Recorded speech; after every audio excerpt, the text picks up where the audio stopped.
Ceres is your average dude who has just awoken his system abilities. Now this guy's system has a target, and anyone under its influence will crumble to the weight of their feelings for him. Currently, he is staring down an intimidating demonic woman, whose mere sight is enough to send the rest of his comrades scared shitless. Facing off against these so-called heroes of humanity, she finds herself rather bored by their helpless state. This hot demonic baddie is actually Princess Yug of the Demon King, and she's toying with the humans upon the king's orders. The D-class hero. Bella finds herself exhausted and defenseless, advising Cirrus to escape without her because Princess Yug is just out of their league. Especially since our boy Cirrus is a trash F-grade hero. Though he may be at the bottom rank, bro has some serious balls and stands his ground against the demonic threat, believing that he can handle her. His words, by the way, not mine. The demon baddie is out here stretching her body, which I'm pretty sure made some of you guys smile like you just got free candy, but really it's because she's fed up with how weak humanity really is. Ceres finds himself having a nosebleed against her, well, irresistible charms. Even Bella is shocked that this man is out here simping against a threat that could end their lives. She recommends they prioritize escaping from the battlefield as quickly as possible. Princess Yug is so carefree about the fight that one of her orcs had to remind her that one lowly dude was still standing. Switching from sexy to complete psycho, she stampedes along with the rest of her crew, hungry for the kill. Meanwhile, our boy is out here literally T-posing like a Chad, even though Princess Yug has plans to make a wine glass out of his head. Logging into the system, he sets the incoming Princess Yug as his target. While the monstrous demon is just about to end his life with a single swing, the system's effects fully kick in, and instead of chopping his head off, she caresses the back of his head and leans in for a long kiss. Yeah, this weird-ass system actually gives him attack points for successfully completing the kiss too. I think Sung Jinwoo's system has finally found its match. Anyway, Bella's out here going ballistic because of this clown. Even that random-ass orc warrior is questioning what the fudge she's doing in the middle of their fight. Armed with his new power boost, Ceres knocks down 3 of the monsters with a single swing of his sword, shocking Princess Yug as she pulls back with intense speed. Bro is out here keeping a determined face, but I'm damn sure he enjoyed that. Princess Yug, on the other hand, has no idea what's going on. Her clear intention was to kill the bastard, and yet, she matched lips with him instead. Ceres stands proud like a noble warrior, roaring that he's going to sacrifice his body for the safety of the city, which is probably the greatest sacrifice I've ever seen in any manhwa story. Yug's underlings are out here confused as hell because they did hear about the rumors of the demonic princess keeping a secret boyfriend. But they're surprised it turned out to be a human of all people. One of the warriors shouts at his stupid comrades for disrespecting the princess by smudging her name against a human. As for Princess Yug, she seriously doesn't want the Demon King to find out about this incident, even though her heart is raging after that little interaction. Ceres wants to end things here and now, so she sends her warriors to finish him off. Bro conveniently doesn't use his locking ability on these guys and actually takes them head on, deflecting a full swing of one of the orcs. Unfortunately, even though his attack ability increased, that isn't the same for his equipment because it shatters in one blow. The rest of the warriors are ready to obliterate him. One of them goes for a horizontal wide swing, causing Ceres to duck and evade to prevent himself from becoming a Kit Kat. Unfortunately, his defensive stats are low, but he counters by making use of his offensive power boost, managing to slice his opponent's weapon. But another orc dives him from behind like Ceres owes him rent or something, forcing the guy to maneuver all the way back and retaliating with a critical blow. Witnessing the battle unfold, Bella is at a loss for words. This is clearly not the Ceres she is accustomed to. Meanwhile, Ceres regrets being unable to do anything more than pierce the monster's skin, even after that attack. Things get even worse for him as Princess Yug literally comes flying from above to stomp this dude into the ground. Ceres is caught in the attack, resulting in a major shockwave, sending Bella back and driving the demons into intrigue. Yug had finally restrained Ceres onto the ground, and it was about time to end his life. Not even our boy can find a way out of this one as one of her underlings is about to slice his head off. But unexpectedly, the demon princess whips him flying with her tail, stopping him from ending the shitty human's life.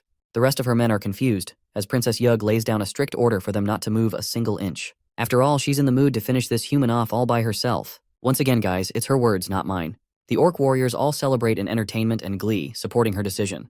And it genuinely looks frightening as fuck, because she's basically about to chop his damn head off with a bite. But to his surprise, Yug basically nibbles and pulls his ear, not doing anything more as her saliva drips down on his face. Our boy is genuinely annoyed that he has to endure such treatment because he believes he's a man of character. Well, that annoyance fades when he thinks it's once again a noble sacrifice for his people. As for Yug, she's acting weird, questioning why she's become fond of such interactions with a human. Girl is down bad for this man, and though he's suffering lots, the system is paying him greatly by buffing his stats in return.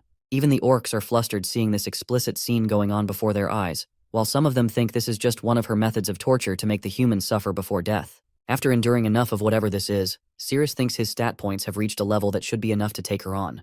So he retaliates with his broken blade, aiming to plunge it into her upper back. But the demon princess is cautious even when she's enjoying herself, quickly grabbing his arm, preventing the attack, and then grabbing him by the neck. Yug smashes him into the nearest wall, causing her minions to believe that she's finally getting serious about her plans of killing him. Having him pinned to the wall, she finds herself in a state of contemplation, believing she should have held back a little. Yug tells Cirrus that insignificant humans are so confident in taking on the demons, and unveils her intentions of toying with him. She destroys his armor to prove the point that humans are nothing without their equipment.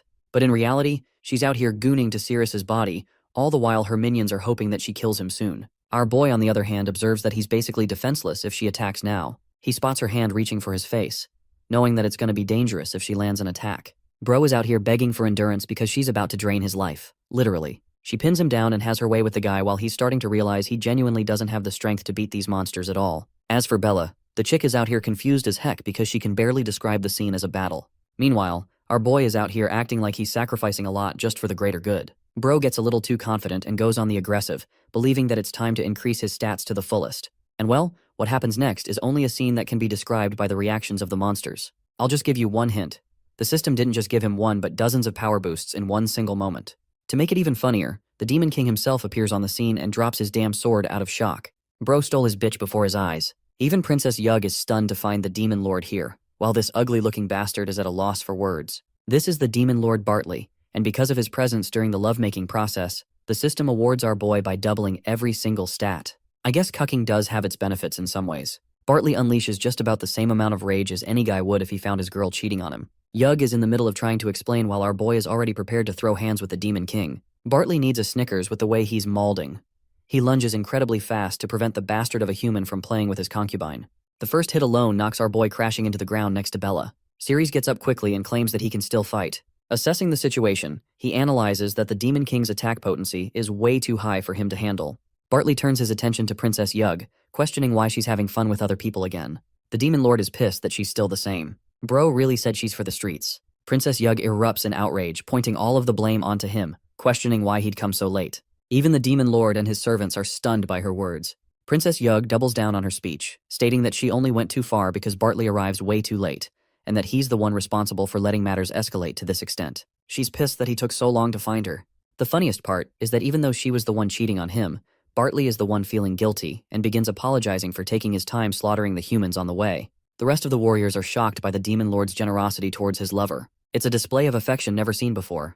Anyway, while they're out here having their lovers quarrel, Cirrus thinks this is a good chance for them to skedaddle the fuck away from the situation. So he takes Bella and assists her on the way. Her leg's already out of commission, so she needs care and attention. Meanwhile, Yug activates her victim card and starts crying that their beloved relationship has been tainted because of one man's interference. Realizing that the scumbag human caused all of this, Bartley gets serious and declares that he will end his life. However, Yug stops him right there, tugging his leg and declaring that he's the only one she truly loves. Bartley shouts at his idiotic servants who are out here watching the drama unfold instead of actively catching the humans. One of the warriors shares that Yug strictly ordered them not to interfere, which causes the Demon Lord to get so annoyed that he uses his godly speed to head right towards Cirrus and Bella.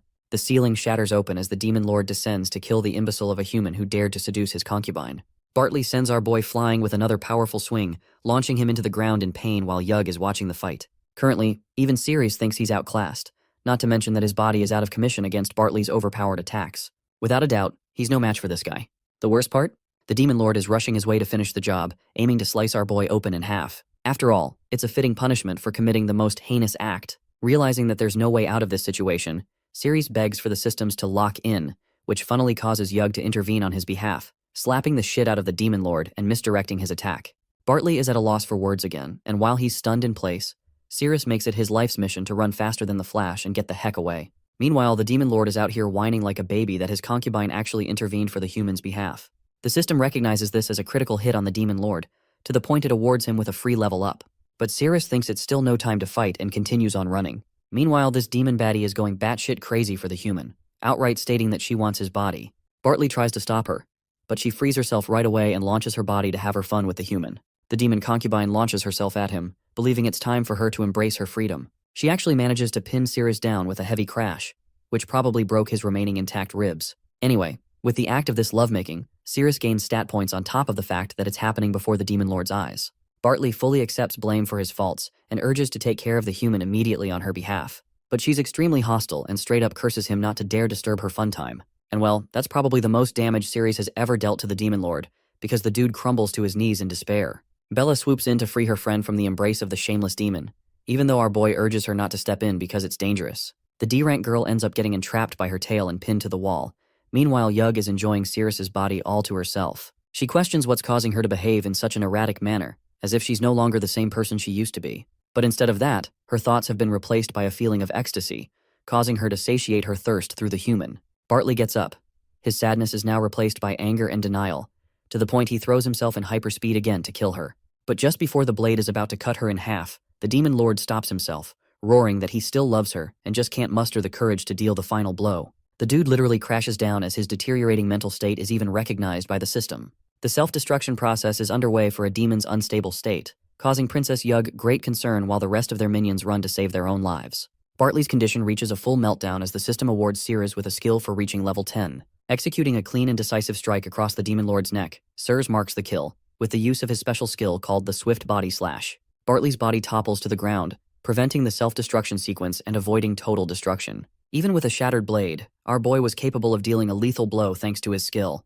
Princess Yug, on the other hand, is a bit disappointed that the Demon Lord reacted in this manner and still has no clue why things had to end this way. Speaking of the Demon Lord, it seems that even after his neck was sliced, this dude lunged towards her even in his death. He rests on top of Yug's body, causing her to wail in agony. This also helps release Bella from her tail. The Demon Lord requests his concubine to fulfill her previous promise, swearing that they would both die together. Turns out this guy is still on his self-destruct sequence, while Yug is begging to be freed because she doesn't want to die. Girl is out here acting like a damsel in distress when her hero, Sirius, slices the Demon Lord's arm off and quickly snatches her away. The beheaded Demon Lord is somehow still capable of talking, but he quickly meets his end as the self-destruct sequence reaches its conclusion, destroying the area completely. It's only thanks to Sirius grabbing both Bella and Yug at the final moment that they manage to survive and reach a lower level of the dungeon. Resting at the bottom, Sirius collects his breath, questioning if he's just landed at the dead bottom. What's surprising is that the gigantic Yug has been replaced by a tiny little salamander. Her magic value has been reduced to nothing, and the chick doesn't even have 10 HP on her. Bro is baffled as the salamander Yug quickly hides in his pockets. Meanwhile, Bella is getting up with a questionable pose and asks about Sirius's condition. The system fully confirms the defeat of the Demon Lord, allowing our boy to gain access to the Naya dungeon map as his reward. Bro is out here questioning if he should inspect it or not, all at the same time having a nosebleed because Bella is giving him a good view over here. She hops off of him and sulks in embarrassment, while Sirius commands the map window and learns a bunch of things from it. The map allows marked features to show where one can collect resources and even target bosses. With this, Sirius won't ever have the trouble of getting lost in dungeons anymore. Even Bella is surprised by what he's saying because she can't see the system window. Anyway, he helps her get up and they're about to leave, when suddenly the dude experiences a sudden ache inside of his body, causing him to cough out a gush of purple liquid. His body appears to be affected by some sort of demonic magic, and his hand is trembling in agonizing pain. Sirius does his best to contain the pain, and it's so bad that even a guy like him is rolling on the floor like a helpless, weeping child. Sudden cuts begin appearing all over his body, causing Bella to embrace him, realizing that she's got to help him endure this pain. She senses that his body is literally on fire, and it results in his pinky finger extinguishing from the pain. That's the end of the painful sequence for Sirius, who has gone numb and takes a moment to collect himself. He finally concludes that he's okay now, while Bella is shocked by what's happening to his body, or why his pinky finger just melted out of nowhere. The warrior reveals that it's actually due to the effects of poisoning. Let's go back 6 months and see what went down during a monster raid in a city. He watched a bunch of monsters taking on a hero in battle, and the fight seemed to be happening because of some kind of special box. Incidentally, the box was slashed by the monster, releasing violent and thunderous shockwaves. Unfortunately, Sirius was near the area when that happened, and was knocked away into the ruins. The sliced box leaked out the special liquid from inside it, when suddenly, the sky turned into a crimson red, and a rain of blood began to hit the ground. The vile smell alone was enough to make Sirius vomit, not to mention the hero who was affected by the rain to the point his body melted. The same goes for the monsters. All of them experienced an unending amount of pain. Sirius had been the lucky one who didn't come in contact with the rain, and despite waking up later without any contact from it, he received a condition of lethal poisoning. The doctors concluded he'd only had 1 year left to live, until the system window popped out of the blue, revealing that only the blood of the demon god was capable of healing his condition. The system requested his permission on a full binding from then on, and well, Sirius accepted, while also learning that the demon god was in the Nay dungeon. Presently, he also discovered that there's an antidote for the poison somewhere in this dungeon. But for now, he just wants to go to a room and get some clothes changed and recover before taking on another fight. The scene cuts to a perspective of some randoms who are approaching a dungeon room, when suddenly, the tank of the party feels something as a laser beam pops out, and somehow they all manage to avoid being shish kebabbed by that. Well, except for the tank, that is. The vice captain of the squad urges his men to stay right where they are to prevent any other mechanisms or booby traps from popping out of the blue. So they're all standing there like someone just asked the English or Spanish question. Their best defender and the tank of the party was demolished with one trap, so they have to be careful. Unfortunately, they can't even use anyone as bait to test out any traps. Still, that doesn't mean the group should retreat all of a sudden. The captain of the crusade, Cyrus, believes they should follow the traditional rules and use the weakest soldier among them as bait. Poor guy is flung ahead and ordered to pay with his life by finding the correct route. You can't even do anything in this situation as Cyrus is ready to kill the guy anyway if he disobeys orders. As he's despairing, luckily Claude comes out to suggest a different solution. He has a special arrow that can allow for exploration and increase the chances of survival. But to his shock, Cyrus literally slices the equipment into half, which is just plain stupid as the D-rank warrior sinks into further despair. Cyrus is pissed off by these little toys of the vice captain and states that he's going to kill the vice captain if he fools around any longer. The scumbag orders the D-rank of the party to get up and start exploring. Poor guy shaking in his boots and begins taking a step. Luckily, he hasn't set off any traps yet, but the next step is the trickiest one, because he doesn't know where to go. As he's debating his options, the team leader doesn't even give him a chance to think and tells him to get moving. Quivering as he lifts his leg, the decoy takes another successful step. I don't know about you guys, but this feeling is probably similar to playing a game of Russian roulette. Each instance is basically the deciding factor between life or death. This guy even knows that he's definitely going to get killed with the rate he's going. The fear of death overwhelms him, preventing him from walking anymore. The weight of the fear alone makes him turn tail as he flings back, begging for a chance to return him. Unfortunately, because of his carelessness, he steps on a point that activates the trap, shooting a clean beam through his head. The members of the group are terrified because according to the trajectory of the beam, they could be hit from just about any angle. With his body flopping to the ground, the leader Cyrus commands the next lowest ranked among them to come out. But to their surprise, the door opens up on its own, stealing their attention. From the door emerges our boy, who certainly wasn't expecting to see these guys around. Also, you guys remember the decoy team they talked about earlier? Yeah, well, turns out Bella and Cirrus were originally supposed to be the decoys of the group. The shocking part to the team leader is how both of them managed to survive and escaped the dangerous levels. It makes his blood boil to discover the survival of Ceres. Man can't even live in peace. Let's talk about the events that unfolded prior to their departure to the dungeon. Ceres was apprehended for apparently knowing special information about Cyrus's wife's underwear. Now that's just hilarious. It seems that this main character's solution to every problem is, I'm gonna sleep with your girlfriend and you'll regret it. Anyway, Ceres tried his best to give a shoddy explanation, but you can only guess Cyrus's reaction, who was at the verge of killing the guy for having a supposed affair with his woman. Being the man of character, Ceres valiantly declared that he would never do such a thing and was only training his eyes for perception. To their astonishment, Bro begins naming down all of their underwear colors. The funniest part is how quickly the underlings of the captain went from, "No sir, please don't kill him," to, "Kill him now sir, he's a national level threat." All because he revealed some interesting information. But Cyrus had the suggestion of placing him in the decoy group instead, believing it to be a fitting punishment. And well, that's how our boy ended up here of all places, and his luck is so rotten he encountered the same dude again. Cyrus demands that he come over immediately to his side, but of course, even our boy understands that it's a trick to make him trigger the mechanisms. The vice captain swoops in with a suggestion, believing it would be wise to follow the trail of the decoy group instead of taking reckless risk. But this thick-headed captain probably has a boulder for a brain with the way he rejects another sensible recommendation. He even guilt-trips Claude, pointing out that his actions are only for the sake of the team. Cyrus returns his attention to the annoying pest and orders him to execute his job. But our boy is smart and decides to pop open the map function as he begins to walk. Afraid that he'll get blasted out of God knows where, Bella tries to stop him. But this dude knows what he's doing, and thanks to the map, he knows he's safe. The rest of the assault squad is shocked at Ceres's bravery and devotion, with the way he's walking with confidence. They can't believe he's relying on pure guesswork to get out of this puzzle. Ceres takes each step according to system's precise instructions, walking his way over. The rest of the team is beginning to think this guy has some god-tier luck on his side, while our boy casually continues moving, turning around and taking more steps ahead. Not a single moment of hesitation in his stride, making him wonder if he already knows the route. But then again, his shitty F rank nullifies that theory for them too, even though it's the correct one. Bro literally starts hopping over the place and he's still fine. Ceres finds himself wavering for a moment because he almost lost balance and triggered the mechanism. Meanwhile, the brain-dead team captain is questioning why the hell he's not blown up yet. Ceres is nearly there, and with a few more steps, he walks past the corpse of the bait and arrives in front of the captain. His valiant accomplishment of crossing over without triggering a single trap is held in high regard by the group. Ceres chalks it off as a result of his training and declares that they're innocent. But Cyrus isn't quite done yet and nearly takes his neck off, questioning how the hell could someone pull off such crazy luck in a situation like this. At the same time, he makes our boy the trailblazer for the mission because of his performance just now. The sudden appearance of the kale mushroom surprises our protagonist. These mushrooms are known to induce sickness in humans upon consumption, but for monsters they're okay. Ceres realizes that the tiny salamander inside of his armor must be hungry, so he carefully plucks a couple of them, enchanted by the smell. Cyrus immediately notices his act and questions what the hell he's doing. He snatches the mushroom away from his hand and chucks it in his mouth, revealing that they've been operating on an empty stomach for a while. As he's munching it down, The arrogant leader reminds him that he can't go on doing as he pleases. Siri simply informs him that there aren't any problematic traps through the door, so they can easily progress. But the leader wants him to do the dirty work of opening the door as well, believing that it's going to be a huge risk if his team simply walks in and something bad happens. In the end, our boy had to be the one to open the dungeon door, causing Cyrus to alert his party members to stay sharp for anything incoming.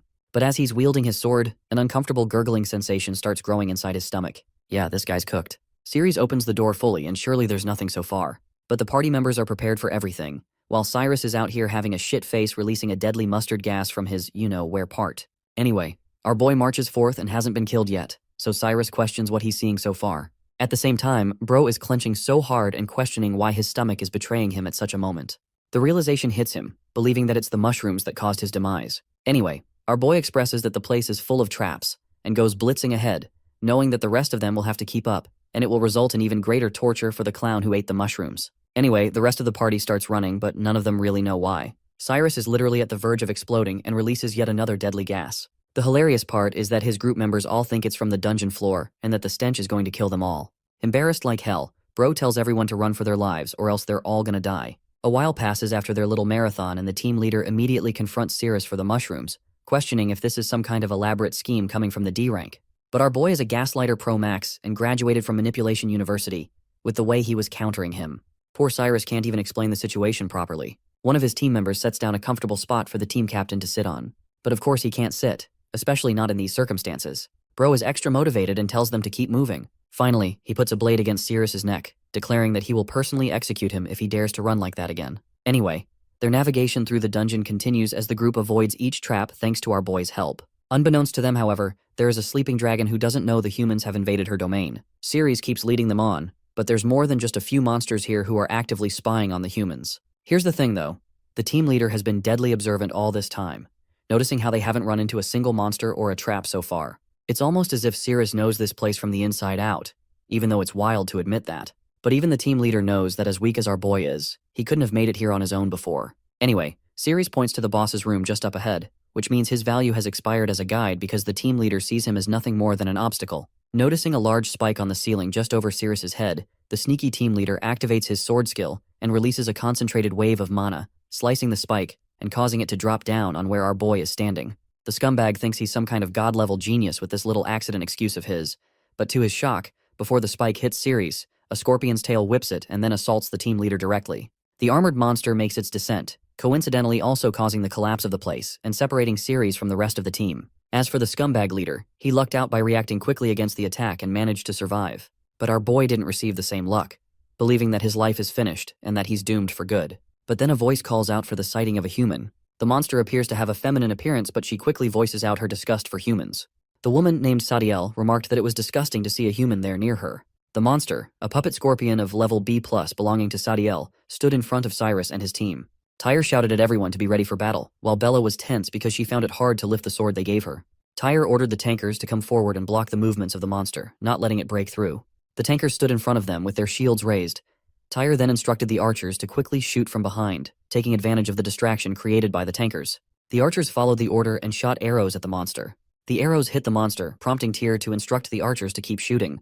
However, the monster roared loudly, exerting a force that repelled all the arrows shot at it. Everyone also found it hard to stand in that force, and Tyre was shocked that the sheer force of the monster alone repelled all the arrows and their attacks had no effect. Suddenly, Cyrus stood up and asked why they were all standing still like statues, and that they should not be frightened by the aura of the monster. Cyrus tried to motivate them, saying that there was just one monster and they could defeat it easily. Meanwhile, Ceres also heard another voice and wondered if the voice he heard was that of another monster. Out of nowhere, a scorpion tail came towards Ceres to attack, but somehow Ceres dodged it, wondering what it was. Just then, the scorpion itself tried to attack Ceres with a lunge, but Ceres once again dodged it. He then stood still and asked the monster to taste his fist with 3190 attack power.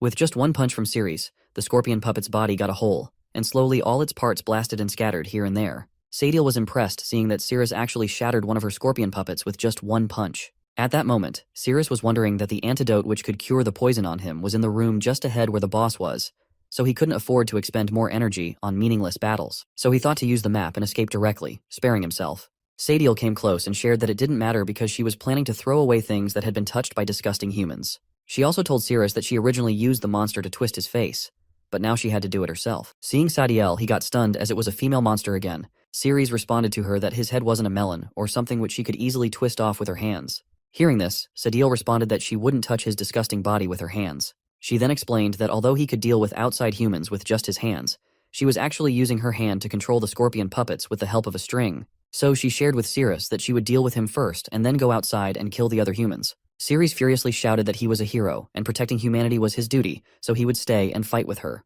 Even if it meant using up all his strength, he would stand there to block her. Sadil attacked Ceres, asking if it was really true. She held his head with just one leg and made him fall to the ground. At that moment, Ceres' system got activated and the target was locked as Sadil. Sadil said that a guy who overestimated his abilities was nothing to her. On the other hand, the scorpion puppet stopped fighting. Seeing this, Tyre happily asked everyone to look as the monster's head turned red, indicating that their attacks were beginning to take effect. Ceres was surprised at how fast Sadil was. Sadil shared that the fact Ceres managed to come there, considering human strength, was quite impressive, but that's it. Lord Ney really hates it when humans step into his room. At that moment, she was putting her second leg on his face, but Ceres knew that the monster was too strong. He realized he must not let the monster go outside. He must stop her there. So he took his head a bit backward and furiously opened his mouth to bite her feet. From Ceres' act, she got embarrassed and shouted that it was so disgusting that Ceres actually did such a thing to her feet. On the other side, while the monster was fighting, Bella noticed that there hadn't been any movement for so long. She thought that Ceres hadn't been unconscious from the stone. She had to take him out. She called Tyr and asked him to cover her as she was going to take out Ceres from the rubble. Tyr got stunned and was asking her to wait, but it was too late as she ran before he could respond. While running, she was hoping for Ceres to be okay, but the scorpion puppet saw her and was going to attack. However, Tyr came in the way and blocked the attack with his sword, though it was very hard for him to block it for very long. Meanwhile, Bella was still wondering about Ceres, as he was a hero after all, and it's just a pile of rocks, so he should be okay. On the other side, Sadil lost her grip on Ceres due to him licking her feet, which made her feel disgusted. Ceres was relieved that he finally got free from her headlock. Ceres' system told him that he couldn't use the instant kill skill without holding a weapon. Upon hearing this, Ceres got frustrated. If he had known that it was going to happen, he would have brought a weapon with him. Now, Ceres had no option but to use his own hands to attack. He tried to punch Sadil, but she dodged it and kicked at his face. While kicking, she felt that his face was so pulpy. Due to that kick, Ceres flew through the air and bumped into the stone. Sadil shared that she felt very comfortable kicking him. Hearing this, Ceres had no response to give, and Sadil also got tensed, wondering what was happening to her. So she decided to quickly defeat Ceres, as it would be troublesome if outside humans ran into Lord Ney's room. She then took the tail of the puppet monster Ceres had wiped and tried to attack with it. But Ceres saw the attack coming and dodged it because his agility was good enough to dodge attacks. He then focused magic energy in his hand and sliced the tail into 2 parts. However, it was like a distraction to him because while he was slicing the tail, Sadil came again with her leg and locked Ceres' face in it. Her facial expression and words were totally different as she locked him to wipe, but her facial expression looked like she wanted to do something else. Sadil shared that this time she wouldn't let him go and would strangle him with her feet. Ceres got furious and moved to hold her legs with his hands, determined to make Sadil feel the power of his grip now. The moment Ceres touched her legs, Sadil felt weird and quickly jumped away. But soon she stomped on his face with her leg, furiously asking him not to touch her legs with his dirty hands. She even used the cut pieces of the tail to hold his hand. Ceres was stunned to see that she used the scorpion tail he had just broken, and her suppression was so strong that he couldn't evade her attacks at all. She then again put her feet on his face, saying that she was going to crush his face. Even while she was crushing his face, Ceres' powers were increasing, whereas Sadil was feeling very good while she was putting her feet on his face. Until the agitation value reached 66%, she told Ceres that humans were born to be trampled under her feet. But she was trembling, and due to that, the puppet monster outside fighting with Cyrus and others was also shaking. Seeing this, Tyr happily said that the monster had begun to lose its balance, so they should stay tight as they were about to win. On the other side, Sadil was enjoying it as she was feeling amazing. Meanwhile, Bella was running towards the wall of stones when the scorpion tail was about to attack her. Tyr saw it and tried to warn Bella, but it was too late as she got attacked by the tail and was sent flying, colliding with the rocks. On the other side, Sadil was touching Ceres in inappropriate places, to which he was shouting and asking her not to touch there, as she wasn't allowed. Near Cyrus, the tail was going to come towards him, and Cyrus was ready to block it. So somehow he dodged it with the help of his sword, but he noticed that even from such a long distance, the tail could still penetrate the wall, which meant the rank of the monster had surpassed that of an elite monster. There, Sadil was feeling it very fluffy and pulpy, and the agitation value had reached 95%. On the other hand, Cyrus was about to be attacked by the scorpion puppet, and by the time Cyrus realized it was coming from behind, it was too late. He noticed that the Princess of Scorpio was coming, but being too late, he couldn't block them. However, to his relief on the other side, Sadil became fully agitated and began acting very strangely, as if she were being seduced. So due to that, the scorpion monster also twitched and stopped. Cyrus was surprised to see that he blocked the attack, but he noticed that the monster was howling very weirdly. Seeing the monster so restless, Cyrus thought it would be his perfect chance. So he used his roaring tiger severing strike attack on the scorpion puppet, and the puppet flew away, falling to the ground. Seeing that, everyone got happy and started praising Cyrus for his power, as just with a single strike, he easily wiped out that monster. On the other hand, the agitation value was at 98%, which is why Sadiel was acting so strangely. Here, the monster starts vomiting, and seeing this, everyone thought that Cyrus's attack was so powerful that it made the monster howl in pain. They praised Cyrus, acknowledging that with him around, they didn't need to worry about any magical beast coming their way. Even Cyrus was wondering that the scorpion puppet didn't seem to be very strong, as he could easily defeat that monster. On the other side, something happened with Sadiel, and the monster started moving again, making everyone tense as it wasn't fully wiped out yet. So Cyrus asked everyone to step aside and let him deal with the scorpion puppet. He wanted them to witness the true power of their captain. Sadiel was tense, wondering what the hell had happened to her and why she was doing something like that with a human body. She decided that she had to stay calm. On the other side, Cyrus was wondering what to do, as her body was so resilient, especially her legs. And if it went on like that, she would completely drain him. So Cyrus shouted that he would never submit to her, but she pushed her leg inside his mouth to silence him, shouting for him to shut up because she didn't want to hear his voice. Cyrus was getting a similar feeling to what he experienced with Yug, as he felt like he was being played by the girls. But at those times, his powers were increasing rapidly, gaining over 2,000 points each time. On the other side, the scorpion puppet was fighting with Cyrus, but due to Sadiel being seduced and losing her temper, the monster wasn't fighting at full power. Cyrus saw that the monster was losing its power, so he used his sacred whirlwind slash attack, and the monster went down. Everyone was happy that Cyrus used his signature attack to defeat the monster, but then they noticed that the monster was still continuously roaring.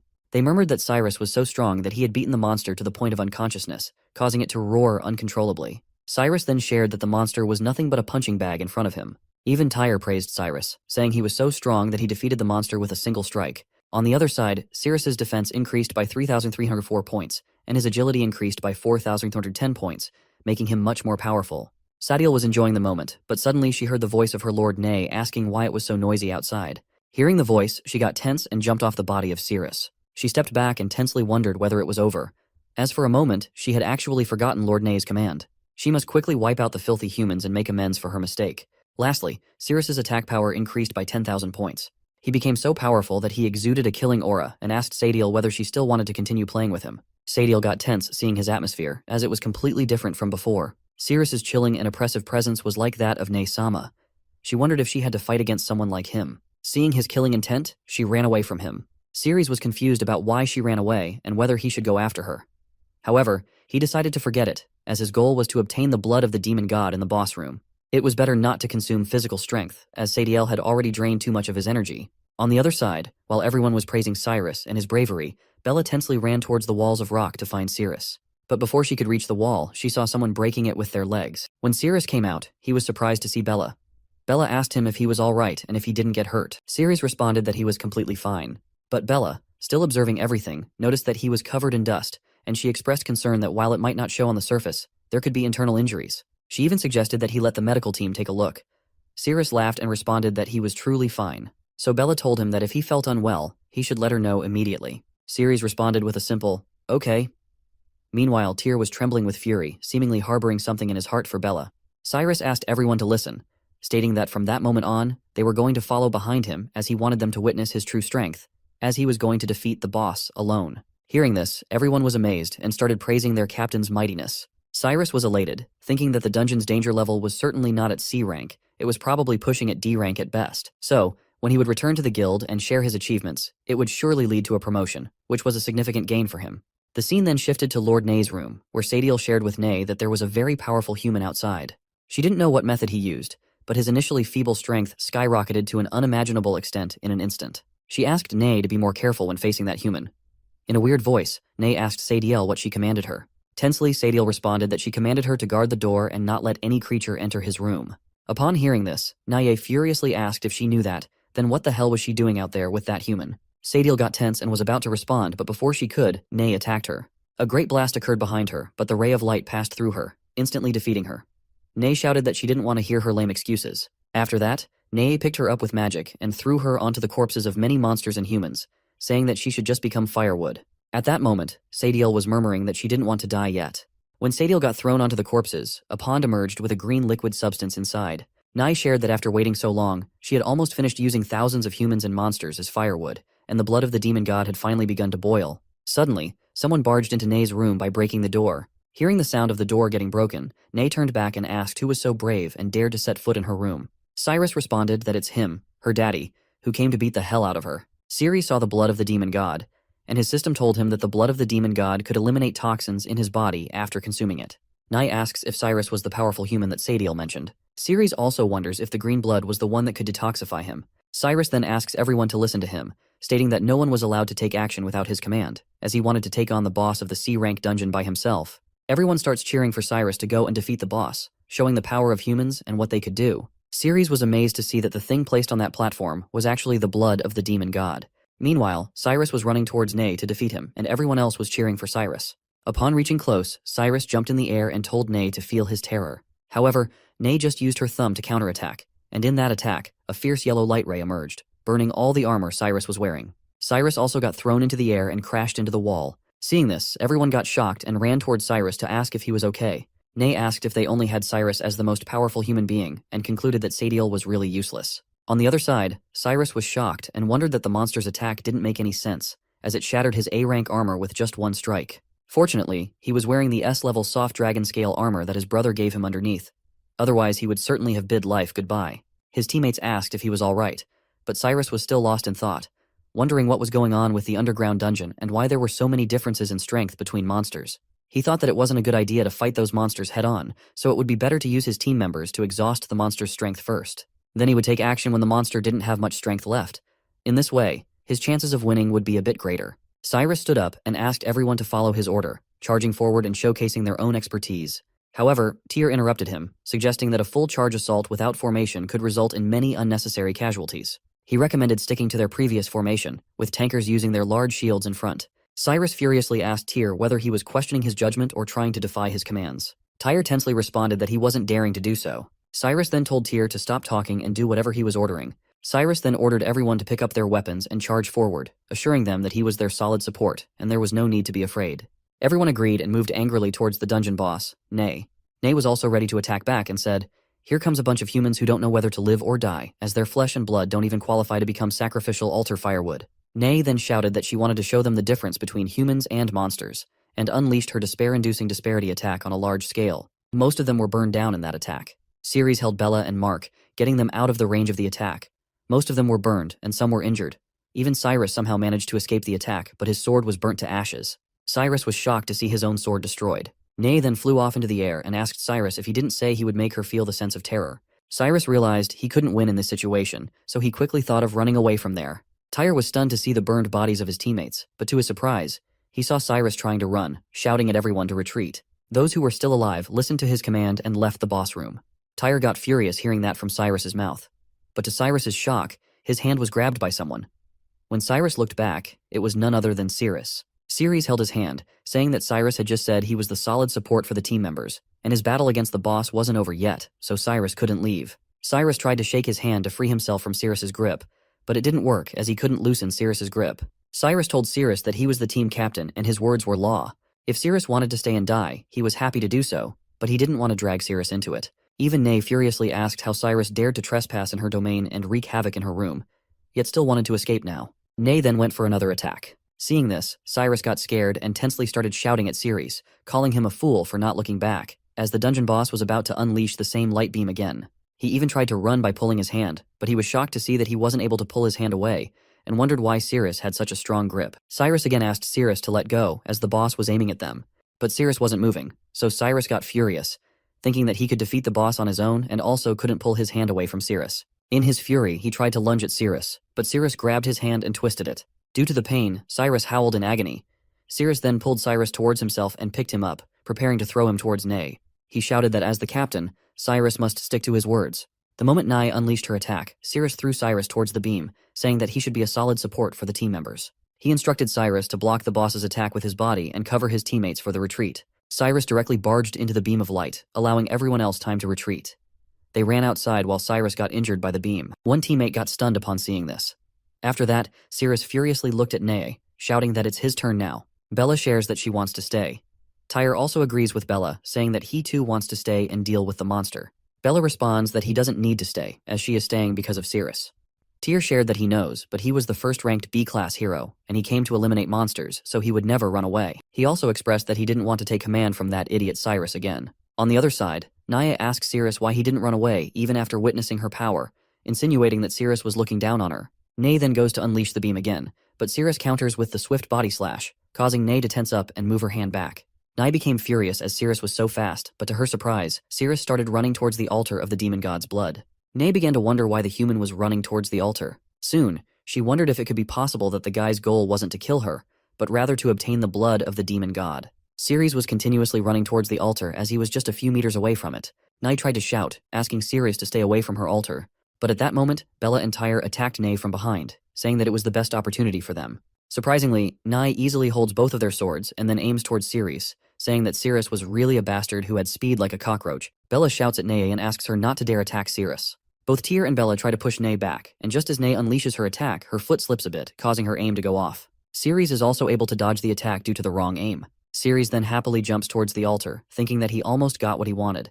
But the moment he got close to the altar, he saw a magic array. He got tense seeing it, and just as he touched the array, a blast occurred, and he was deflected from the altar. Nay shares that the magic array was personally created by her, and as long as she was alive, no living creature could cross it. Ceres also agrees with her, realizing that charging straight ahead and forcibly drinking the demon's god blood to detoxify wasn't feasible. They must defeat the boss to proceed. Suddenly, Ceres saw something in the gaps of the walls. On the other hand, Nay threw Bella and Mark, saying that they both were arrogant fools who underestimated their abilities. Both Bella and Tyre fell to the ground with a great impact, getting slightly injured. On the other side, Ceres was stunned to see that it was the same female monster who had just escaped from him, and he wondered how she ended up there. At that time, Nea was trembling and asked Ceres not to make any noise and not to let Nay know that she was there. Nay said that his ritual requires a calm and peaceful demeanor, so after wiping them out, he would quell his anger. Seeing this, Ceres got tense, thinking that Bella was in danger. So before leaving, Ceres placed the kale mushroom in front of Sadiel. Seeing this, Sadiel wonders about the kale mushroom and its ability to recover power. Ceres ran towards Bella, shouting that he was coming. On the other side, Sadiel took the mushroom and started eating. Afterward, she had tears of happiness in her eyes. Ceres' system shows that the female monster Sadiel developed feelings for the host, which caused the host to unlock the weapon unlocking requirements, thus unlocking weapon options. Suddenly, many anonymous cards with question tire signs appear in front of him, and the system shares that first, he has to see the detailed explanation of the weapon introduction rule.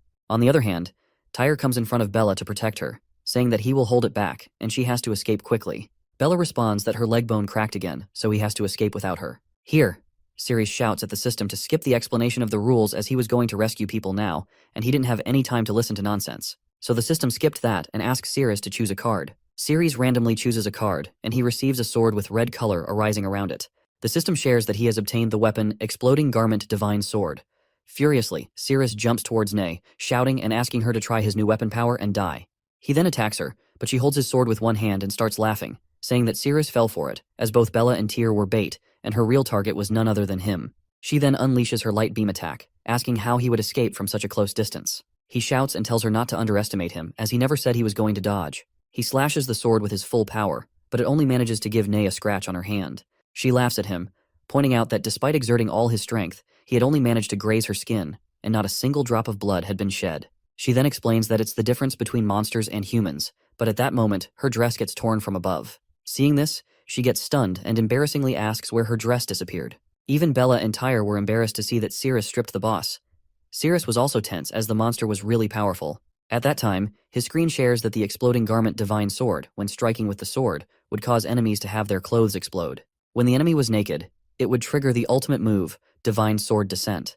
Nay got furious with Ceres for what she considered a despicable move, and for that, she was determined to wipe him out anyhow now. Ceres tried slashing her again, but this time she dodged it.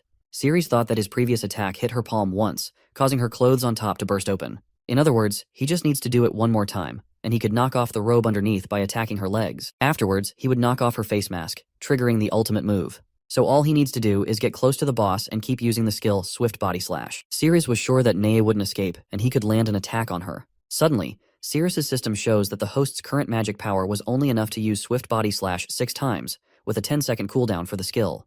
Targeting a fresh enemy would allow an immediate activation of the skill. Hearing this, Ceres got disappointed, considering the skill to be ineffective.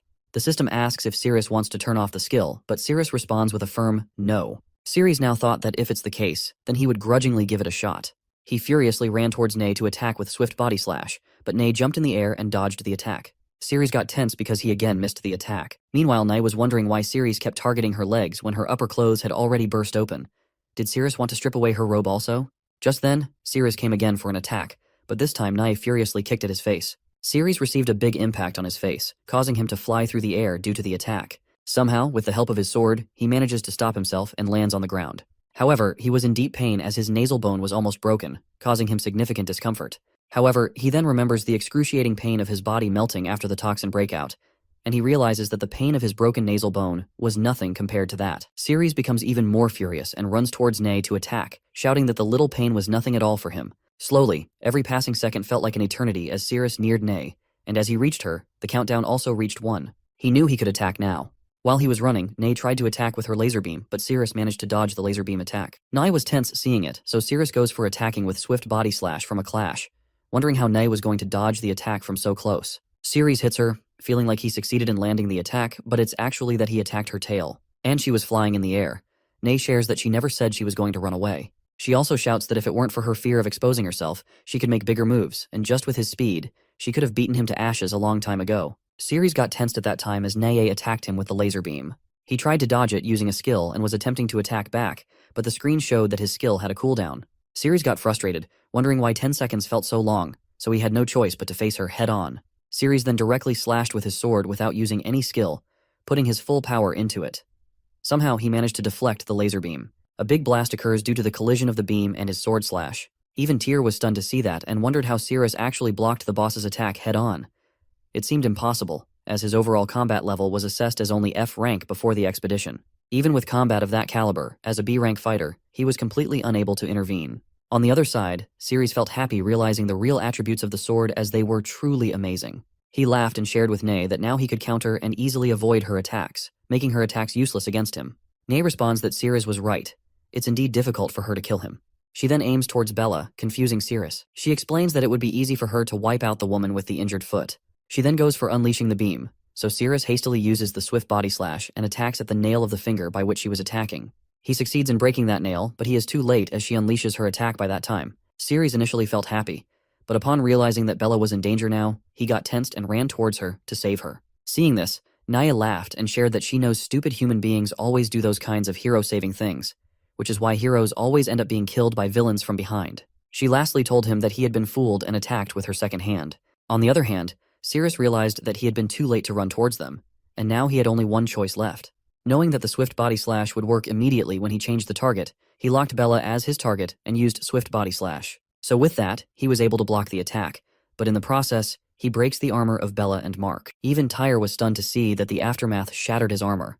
Nai was shocked to see that Ceres dodged it again. Suddenly she noticed that the altar was showing some weird actions, and she realized that she was so preoccupied with the battle that she forgot to add firewood to keep the demon god's blood warm. If she didn't immediately sustain the temperature of the altar, all the effort made up until now would be wasted, and she would have to wait another 100 years. On the other side, Bella starts acting as if she is getting seduced and wonders why she is feeling so weird and why her body feels so hot. His system shows that the agitation value had already reached 91%, indicating that she was already feeling something for Ceres, and now she was locked in, so she had even more attraction for him. Bella gets close to Ceres and holds his face as if she was going to kiss him. Seeing this, Tyr was also stunned. While she was so close to kissing him, Ceres remembers a past memory when Bella was 8 years old. It shows that she looks really scary. She asks what he is looking at, if he's never seen a gorgeous woman before, or if he wants to kiss her. The scene returns to the present where Ceres tensely moves back, saying that he didn't want to kiss her. Tyr also asks Bella what's wrong with her and whether she was going to kiss Ceres. Bella starts wondering whether she just took the initiative to kiss Ceres, that her body moved on its own accord, and she even stuck out her tongue, all while they were still in the midst of the battle. Bella was getting tense and feeling very embarrassed, her whole face turning red. Tyr furiously asks why her face was still so red and why she was sweating. He questions whether she was poisoned or if she was just hallucinating and her body was out of control. Right. He was so sure that she was hallucinating, otherwise she wouldn't have done such things. On the other hand, Nai was focusing on the altar, as once the demon god's blood chills, it would take another 100 years to boil it again. She then pulls the corpses of the monsters and humans, sharing that she didn't want to wait that long again. So this time she must completely burn the blood of the demon god dry. Hearing this, Ceres got tense and asks whether Nea really wants to burn the blood of the demon god dry. He then thinks that he must stop it quickly, but the boss was tremendously fast. He could hardly strike the boss. Then there's only one thing left, to let his strength increase to the point where the boss couldn't dodge his strike anymore. On the other side, Naya was putting all the corpses into the altar as the firewood, wondering if it should be enough to raise the temperature of the altar to the maximum. Ceres wants to instantly trigger the ultimate move of the explosive garment divine sword and wipe out Nea. So Ceres goes towards Bella and tells her that he has figured out a way to defeat the boss, but he needs her cooperation for a bit. Bella asks what. Ceres responds that as long as she and he do some romantic things like kissing, cuddling, and so on, he could increase his strength and defeat the boss. Hearing this, both Bella and Tyr feel embarrassed. And even Tyr wonders how Ceres could say such vulgar things with a serious expression on his face. Ceres holds Bella's hand and says that he knows it would be hard for her, but he begs her. Bella is so seduced that she doesn't know how to respond, but Tyr interrupts them by pulling Ceres' hands away from holding her. Tyr furiously says that he thinks it all sounds like bullshit. He believes Ceres clearly wants to take advantage of Bella, and they are in the middle of a battle, yet Ceres is thinking about vulgar things. What a pervert Ceres is. Tyr then turns towards Bella to tell her not to trust Ceres, but to his shock, Bella shares with Ceres that she trusts his words. Tyr is fully stunned, and here Bella puts her hands on Ceres' shoulder, telling him that it was also embarrassing for her, so not to take it the wrong way. She only agreed because she wants the monster boss to be defeated, and she actually didn't have any desire to do all those things with him. While Bella was holding Ceres' face, Ceres again remembers the childhood moment when Bella was going to kiss him, and he was scared to see her face and hear her talk. At that time, he shouts that he didn't want to play the game anymore. But remembering that, in the present time, he gets tense, shouting in his mind at Bella not to do that thing with him. So, just as in childhood, he pushed her away. Ceres pushes her in the present time and says that it's a close call. He almost got killed. In that process, his system shows that Tyr took a critical hit. At that time, Bella was wondering why Ceres pushed her away. Ceres got a notification that his level increased by 1 level and all stats had been increased by 5,000 points. Seeing this, Ceres got amazed and realized that it's certainly because of Mark. He got happy that now he didn't need to touch Bella's body and recall that terrible memory. Ceres told Bella that if it's very difficult for her, then they should not do it, and so he was going to defeat the boss. Hearing this, Bella got sad and asked Ceres to wait, suggesting that what if he still couldn't defeat the boss and if he needed her help. Meanwhile, the agitation value of Bella had reached 99%. Ceres responds with a mock face, saying he didn't want her help, and then he runs towards Nea. Hearing a no, Bella feels hurt and asks why. She even wonders why Ceres didn't have any interest in her at all. Tyr then interrupts her and says that he gets it. Ceres is stronger than him. That's why she has a crush on Cyrus. But he still wants to ask. Bella asks if it could be that thing again. The scene shifted to Ceres, where he was wondering that to activate the finishing move, he must hit both the head and the legs at the same time. Earlier, he almost hit the boss's leg, but now all his stats had been increased by 5,000 points, so if he could just find the correct opportunity using Swift Body Slash, he could surely achieve it. On Nea's side, she was confused as the altar was still not connected, wondering why the temperature was still so low. If she didn't fix it soon, the temperature would drop rapidly, so she thought of using the filthy humans to make up for a little bit of warmth. Nai flies towards Ceres and tells him to be proud, as they were going to become the firewood for her sacrifice, which was the highest praise she could offer to them. She then shares that it's time for her to unleash her full power now, so she starts collecting her full power in the middle to attack all at once. Ceres was also stunned to see it, as the ball formed with the power was very big. When Nai furiously attacks towards him, he tries to block it with the help of his sword, but while he was blocking, he was getting the notification that his magic points were decreasing rapidly. Slowly but surely, his magic points were coming towards 0. Finally, he somehow manages to deflect the attack, but his whole magic power nearly reaches 0. Now he only has 11 magic points left, and he can't use any skills due to the low magic value. Ceres got tense, realizing that he had no power left and he didn't know what to do. Nai got happy and told him that she knew his magic power had been depleted, and the battle was over now. Ceres was wondering what to do, but to his surprise, Bella came and held his face, saying that he clearly needed her help. She then put his face on her chest, which shocked and heartbroken Mark. Ceres also thinks that Tyr was a good man. Bella also thought that she had already told Tyr a long time ago that she already had someone in her heart, and from childhood to the present moment, it had never changed. Due to her and Tyr getting heartbroken, Ceres got a 5-level increase in his power, and a glow was emanating from his body. Ceres realized that there was a surge of power rising within him. He received a notification that all his stats had been increased by 27,500 points. Seeing this, Nai was shocked, thinking that it was impossible. Ceres should have no room to fight back against her now. Ceres was now glowing intensely, as if he had gained a superior power. Nai said that no matter how much strength he increased, he was still just a mere human being, and in front of monsters, he was nothing but an ant. But while she was talking, Ceres ran towards her and attacked with full power. Nai countered, stating that she could always dodge such attacks. However, Ceres swiftly slashed at her body. Nai didn't realize at the time of Ceres' attack, but when her mask and robe got torn off, she was stunned to see that he had really destroyed her mask.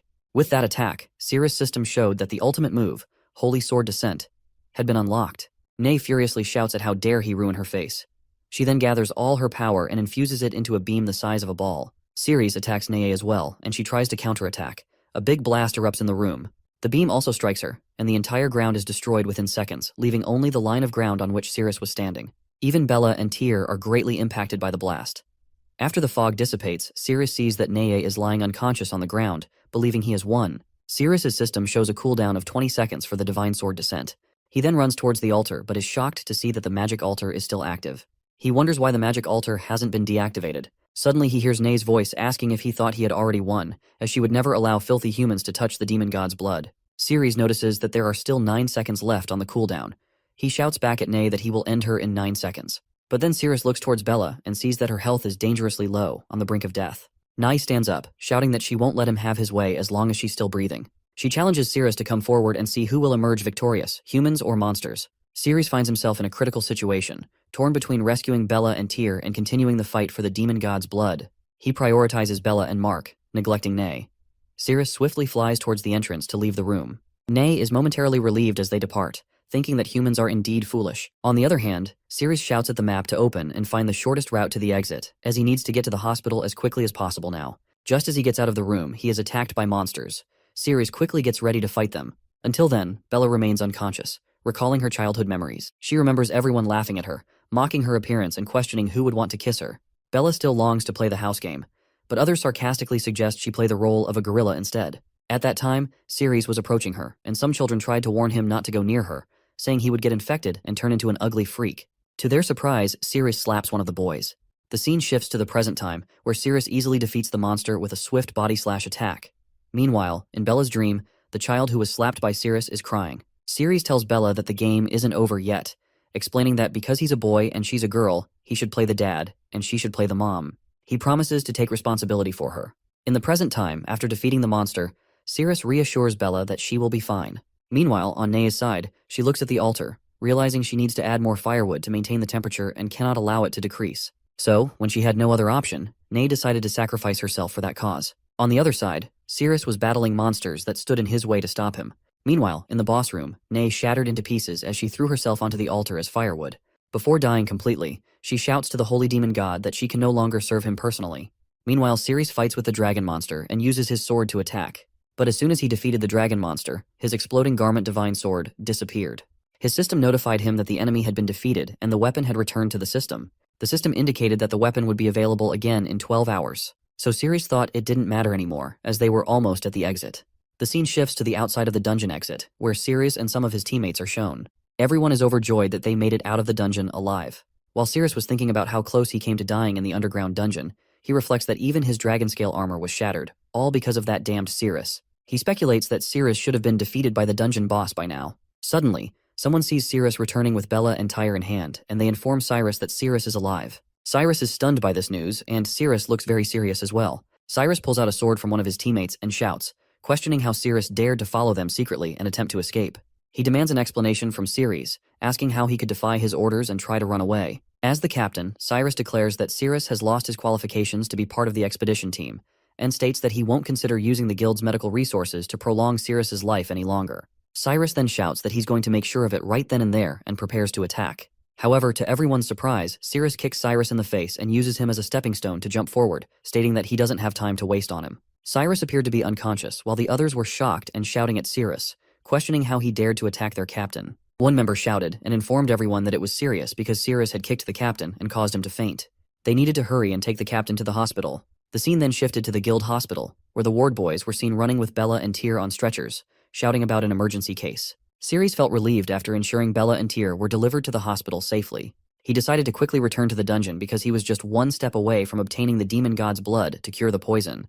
The scene shifted to the dungeon where a red-colored substance was emanating from the altar. Gradually, it rose up and began taking the shape of a humanoid figure. Sadiel observed everything and wondered what kind of entity Boss Neye had summoned when sacrificing herself, as he gazed upon his transformed appearance. It seems like Neye was living under the identity of Bio in front of everyone, and they didn't know she was actually a girl.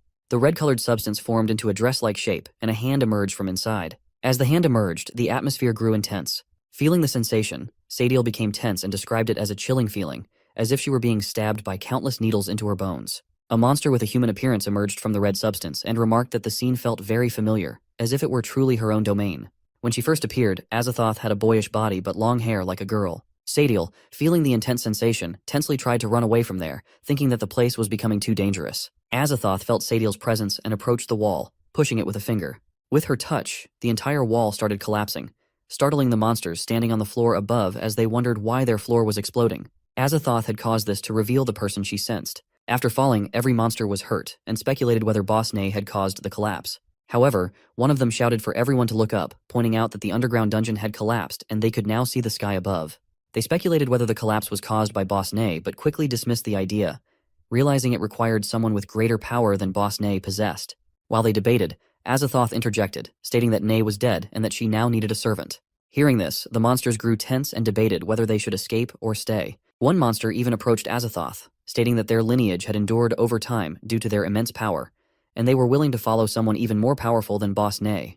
Everyone else starts clamoring that they also want to serve, but Azathoth shouts that they are all too ugly and proceeds to destroy them. Azathoth declares that she doesn't want ugly minions. She then walks towards Sadiel, complimenting her appearance and instructs Sadiel to look up and open her mouth. With tears in her eyes, Sadiel opens her mouth and Azathoth pours her blood into it, instructing her to drink. After drinking, Sadiel feels a sudden change in her body, sensing a different sensation as if her body is beginning to heal itself. Azathoth approaches Sadiel and explains that Sadiel's body should be feeling very comfortable because her blood has the ability to repair all damage, fortify the immune system, and enhance strength. Azathoth adds that during the digestion process, it could bring Sadiel immense pleasure. Azathoth then tells Sadiel that it's getting dark and advises her to go find a clean room waiting for her. Sadiel, unsure of what to say, agrees by nodding her head.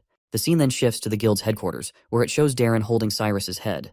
Darren, visibly furious, demands to know what Cyrus said about the mission failing. Cyrus apologizes to Darren and explains that if he loses his position as captain, Darren would have to take over and audit the remaining assets of the guild's investigation team. He urges Darren to come up with a solution to the situation. Cyrus also tries to convey that if it's discovered they have been secretly selling the guild's resources, it would be a serious issue. However, Darren pushes Cyrus back and shouts at him to keep quiet, stating that he already knows that. Darren then asks Cyrus if he just said someone in his team went against his orders. Cyrus confirms this and mentions that the person's name is Cirrus. Darren checks the document and sees that Cirrus is an F-rank hero. He instructs Cyrus to place all responsibility for the failure on Cirrus and orders that he be sentenced to death for desertion. The scene shifts to the dungeon, where Cirrus is confused to see its collapsed state. He rushes towards the altar to check if his antidote is still intact, but he is shocked to see that it's empty. Meanwhile, Sadiel quietly waits for Azathoth, sitting in place. Suddenly, Azathoth puts her hands on Sadiel's shoulders, prompting Sadiel to ask Azathoth not to do it. Surprisingly, Azathoth hugs Sadiel from behind, and Sadiel is stunned. She feels something soft touching her back. Sadiel, who initially thought Azathoth was a boy, becomes confused as she tries to reconcile this perception with the soft sensation she is feeling. Out of nowhere, Azathoth whispers something in Sadiel's ear, causing her to be seduced by it and move aside from the hug. Embarrassed, Sadiel turns back and is stunned to see Azathoth, whose appearance has suddenly changed to that of a proper girl. Azathoth asks Sadiel if she doesn't like hugs. Confused, Sadiel asks how Azathoth could change like that. Azathoth explains that there's nothing surprising about it, as at night she loses all her strength and reverts to her true self, a girl. Azathoth also explains that during the night, Sadiel must protect her and eliminate anyone with ill intentions towards her. She warns Sadiel not to attempt to harm her or escape, as consuming her blood during the day allows Azathoth to resonate with Sadiel's blood, potentially causing Sadiel's body to dissolve instantly even at night. Sadiel is compelled to obediently listen to her instructions. On the other hand, Cirrus is tense as he searches everywhere in the dungeon for the blood of the demon god, but can't find it. He wonders if the blood of the demon god must be hidden somewhere in the dungeon, holding on to hope.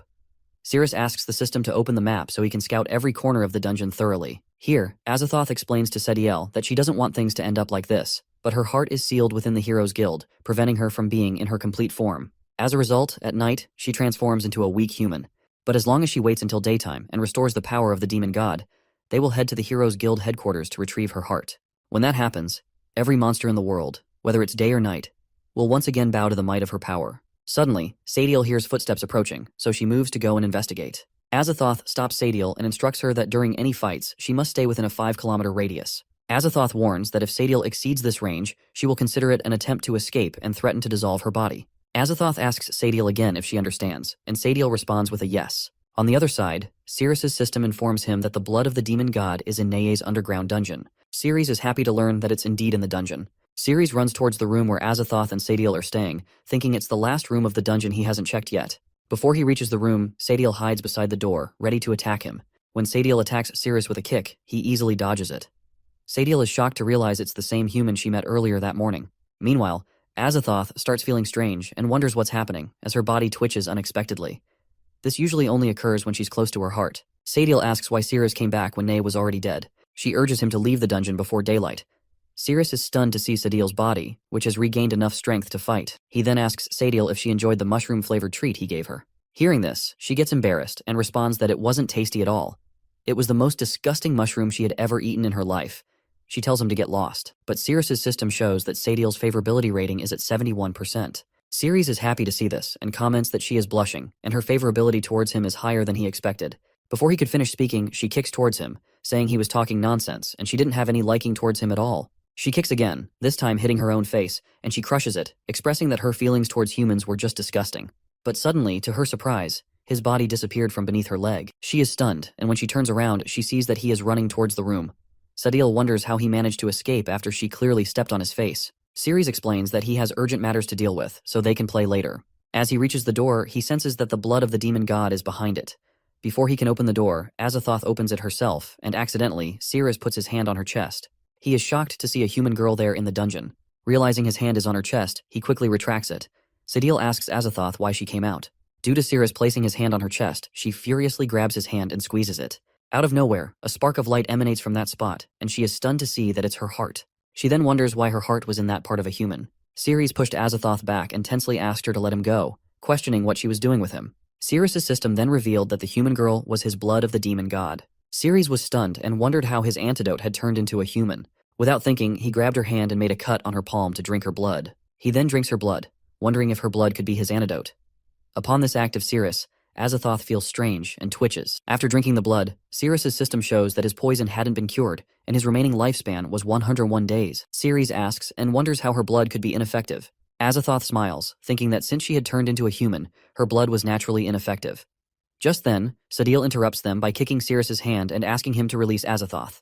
But Sirius easily dodged the kick and stepped back. Azathoth then wonders how her heart was absorbed by a human and transformed into an essence stored in his filthy body. So, now if she wants to regain her power, she had to forcibly absorb that part back into her body from him. After doing so, his body would dissolve into a pool of blood as punishment for using her power without her permission. Sirius then wondered if other liquids from her body might have the antidote effect. He decided to first take her away and then consider it further. As he moved slowly towards Azathoth, to his surprise, something emerged from underground.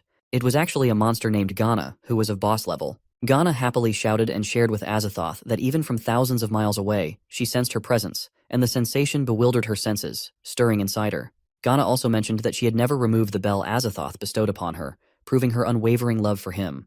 Ghana then asked Azathoth if she could devour her now, stating that after that, Azathoth would only belong to her. Sadiel was stunned by this, while Azathoth looked tense. But suddenly, to her surprise, Sirius picked her up in his hands and started running towards the hole in the wall, jumping outside of it. While jumping, he wondered how a boss-ranked monster could appear in the dungeon so suddenly. So he thought that he must take Azathoth to a safe place first. Ghana also jumped through the hole, following Sirius, shouting at him to give Azathoth back to her and not to run away. The scene then shifted to a few seconds later at the Heroes Guild, where Sirius had taken Azathoth, thinking it was a safe place. He was relieved that he had finally managed to lose Ghana, who had been chasing him. In the hall, Sirius was sitting beside Azathoth. Azathoth tensely asked where he had brought her. Sirius responded that it was the Heroes Guild in Zone Z, his home. Hearing this, she became happy, thinking that if it were true, her plans would become much easier. After retrieving her power into her body, she could go on a wiping spree, and they all would pay the price for dealing with her heart. So Azathoth stood up, held Sirius's face, and with a helpless expression told him that she had been cursed by a terrifying monster, and if she didn't find a human to mate with soon, she would die. So, please, save her. Sirius responded that he was a noble and upright hero, and he would never exploit someone's vulnerability. But still, Azathoth jumps over Sirius and with a sad face, shares that she was in deep pain at that moment, pleading with him to save her. Hearing this, Sirius became tense and wondered how he could have encountered such a shameful situation. His inner voice told him that he must never exploit others' vulnerabilities in that manner. Otherwise, his righteous soul would experience unbearable anguish. But soon he thought that, as a hero, it was his responsibility to help those in pain. He couldn't just sit back and do nothing. Sirius then reached out to Azathoth, thinking that he was willing to sacrifice himself to save her and bear the pain from the depths of his heart alone. On the other hand, as Azathoth leaned in for a kiss, she thought that once she extracted his essence and regained her power, she would wipe out every single one of them. But as she got very close, Sirius saw something between her legs and, confused, asked if it was a tail and how she had one. Sirius then remembered that a tail was supposed to be at the back, and Azathoth's tail was in the front, meaning it was a male private part. Realizing this, Cirrus was stunned and tensely pushed Azathoth back. He was so scared that he moved backward, and in the process, Yug fell out of his pocket.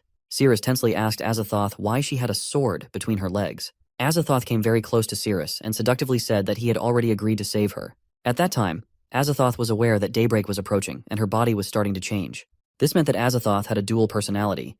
During the day, her body would become that of a boy, while at night, she would be a pure girl in human form. So she again put her hand on his leg and was about to kiss him, saying that Cirrus couldn't go back on his words. Cirrus was tense and didn't know what to do, but to his relief, an unexpected scene occurred as Yug started transforming. Azathoth even asked in confusion what was happening with his pet. Within seconds, Yug completely reverted to her monster form and started saying that she was so hungry. She was starving. Yug again asked for help from Cirrus, addressing him as her master. Cirrus saw an opportunity and told Azathoth that he believed Yug needed his help more urgently, so he would assist Yug first, and then it would be Azathoth's turn. Azathoth was now at a loss for words, unsure of how to respond. Here, Yug was wondering that Cirrus's pocket was so small that she couldn't even stretch fully. Meanwhile, Cirrus was running towards the kitchen, saying that if Yug was hungry, he would make something for her to eat. In the kitchen, he started cooking, all the while wondering that somehow he had found some time under the guise of cooking. However, he pondered what he should do next. If he didn't save Azathoth, she would truly die, and he had no means to defend himself either. So he questioned himself if he really had to mate with Azathoth. He soon started getting frustrated as he couldn't decide. While he was cooking, Azathoth also approached from behind, thinking that she could wait until morning to regain her powers. Cirrus noticed her but pretended he hadn't seen her. Seeing this, Azathoth realized that he didn't want to do what she had in mind. She thought that if Cirrus didn't want to cooperate, she would have to resort to forcing him into doing strange things. Out of nowhere, Azathoth got close to Cirrus and was about to place her hand on that part, but Cirrus quickly took the food off the plate and started running outside towards Yug. He said he had finished preparing the food and needed to go outside to help Yug first. Azathoth became furious because her human body was too weak to overpower Cirrus. When Cirrus exited the kitchen, he noticed Yug's tail emerging from the bathroom, prompting him to investigate. When he looked inside, he was surprised to see Yug drinking toilet cleaner. He wondered if she would be okay after consuming it. To his surprise, Yug was actually happy and smiling, saying that it was delicious. In the next scene, Yug was eating the food, so Azathoth came to Cirrus and insisted that he had already prepared food for Yug, and now it was her turn. Cirrus asked Azathoth to calm down and listen to him first. To his surprise, Azathoth became wild and shouted that she didn't want to hear any excuses. She wanted to do it now. Just then, his system showed that the time limit for returning weapons had arrived. While Azathoth was still wild, she forcefully tore off Cirrus's clothes into pieces, leaving him stunned and with only a scrap of cloth remaining. Azathoth, blushing, approached Cirrus slowly. Meanwhile, Cirrus's system alerted him that he had to complete the mission, which involved running through the streets and waving to 33 people. Seeing this, he became furious and shouted that he would never do such things. Suddenly, his system warned him that if the host couldn't complete the mission, he would be pulled back into the Advanced Paradise in reverse. A door appeared behind Cirrus and slowly began to open. Cirrus waited anxiously to see what was behind the door. When it finally opened, he was shocked to see many boy dummies asking him to come and play with them. Cirrus shouted that it seemed even more terrifying than running through the streets without clothes. Cirrus started to think about how such a small piece of cloth could provide him cover. Horizontally, it wasn't long enough to cover his waist properly.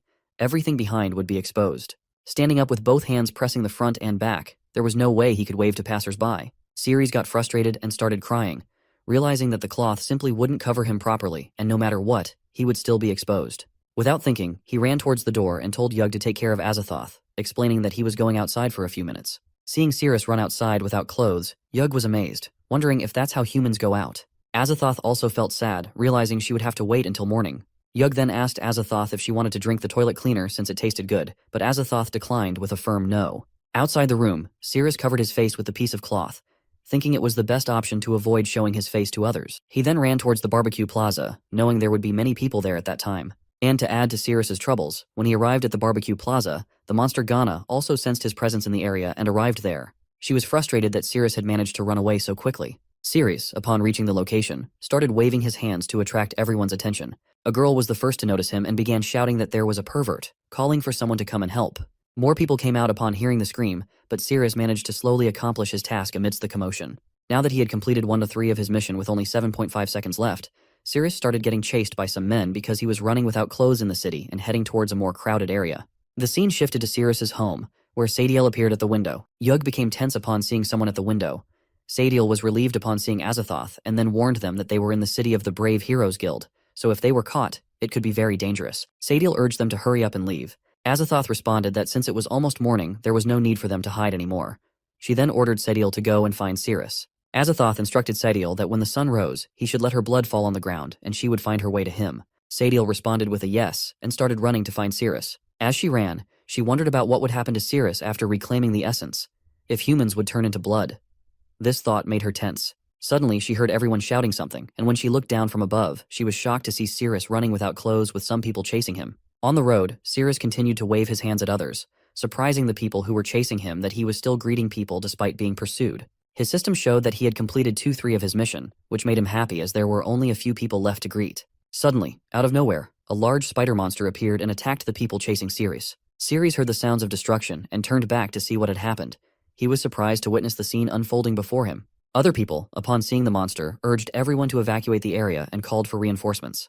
On the other hand, Ceres was confused about how a monster could appear at such a critical moment. Despite his confusion, he decided to confront and fight the monster. Ceres asked the system to open up, but it informed him that during the weapon return mission, he couldn't use the system as everything was reset to the initial rank F.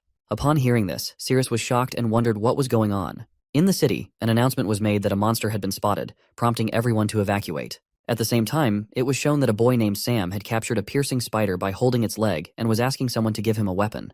To his surprise, Ceres approached and shook hands with Sam, congratulating him. Sam furiously asked if Ceres was out of his mind for greeting during the battle, and whether the monster had knocked off his pants. Due to Ceres's incident, Sam lost his grip, and the piercing spider was about to attack him. Luckily, a hero of A rank named Kajak arrived and swiftly defeated the piercing monster, saving Sam. Kajak asked Sam if it was so difficult for C-rank heroes to defeat such small spiders. Alongside Kajak was Charlton, the vice president of the Heroes Guild, who was also present. Charlton praised Kajak, acknowledging that his actions counted as being on the battlefield. He then emphasized the need to quickly escort Kajak back. However, Kajak reassured Charlton not to worry, stating that with their security team, no monster could harm or get close to him. Suddenly, Ghana arrived, sensing Ceres's essence. Upon seeing her, everyone became tense, and Kajak immediately ordered everyone to ensure Mr. Charlton's safety. Kajak attempted to attack Ghana with his sword, but she swiftly dodged the attack, and then she touched her face to his hand, asking if that was all he wanted to get close to her. Suddenly, Kajak's hand started melting, and his entire body began to burn slowly. Kajak howled in pain, realizing the poison's effects, and warned everyone to stay back and not touch Ghana. Ghana laughed, finding humans fragile for being unable to withstand even a small amount of poison. Another hero instructed the others to take Mr. Charlton away while he would hold Ghana back. Ghana smiled and asked if he wanted to hold her, mentioning that they had underestimated her. On the other side, Ceres was just one person away from completing his mission when another hero was burned by Ghana. Poisoning him, she remarked that the noises humans made when poisoned were truly pleasurable for her. As the hero died and his screams stopped, Ghana remarked that she hadn't heard enough screaming yet. She slowly moved towards Charlton, who began shouting for help. Ceres arrived and demanded that Ghana leave Charlton alone. He urged Charlton to look at him, and as Charlton did, Ceres's mission was completed and his clothes returned to him. Ceres then asked the system to open up, and it presented him with the option to choose a card. Upon selecting a card, the system revealed that Ceres had acquired a weapon called the Silent Divine Finger. The weapon appears to have a special ability where when Ceres touches surrounding objects, they transform into the enemy's body and he can feel their sensations. When the enemy screams from the bottom of their heart, it triggers the activation of the silent force associated with the weapon. This ability suggests a powerful and potentially transformative aspect of the weapon in combat or strategic situations. Upon seeing Ceres, Ghana became pleased, identifying him as the human associated with her lord, Azathoth. She ran towards him, demanding to know where he had hidden Azathoth. Ceres responded that he would hand Azathoth over to her. Ghana replied that if that was the case, she would eliminate Ceres first, and then locate Azathoth on her own. Ceres locked Ghana as his target, and when Ghana attacked him, he dodged and moved away, touching the ground in the process. The moment Ceres touched the ground, Ghana felt a strange sensation, feeling as though someone was touching her body. This sensation embarrassed her, causing her to wonder why she felt that way. She screamed in response to the touch, and her scream value reached 12%, triggering the silent force. The force inflicted significant pain on Ghana, stunning her momentarily. She covered her chest and wondered if Ceres had indeed touched her chest just moments ago. She interpreted the sudden impact after her scream as an invisible force, likely Ceres's ability. Though not fatal, it caused her pain, confirming her suspicion of Ceres's capability. Ghana declared that her body and mind belonged solely to Lord Azathoth. She stated that anyone else who touched her besides Lord Azathoth would face death, and she vowed never to make such a betraying sound again. Ghana expelled all her toxins from her body and gathered them in her hand. She then informed Ceres that she would present his charred corpse as an apology to Lord Azathoth. Ceres became tense as Ghana launched her attack, declaring Ceres to die in pain as the price for touching her body. Despite Ceres managing to dodge the initial attack, Ghana continued to pursue him, attempting to grab him from the ground. At that moment, Ceres placed his hand on the ground and rubbed it. Ghana screamed again from the intense sensation she felt in her armpit, and this time her scream value reached 43%. As a result, she was struck by a powerful force, causing her significant distress. Ceres also wondered if the sensation was like he had just brushed against her armpit. Meanwhile, Ghana was in pain and realized that the sensation really hurt, noting that it was several times stronger than the previous one. She wondered how she ended up making a sound again when she had decided to hold back. But this time, it was her armpit that got touched. It felt so itchy, and for a moment, it brought her joy, realizing that even Ceres was capable of triggering such sensations, much like Lord Azathoth. Ghana held the bell that Azathoth had bestowed upon her and sadly apologized, wondering what was happening to her. She questioned how Ceres, a mere human, could dare to have thoughts similar to Azathoth. She found it disgusting because lowly humans could never compare to the nobility of Azathoth. Ghana hid herself to snap back to her senses, and once composed, she smiled and asked if now Azathoth would forgive her. On the other side, Ceres was shocked to see Ghana hitting herself and interpreted it as a sign that she might have some mental issues. Ghana remarked to Ceres that his attack moves were strange, and she declared that she would get serious now. She then took out her sword and prepared to attack. Seeing Ghana take out her sword, Ceres wondered if the location where she concealed her weapon was even more peculiar. He interpreted the situation, noting that the first time it was her chest, the second time her armpit against the wall, so logically, if he calculated based on the distance ratio, her next move would likely be aimed at his back. For some reason, Ceres started running away, prompting Ghana to chase after him, shouting why he was running now when it was too late. She jumped at Ceres to attack, but he managed to dodge the attack. Ceres shouted that his agility was higher than hers, and he wouldn't let her catch him off guard. Ghana responded by acknowledging she knew, then threw a spider web towards Ceres. He became ensnared in the web and struggled to escape by moving around. Ghana stated that he wouldn't be able to break free, and now he had to die. She went in for the attack, but just then, Ceres managed to free his hand from the spider web and touched the ground. After touching it, he wondered if he was correct, noting that the sensation he was feeling was akin to touching the inner part of her thigh. Ghana once again felt intrigued and tense due to Ceres' strange skill. This time, she put her hand over her mouth, determined not to scream. Ceres attempted to tickle her more, but she remained resolute in not making a sound under any circumstances. She succeeded, with the scream percentage only reaching 1%, indicating the force was not very strong. Ghana was relieved and happy that she managed to hold back, realizing that as long as she didn't scream, she wouldn't be vulnerable to further attacks. When Ghana looked at Ceres, she was surprised to see that he had escaped from the spiderweb and slipped away. To her surprise, Ceres responded from behind that he hadn't said he was going to slip away. Ghana smiled, considering Ceres' decision not to run away as a foolish move. She then placed something in her mouth while explaining that she had figured out all his attack moves, and the chance he had to escape just now was the only one. Now, she was determined to dominate him single-handedly. When she removed her hand from her mouth, it was revealed that she had covered her mouth with spiderweb. Her idea was that by sealing her mouth shut with spider's web, she wouldn't make any screaming sounds, rendering Ceres' attacks useless against her. Ceres asked Ghana if the spot she felt was on the inner part of her thigh, right? Upon hearing this, she became embarrassed and frustrated, thinking Ceres was a disgusting human paying such close attention to her body. Ceres understood from her silence and explained that after locking her up, he arranged everything according to the proportions of her body. He then said that next up was the battle where one side completely overwhelms the other, and he would launch a fierce attack on her body to find the sensitive spots or points that would drive her crazy. Ghana then thought that his attack had been anticipated by her, so no matter which part of her body was attacked, she wouldn't scream. Ceres rubbed his hands on the walls. Ghana knew it was coming, so she somehow endured it and didn't scream. Ceres was also surprised to see that there was no reaction at all. Meanwhile, Ghana was tense, realizing that the feeling was completely different from before and seemed to be coming from the bottom of his heart, but somehow she held back. She still talks about Lord Azathoth as if the feeling were from the bottom of her heart, but she endured it and didn't betray Azathoth. This level of pleasure still couldn't be compared to Azathoth. Ceres again rubbed his hands on the walls and then rubbed them together, asking Ghana to enjoy it. Ghana was getting seduced and wondered why the feeling directly rushed into her mind. On the other side, Charlton was noticing everything and saw that the female monster started to wriggle again, which was amazing. Charlton wondered what kind of trick it was that made the female monsters emit those moaning sounds, and he also wanted to learn that technique. On the other hand, Ghana wondered how Ceres was able to do it, as the feeling was coming from the bottom of her heart. And it's so intense, like she had never felt before. Suddenly, she noticed that the images of Lord Azathoth were starting to blur in her eyes. She became determined not to let it happen, as she must stop everything. There couldn't be such thoughts anymore because she belonged to Lord Azathoth, and she needed to compose herself. Ceres was also shocked to see that Ghana still hadn't made any screaming sounds, as it seemed the excitement wasn't enough yet. Ghana then infused all the toxins from her body into her weapon and rushed towards Ceres to attack, thinking that she wouldn't fall down easily. Seeing her approach, Ceres moved closer to the wall and rubbed his hands together, inviting Ghana to appreciate his skills. This caused Ghana to tremble again and wriggle on the ground as she endured it. She became tense, feeling overwhelmed by the intense sensation, unable to move even a bit. So she thought that she had to eliminate Ceres quickly. Otherwise, Lord Azathoth would disappear from her heart. With determination, she threw her sword towards Cirrus to strike him down. But Cirrus somehow dodged the attack. Ghana already anticipated that Cirrus would dodge it, so she released the toxins from her sword when it was close to Cirrus. She thought Cirrus wouldn't be able to dodge the toxin in such a cramped space. And when the toxins cleared from the space, Ghana realized that at such a close distance, Cirrus wouldn't have had a chance to escape. Now that his entire body was surely tainted with her toxins, there was no doubt he would perish. Suddenly, to her shock, she heard Cirrus's voice saying that just like the spider web trick she used on him earlier, deceive and strike, he wouldn't fall for the same trick again. Looking up, Ghana was amazed to see that even in that situation, Cirrus had managed to jump onto the rooftop. Cirrus then shouted that now it's his turn, and he jumped off from the rooftop into the cramped space, rubbing both his hands on the walls from above to the ground. As Cirrus descended, Ghana felt a much stronger sensation, intensifying with each passing moment. Ghana tried to hold on as the sensation was supposed to end in a few seconds, but due to the height of the walls, the sensation persisted longer than expected. She became tense, realizing it hadn't ended yet. She was thinking that everything had happened in a flash last time, so why wasn't it ending this time? She hoped for it to end soon.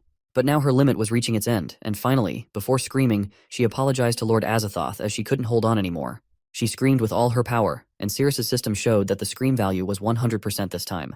Even the locket that Azathoth had bestowed upon her got broken, causing a powerful blast in the surrounding area of Ghana. In the blast, the force depleted Ghana's magic energy slowly until her magic value reached 0. She transformed into a mini spider. Cirrus's system returned the weapon, indicating that the enemy had been defeated, so it was retrieved.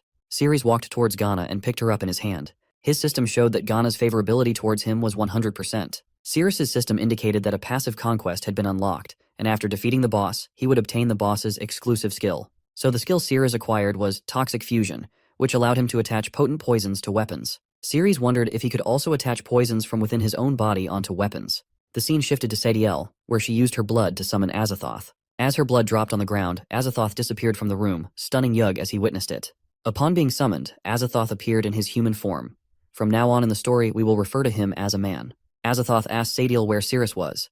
Tensely, Sadiel responded with an apology, admitting that she had lost track of Cirrus. Hearing this, Azathoth was stunned.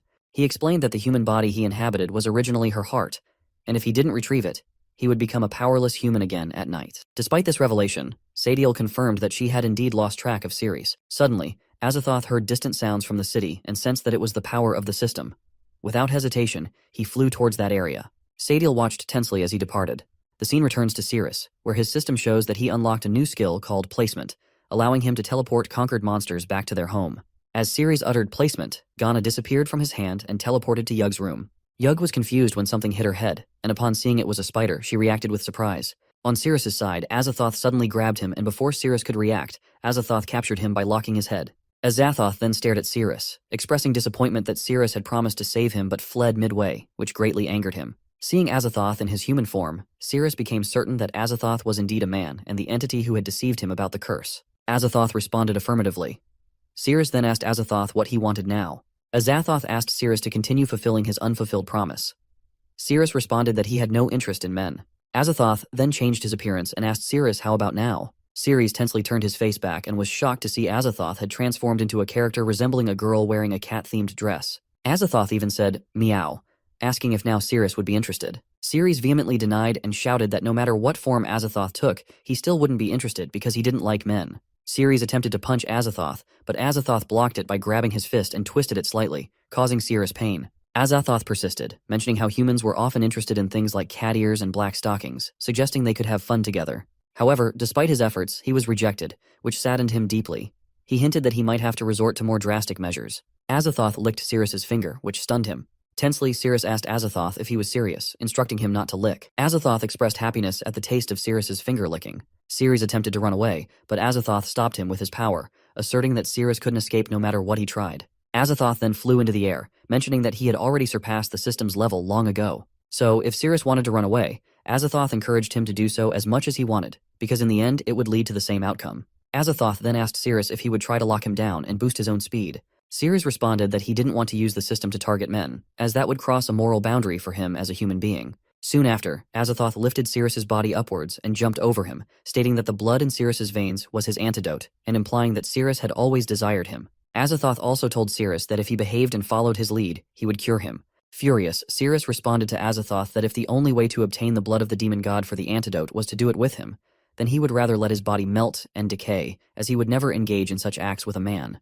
Azathoth became furious when Sirius resisted him, and he prepared to attack, stating that Sirius was not obedient and needed to be disciplined. He threatened to force himself into Sirius's body, claiming that Sirius would beg for it. Azathoth then touched Sirius's back, intending to return Sirius's power, system, and heart to their original master's body. To his surprise, his magic didn't work and disappeared instead. Confused, Azathoth wondered what had happened and why his magic had failed. Sirius's system indicated that it refused to return, rendering all of Azathoth's attacks against Sirius useless. Following this, Sirius's system asked him if he wanted to sacrifice 50% of his life for a chance to defeat Azathoth. Sirius furiously responded, questioning if the system was truly dumb because in the current situation, the answer was definitely yes. The system explained that when Sirius locked onto Azathoth as a target, it would trigger Azathoth's Spear of Oblivion. Afterward, Azathoth would be fully absorbed by Sirius, and the poison could be completely detoxified. Sirius's life countdown reduced to only 50 days. On the other hand, Azathoth was stunned to see that the system had actually refused to return to his body, which was unbelievable for him. Sirius also realized that as long as he could see Azathoth within 10 meters, he could lock onto him. But before Sirius could lock on, Azathoth used her power and red smoke enveloped the surroundings of Sirius. Sirius was stunned to see it and wondered if the red smoke was Azathoth's doing. The thickness of the smoke was so dense that Sirius couldn't open his eyes. At that moment, Azathoth cut a slice in his hand, causing an automatic cut to appear on Sadiel's hand. Seeing this, she became tense and wondered what was happening. Within seconds, Azathoth teleported to her location. Upon reaching there, Azathoth was sweating and tense, realizing he had narrowly escaped and was now safe. He was furious that the system had rejected to return to him, feeling betrayed. Seeing Azathoth in this state, Sadiel was confused and wondered what had happened. Azathoth also realized that his location was likely locked by the system. On the other side, Sirius was surprised to see that the system had locked Azathoth's location, but he was also stunned to see that Azathoth had managed to move so far in an instant. Sadiel asked Azathoth tensely if he was sweating because he had been injured. Azathoth responded that no one else in the city could harm him, and since she had drunk his blood, their bodies were resonating with each other. He explained that if he were to be injured, the harm would transfer to her first. Hearing this, Sadiel became tense. However, she first asked about Sirius, inquiring if Azathoth had been able to take care of him. Azathoth responded with a no, indicating that now all his attacks would be useless against Sirius. Sadiel reacted differently and asked Azathoth if what he was saying was true. Azathoth, in turn, asked her if she was happy that Sirius was still alive. Sadiel responded with a no, expressing her dislike for Sirius, and suggested that if Azathoth couldn't harm Sirius, they should return to the dungeon. Azathoth responded with enthusiasm, saying no, as he had been with the system for thousands of years and knew it well. He acknowledged that his attacks were rendered useless against Sirius, but he noted that pleasure didn't fall under the category of attacks. Therefore, he believed he could still bring Sirius pleasure until it led to his demise. Azathoth explained that the system had difficulty selecting a host with a compatible symbiotic body, so once Sirius died, the system would only be able to choose him. He added that once he turned back into a human, the system wouldn't be able to locate his location. Azathoth then ordered Sadiel to go and find Sirius again during the nighttime. Azathoth asks Sadiel whether she has learned the transformation magic yet. Sadiel responds with a yes, so Azathoth asks her to try it on him. While Sadiel was performing her transformation magic on him, he shared that at night he would lose all his magic, so he had to rely on her to maintain his transformation. After the transformation, Azathoth turned into a girl character again. Azathoth was happy because it wasn't bad, and with the transformation, Sirius wouldn't be able to recognize him. He also assured her that humans always like to do things like heroes saving beauties, so let Sirius play the hero once. Then he could make a reasonable move and find an opportunity to push Sirius over. Sadiel confusingly asks Azathoth if he could really wipe out Sirius in a pleasurable way. Azathoth responds with a yes and asks her how she thinks he died. This implies that Azathoth also died due to a girl giving him pleasure. And whenever Azathoth remembered that he was abandoned by the system, he would become very furious, shouting and asking why the system rejected him. He couldn't understand what was so good about Sirius. On the other side, Sirius was wondering that he only had 50 days left to live. As long as he found Azathoth within that time period, he could cure himself and survive. Since time was of the essence, he needed to hurry. Suddenly, his heart started acting abnormally again, and Sirius realized that the poison in his body was acting up. This time, it affected his feet, as he felt a burning sensation in his little toe. He fell to the ground, howling in pain, and slowly fainted. Seeing this, Charlton ran towards Sirius, wondering what had happened. The scene then shifted to some time later when Sirius woke up and saw that he was in a hospital. Even the ward boy, seeing him awake, got happy and shouted to his underling to go and inform Mr. Charlton about this. Sirius asked the ward boy who had brought him to the hospital. The ward boy responded that it was Mr. Charlton, the vice president of the guild, who brought him there. Hearing this, Sirius was surprised. Just then, Charlton entered the room. Charlton then asked Sirius if he remembered saving his life, the fat guy who was surrounded by a big piercing spider. Sirius recalled the face and responded with a yes. Then Sirius asked how long he had been unconscious. Charlton responded that he had been unconscious for 13 hours. Hearing this, Sirius was shocked and asked if it was really that long, as it seemed his body had been drained from fighting for so long. Mr. Charlton apologized for his impatience and oversight, expressing hope that he hadn't disturbed Sirius further. Seeing Charlton's sincerity, Sirius asked if there was something the vice president needed from him. Charlton responded that he had witnessed Sirius battle with the female spider monster and was impressed by his exceptional magic. Sirius then asked what the vice president wanted. Charlton shared that as men grow older, some abilities tend to decline and they lose interest in certain things. However, he saw Sirius's battle and found it very impressive and intriguing. He expressed that if he could learn Sirius's abilities, it would surely rejuvenate him and help him escape the suffering of the past 10 years. Sirius still didn't understand what the vice president actually wanted to say. Charlton pleaded with Sirius to teach him the magic and accept him as his disciple. Sirius was shocked to hear that the vice president of the Adventurers Guild wanted to be his disciple. Sirius thought that if he became Charlton's master, their relationship could leverage the Heroes Guild resources to locate Azathoth, which would certainly be helpful. However, he soon realized that it was a system ability, so he wondered how he could teach Charlton this skill. Sirius then asked Charlton if he could accept that his magic was very difficult. Charlton responded that no matter how hard it was, he had to try because, as the saying goes, the master teaches the way. But the effort is up to the individual. He promised to give his best to learn it, even if it cost him his life. Sirius told Charlton that the magic he witnessed needed to be practiced starting from the fingertips. Charlton suddenly bowed down in front of Sirius and earnestly asked him to accept him as his disciple. He also said to Sirius that this news must not be spread around. After all, he was still the vice president of the Adventurers Guild. Sirius responded that as his master, he understood. Suddenly at the door, Charlton's secretary Daisy came and said she had something to inform him. Charlton asked her to come in. She then showed him the warrant stating that Sirius had been convicted of desertion and sentenced to death. Sirius asked in confusion, "What? Why?" Daisy responded, "The document shows that Sirius disobeyed the captain's orders in the Cyrus squad, ran away without permission, which led to the mission's failure." Charlton turned to Sirius and said, "The matter is quite serious, but he will try to handle it as Sirius was his master." Sirius reassured Charlton that he didn't run away, as he had stayed to take care of the dungeon boss, Nay. Daisy responded that she had found information about the squad's retreat and mentioned that he, an F rank, Bella, a C rank, and Mark, a B rank, had all defeated an S rank monster. She found this achievement unbelievable for them. Sirius asked Daisy to send someone to confirm his statement. Daisy responded that the dungeon was currently empty as she had already sent someone. However, she added that during the investigation, he would need to be detained to prevent any potential escape issues. Charlton interrupted Daisy and told her there was no need for detention as he trusted Sirius's words. Daisy responded that it was against the rules. Charlton then said that if that was the case, he would take on the responsibility of supervising Sirius during the investigation process. Daisy informed Charlton that he needed to attend the guild's appreciation banquet that evening. Charlton asked her to let Sirius accompany him. Daisy once again urged Charlton to reconsider, emphasizing the banquet's high importance. Charlton thought for a moment and then told Sirius that it was decided he would not disturb him for the rest of the day and would come later at night to pick him up for the banquet. Sirius responded with an okay. When they both left, Sirius felt relieved, and then Sirius thought of checking Azathoth's location. Once he was ready, he planned to set out to find Azathoth. When Sirius opened the system panel, he was surprised to see that Azathoth hadn't left the city. Upon closer inspection, he was stunned to realize that Azathoth was very close to him. When Sirius thought about it seriously, he was shocked to realize that Azathoth was none other than at his home. He tensely ran back to his house, and upon entering, he found that there was no one in sight. As he went further inside, he discovered that Ghana was still there, but Yug was nowhere to be found in the house. So Sirius interpreted that Yug had been captured by Azathoth. The scene shifted to Azathoth and Yug, where Yug was confused and tensely asked where she was. Azathoth smiled and responded that they were at the auction venue for monsters and humans. Sirius was running towards the place where Azathoth's signal was showing, and he noticed that it had already been half an hour since he hadn't moved, indicating that he was very close to him. Suddenly, the marker showing Azathoth's location disappeared, and Sirius realized that he would be unable to track Azathoth at night. As Sirius moved further, he was attacked by someone, but he easily dodged the attack and wondered who was now targeting him. The person's name was Raka, and he explained that it was the territory of the Star Cavalry. He warned Sirius that intruders, whether heroes or monsters, would be dealt with mercilessly. Upon hearing the term Star Cavalry, Sirius wondered if they were the bandits known for thriving on kidnapping. They all prepared to fight Sirius, with Raka mentioning that the female monsters and women in the prison were likely baits released to lure them out. He also warned that there might be other heroes lurking nearby.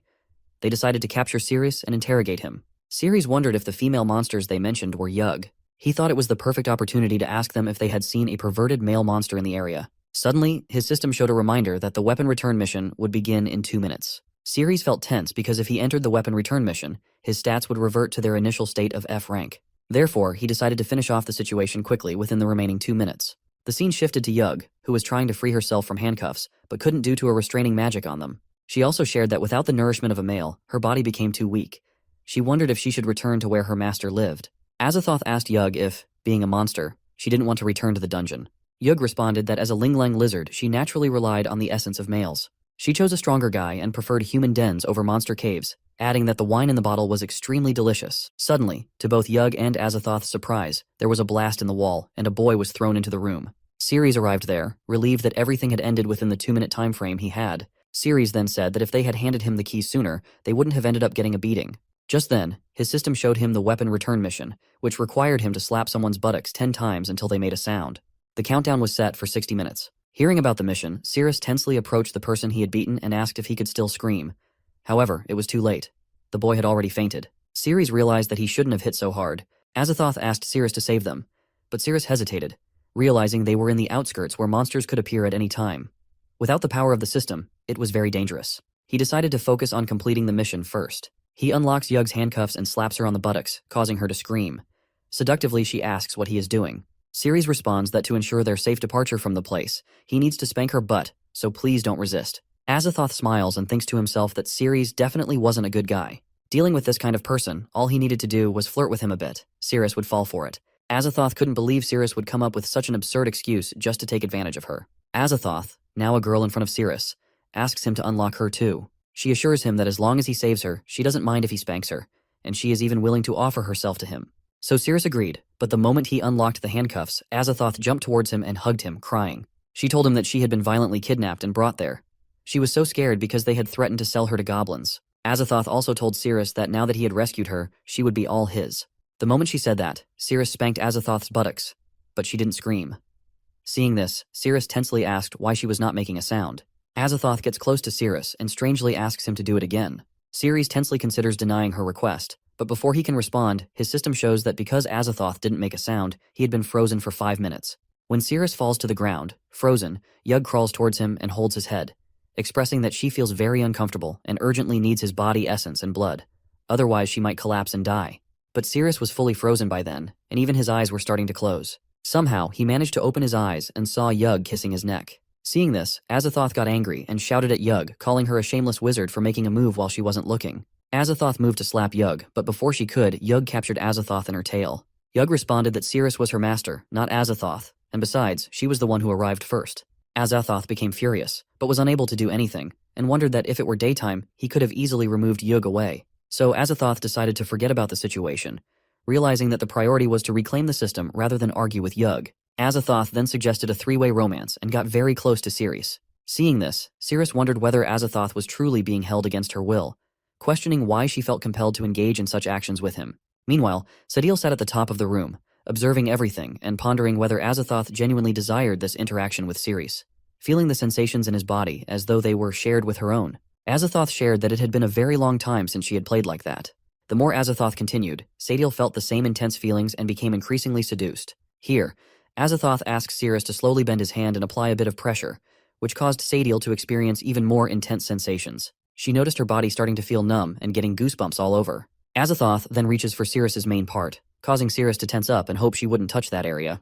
Meanwhile, Sadil began to feel as though she was holding something in her hands. Suddenly feeling the grip, Ceres recognizes it as familiar, and upon closer inspection, realizes it's none other than Sadil. Seeing Ceres furious, Azathoth wonders why the look in Ceres' eyes had changed. Azathoth realizes that it's the technique he used inadvertently, which means he has been exposed.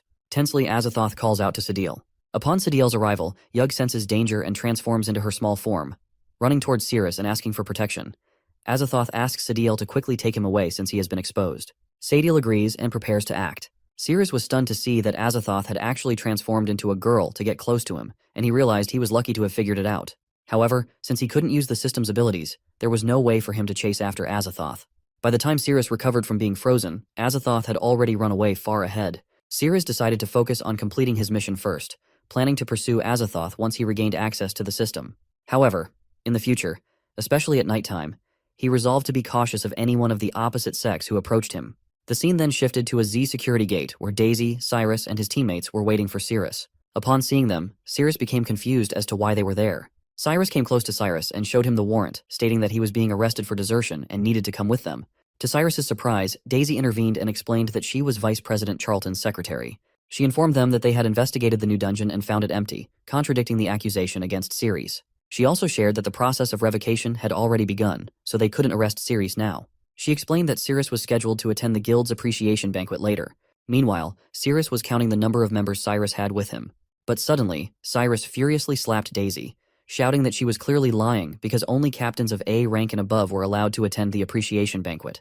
He accused her of falsely claiming to be the vice president's secretary. Cyrus also yelled that he was the president himself and ordered her to get lost. Cyrus then threatened Daisy, saying if she continued causing trouble, he would throw her into the interrogation room with Ceres. Ceres told Daisy to go and ask the vice president for authorization and to bring the revocation notice to rescue him, as he believed Charlton would surely help. Ceres also asked if she could do it in 20 minutes. Daisy responded that 10 minutes would be enough.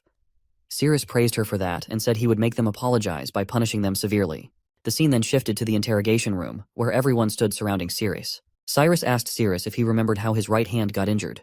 Ceres remained silent, not responding. Cyrus reiterated that he had bravely led his team into battle against the monster Nay. However, Ceres had attacked him from behind to escape, which gave Nye an opportunity to attack, resulting in the deaths of most of his team members. Cyrus explained that he sacrificed his right hand to save the lives of the remaining team members. Cyrus then furiously asks Ceres whether a coward like him deserves to live or die. Ceres responds that a coward who runs away when facing the enemy deserves to die like an animal. Hearing this, Cyrus becomes furious because he realizes Ceres is implying that he himself is a coward. Cyrus asks his teammate to bring the hammer to the table. At that moment, Ceres was wondering that 10 minutes had already passed, which meant the secretary should arrive soon. However, the problem was that he still didn't have access to the system, so he had to endure the situation for the time being. Suddenly, to his surprise, Yug calls to Ceres. Confused, Ceres asks what she means. Yug explains that Cyrus couldn't harm him because she had absorbed some of his blood essence, which had restored a bit of her magic power. This was more than enough to endure human torture. She also makes a deal that after they get back home, he would have to repay her twofold. Suddenly, Cyrus hits the hammer on the table near Ceres's hand, making Ceres tense. Cyrus asks Ceres to pick a finger they should start with, or if he prefers, Cyrus will choose one for him. Just as Cyrus is about to strike, one of his teammates interrupts, saying it's not a good time because the vice president's secretary has arrived with the revocation notice for Ceres. Seeing the notice, everyone became tense and found it hard to believe that the girl was truly the secretary of the vice president. Even Cyrus was shocked and wondered how an F-rank hero could possibly have contact with someone at the vice president's level. So one of the boys asked if they should release Ceres, as using torture after receiving a revocation notice was illegal. Everyone prepared to release Ceres, but Cyrus told them to stop and asked them to bring the notice back to him after half an hour. As he hadn't received any revocation notice yet, Cyrus claimed he didn't know anything about it. Ceres became furious at Cyrus's actions, while Cyrus, with a determined expression, shouted that Ceres must pay the price. Outside of the interrogation room, Cyrus's teammates shared that their captain hadn't come out yet, and they didn't have permission to go in. Daisy asked them to step aside as she would go in by herself and show the revocation notice. He responded to Daisy again, stating that it was the interrogation room, and she didn't have the right to come and go as she pleased. Inside the room, Cyrus hit Ceres's hands with the hammer, but to his surprise, Ceres sustained no injuries from the blows. So Cyrus wondered what had happened, as there were no broken bones, no bloodshed, and not even a scratch on Ceres's skin. Outside, Daisy was arguing with the guard. Suddenly, out of nowhere, Charlton arrived and asked the guard if he had the right to enter the room. Seeing this, the guard became tense and moved away from the door. Charlton kicked the door open, and upon entering, he saw Cyrus about to hit Ceres with a hammer. Cyrus was stunned and tensely asked why the vice president was there. Charlton showed the notice and explained that it was the revocation notice for Ceres's arrest warrant, instructing them to release Ceres immediately. Cyrus tensely dropped the hammer and agreed to release Ceres. Then they released Ceres, and Charlton explained that as a captain, Cyrus had abused his power by torturing a subordinate. Charlton warned that if the matter was investigated, Cyrus would likely be stripped of his captaincy at minimum. Cyrus, feeling scared, responded that he hadn't received the revocation notice, which was why he had taken action. Cyrus also mentioned that his teammates could testify for him, but surprisingly, none dared to do so because they didn't want to offend the vice president. Charlton furiously asked what Cyrus had to say now, leaving Cyrus speechless. Cyrus was also wondering what to do next, considering he could only go and ask his brother for help. Ceres stood up and said he could testify that Cyrus hadn't seen the revocation notice, and he wouldn't pursue the matter of Cyrus arresting him. Ceres then insisted that Cyrus and the others should bow and apologize to the secretary. Confused, the secretary wondered what Ceres was doing. The scene then shifted to a few minutes later, where everyone from the Crusade Squad was bowing down in front of Daisy. Ceres stood with a stick in his hand. Everyone apologized to Daisy, while Ceres furiously remarked that they dared to treat such a beautiful secretary rudely, and then started hitting everyone in their butt with sticks. When everyone was screaming in pain, Daisy, seeing it, was blushing and smiling, thinking about Ceres. They all shouted that they were wrong and wouldn't dare to do it again. With that, Ceres's mission was complete, so he informed Cyrus that the issue between Cyrus and Daisy was resolved. Hearing this, Cyrus tensely asked what Ceres meant. Ceres furiously grabbed Cyrus's hand and demanded that they settle their matter now. Cyrus tensely asked Ceres if he wasn't saying that he wouldn't pursue the matter of the arrest. Ceres angrily replied that it was about Cyrus hitting his hand with a hammer, and as he said this, he tightened his grip on Cyrus. Due to this, Cyrus starts howling in pain and was asking sorry from Ceres if he wouldn't do it again and forgive him. Ceres responds with an okay and breaks Cyrus's hand by hitting it on the knee. With that, Cyrus's left hand also got broken from the middle. His teammates started getting scared and tensely asked whether he was okay. Ceres also said that now he was forgiving Cyrus. Charlton informs Ceres that Daisy would take him to the banquet, as Charlton needed to meet with an envoy from the Holy See first. Ceres, confused, asks what the Holy See is. Charlton explains that they had established the church with a mission to eliminate all evil thoughts from the world. They possess unparalleled purification magic, capable of eliminating any toxins from the body.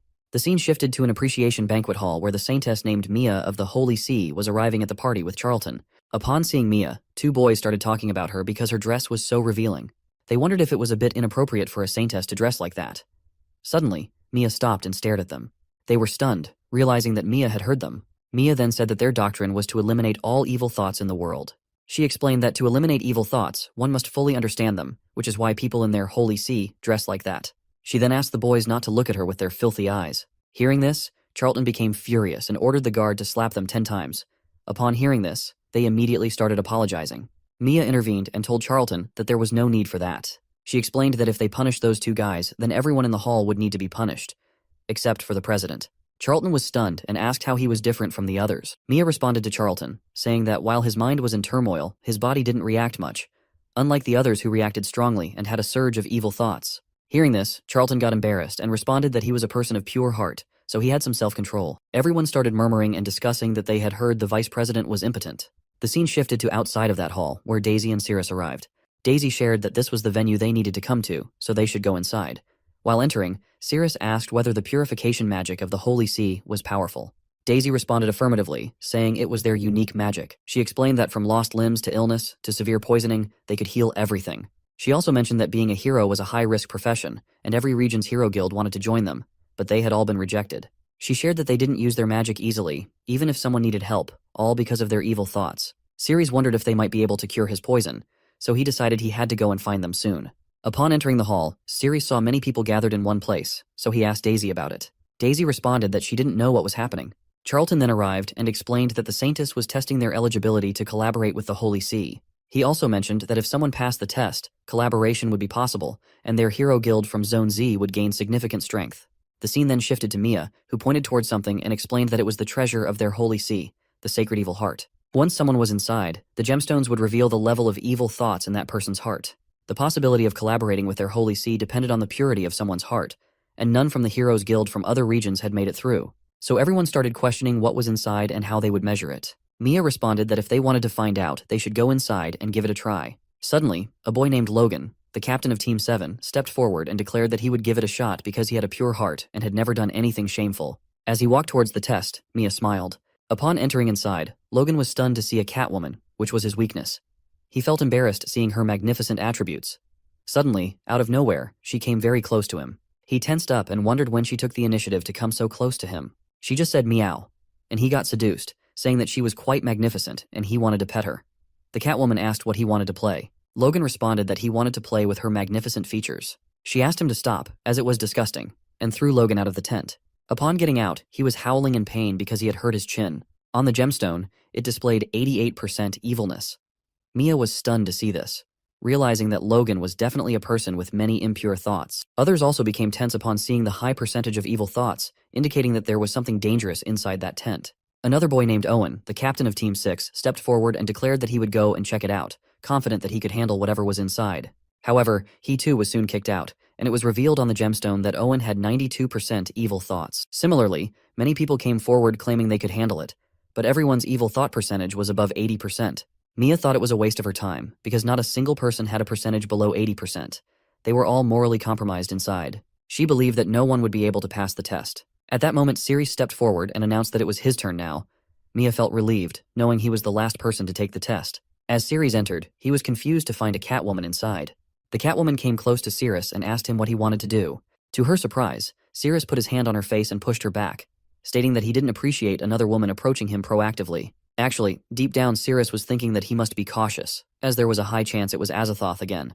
Even the Catwoman was stunned and remarked that he was the first man to reject her proactively. Outside the tent, Mia was stunned to see 0% on the gemstone, as it was the first time she had seen someone achieve such purity. The person seemed as calm as water. Inside, Sirius was cautious, still unsure of the identity. He asked the system to get started to confirm. Sirius's system asked him if he wanted to lock onto the enemy and use Azathoth's Spear of Oblivion. Sirius felt tense because he knew he only had one chance. If he messed up and faced Azathoth again, he would be doomed. On the other hand, the Catwoman was puzzled. It was the first time she had been rejected by a man, and he had even pushed her away. She also noticed that he was staring at her intently, yet there was no trace of evil thoughts, and he seemed somewhat hostile towards her. The Catwoman started biting her finger, frustrated that Sirius's rejection was more annoying than those who just covered her body, seeing it as a rejection of her charm. Determined, she decided to find a way to make Sirius's heart race. On the other hand, Sirius was thinking that he needed to find an opportunity to check if she had any malicious traits. Suddenly, she jumped towards Sirius, shaking her chest in an attempt to seduce him, and said not to look at her with such hostility, suggesting that a warm, soft hug could help them connect. But when she moved close to hug him, Sirius dodged her and stepped away. Seeing this, the Catwoman became frustrated as she was rejected again. Undeterred, she ran towards him again to hug him, but this time he sidestepped her. As she jumped into the air, hoping Sirius would feel her softness, he avoided her once more. Sirius thought the angle would be appropriate to check if there was anything underneath her clothing. He moved in the opposite direction of the Catwoman to get a clearer view. As he approached, his eyes fell on her magnificent chest, causing him to blush involuntarily. However, he remained determined to check for any hidden traits first. The Catwoman also noticed that even as Sirius dodged her, he continued to stare intently at her chest. After avoiding her, he stopped moving, and she also remained in place, pondering why Sirius had no evil thoughts. Sirius also felt tense because he couldn't seem to look away from the Catwoman's magnificent chest. She then asked why he was staring at her chest just like everyone else, and why his body reacted too, but there wasn't a trace of evil thoughts in his heart. She shouted again, demanding to know why he was so calm. Sirius calmly responded that it was because he was an upright person. He didn't have any lewd thoughts about her body. He explained that breasts were natural in their world, providing milk and nutrients for growth and survival. Sirius looked at her chest with a heart full of gratitude. Hearing his explanation, she became happy and blushed. She felt a strong, dazzling light emanating from Sirius and believed that he was originally that kind of person. Finally, she imagined herself as small in front of him, realizing there was a significant gap between them. The Catwoman told Sirius that he had passed the test and could leave now. Upon hearing this, Sirius wondered if she was genuinely letting him go, and if she truly wasn't Azathoth. He happily bid her goodbye and left. As Sirius left, the Catwoman wondered if her training was not sufficient, which was why she couldn't seduce him. Meanwhile, in the hall, everyone was discussing how Sirius could achieve 0% evil thoughts, as they believed there was no way a man could lack interest in a Catwoman. Mia shared that it was her first time seeing someone with a completely pure heart. With hesitation, Sirius asked if he had passed the test and if she could use purification magic on him to remove the poison. Mia responded affirmatively and asked everyone else to leave. The scene then shifted to some time later, where Mia and Sirius were alone in the hall. Mia told him that she was going to detox him now and asked him to lie down. After lying down, Sirius asked if he needed to do anything else. Mia replied, instructing him not to move. She then explained that their purification magic was bestowed upon them by the Holy See, and each person had a specific part of their body for performing magic. Mia took out her right foot and revealed that her purification magic was in her feet, using stepping motions to perform the magic. Mia then shared that while she was using the purification magic, Sirius must not harbor any evil thoughts, as it would gradually diminish the effectiveness of the magic. Tensely, Sirius asked if those evil thoughts referred only to him. Mia responded affirmatively, explaining that since she became a saintess of the Holy See, her desires were taken away. She asked Sirius to relax completely, assuring him that she would proceed from top to bottom to assess his physical condition, as it was a necessary part of the process, so Mia could treat his body more accurately. Sirius agreed. Mia began moving her feet around his hand, adjusting and performing her purification magic. Seeing this, Sirius thought she might be trying to use her foot to reposition his hand, so he tried to help by moving it himself. In response, Mia shouted at him to not move and assured him she would handle it herself. Mia emphasized that any movement from Sirius could affect her ability to cast the magic effectively. She then mentioned feeling cramped in the chair and requested to use his face for support. Placing her feet on his face, she carefully moved her left foot towards his hand. Mia then announced that she was beginning the magic, and the moment she lifted her foot, Sirius felt pressure on his face. Suddenly, to his surprise, he found himself floating on water and wondered where he was. Out of nowhere, a foot descended from above and pressed against him. Sirius tensed up as the weight was substantial, so he pushed the foot back with his strength. In reality, Mia's foot was pushed away in the air. She asked Sirius to relax and not resist her foot, explaining that it was part of the healing process. Mia also explained that she was using her purification magic to project his consciousness into a specific part of his body. She assured him that she would bring him out of the water, and his fingers would be healed. Sirius responded that he understood and was ready. When she placed her foot again, Sirius was prepared. As the foot approached him, he jumped and grabbed onto the toes, hanging in the air. Mia explained that she would pull him out in one go, but Sirius was caught by something under the water. He informed Mia that something below was entangling him. Mia responded that those were the poisons in his body. She then pulled him and asked him to grab onto her foot. He tried, but couldn't get a good grip, so he considered tearing her dress to get a better hold. Mia noticed and remarked that Sirius's action was very rude. Despite this, Sirius held onto her foot tightly as she pulled him away from the roots of poison. He realized that despite her firm grip, he felt no pain. Instead, he felt surprisingly comfortable. Suddenly, Sirius felt his little finger getting very warm. As soon as he was pulled from the water, he saw in real life that his little finger had returned. Opening his eyes, he witnessed his finger regenerating, confirming that it was indeed working. Then Mia mentioned that she could sense another remnant and asked Sirius to take off his shoes. Just like before, his foot's limb was also restored. Sirius was amazed by the power of purification magic. Mia then explained that she needed to change direction now that she had located the poison in his body. She placed a chair between his legs and asked him to lie down without moving, emphasizing they needed to work together to detoxify it. She then puts her foot on his private part because it's the source of the poison. The moment she puts her foot, Sirius is stunned due to pain and wonders whether it is really there. In the imaginary life, she was pushing Sirius inside the water, saying that she would send him down and he needed to pull the poison to the surface, and it would disappear, and his body would be detoxified. Sirius responded furiously that he couldn't breathe underwater. Mia reassured him not to panic, and then wrapped both legs around him, explaining that this would help him expel all the poison by continuously strengthening his power. Suddenly, Sirius noticed that he was growing larger. As he reached the depths of the sea, he saw red roots emerging from the bottom. He asked if these were the poison in his body. With determination, Sirius moved towards the roots of poison to pull them out. Whereas here in real life, Mia's body starts feeling very strange. On the other hand, the series system shows that there was 1% of locked favorability, which means somehow Sirius locked Mia as her target, and now Mia was going to be seduced like others. So what do you guys think, whether she would be able to detoxify him, or her evil thoughts and desires would arise somehow? And lastly, Sirius had to fight with Azathoth without his will to cure his body's poison. We pick up the story right when the poison detoxification process is underway, and suddenly the system locks Mia as the target, making her body feel pretty nutty. Right on cue, the poison surrounding our boy began to dissipate after Mia successfully activated the shield. She advises him that since the shield is up, he should swim down and try to break down the poison in his body. Sirius starts diving deeper into this spiritual world, heading toward the core of the poison. The tentacles are getting demolished as soon as they touch the shield, so he's making good progress. He should reach the poison's source soon. However, despite swimming for what feels like a long time, Sirius realizes he hasn't gotten any closer. Even though he's covered a significant distance, the source still seems far away. That's when Mia explains that you can't use real-world distance to judge how far you are in body consciousness. So, even if the source looks close, it's actually not. Meanwhile, Mia continues to rub her feet anxiously to keep the shield up, but she's worried she might exhaust herself at this rate. Not only that, she's feeling a strange sense of joy spreading from her feet. Well, we can understand why she's feeling this way, because the system has been locked, and the favorability has just increased to 21%. However, it looks like things are starting to go wrong.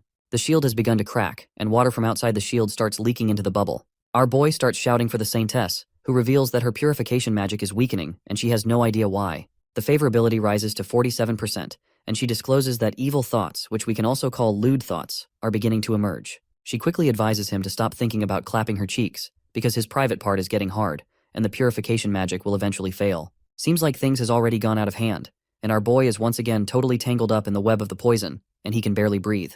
Mia tries even harder to repair the shield to keep up her purification magic, but her flushed face and the favorability rising to 69% make it clear she's not going to make it. As you can imagine, Sirius begins to drown, and just before he can suffocate, he wakes up back in reality. As he lies on the ground, the Saintess appears to be smiling oddly. The favorability has risen to 87%, and it's clear she's had an interesting time rubbing his rod with her feet, and she seems eager to continue rubbing it to keep up the shield. Just as she is thinking about all the naughty stuff, the favorability also rises to 91%, and our boy quickly snaps her out of her inappropriate behavior by calling her out. The Saintess is startled to see that Sirius has already returned to reality, which means her treatment has failed. She's completely confused about what's happening and can feel her heart racing as if it's going to burst. She's starting to experience some unsettling thoughts and physical sensations, feeling wet and out of sorts. She's convinced that these evil thoughts are what caused the purification magic to fail, and she is feeling deeply ashamed for it. She resolves to keep this incident to herself, worried that it could tarnish the dignity of the Holy See. The Saintess then drops the bombshell that the treatment is finished, leaving our boy to ask her if she can't remove the poison from his body after all. She shakes her head, explaining that there is no poison the Holy See can't cure, but his condition will require long-term treatment. She tells him that once she finds a way to reach the source of the poison, she'll let him know. In the meantime, she can still heal the limbs of his body. She adds that he's welcome to visit the Holy See anytime to find her, and finally introduces herself as Lilia. With that, she begins to walk away. Sirius is left thinking that Azathoth might be the only solution for his poison after all. Meanwhile, Lilia hides behind a pillar outside, and her hormones appear to be going absolutely wild. She's barely able to hold herself back, as her body is practically begging her to make some babies. In the following scene, we see Cyrus is getting tossed and kicked around by his brother like yesterday's trash. The brother is absolutely fuming that his scrawny little brother couldn't even handle a single task.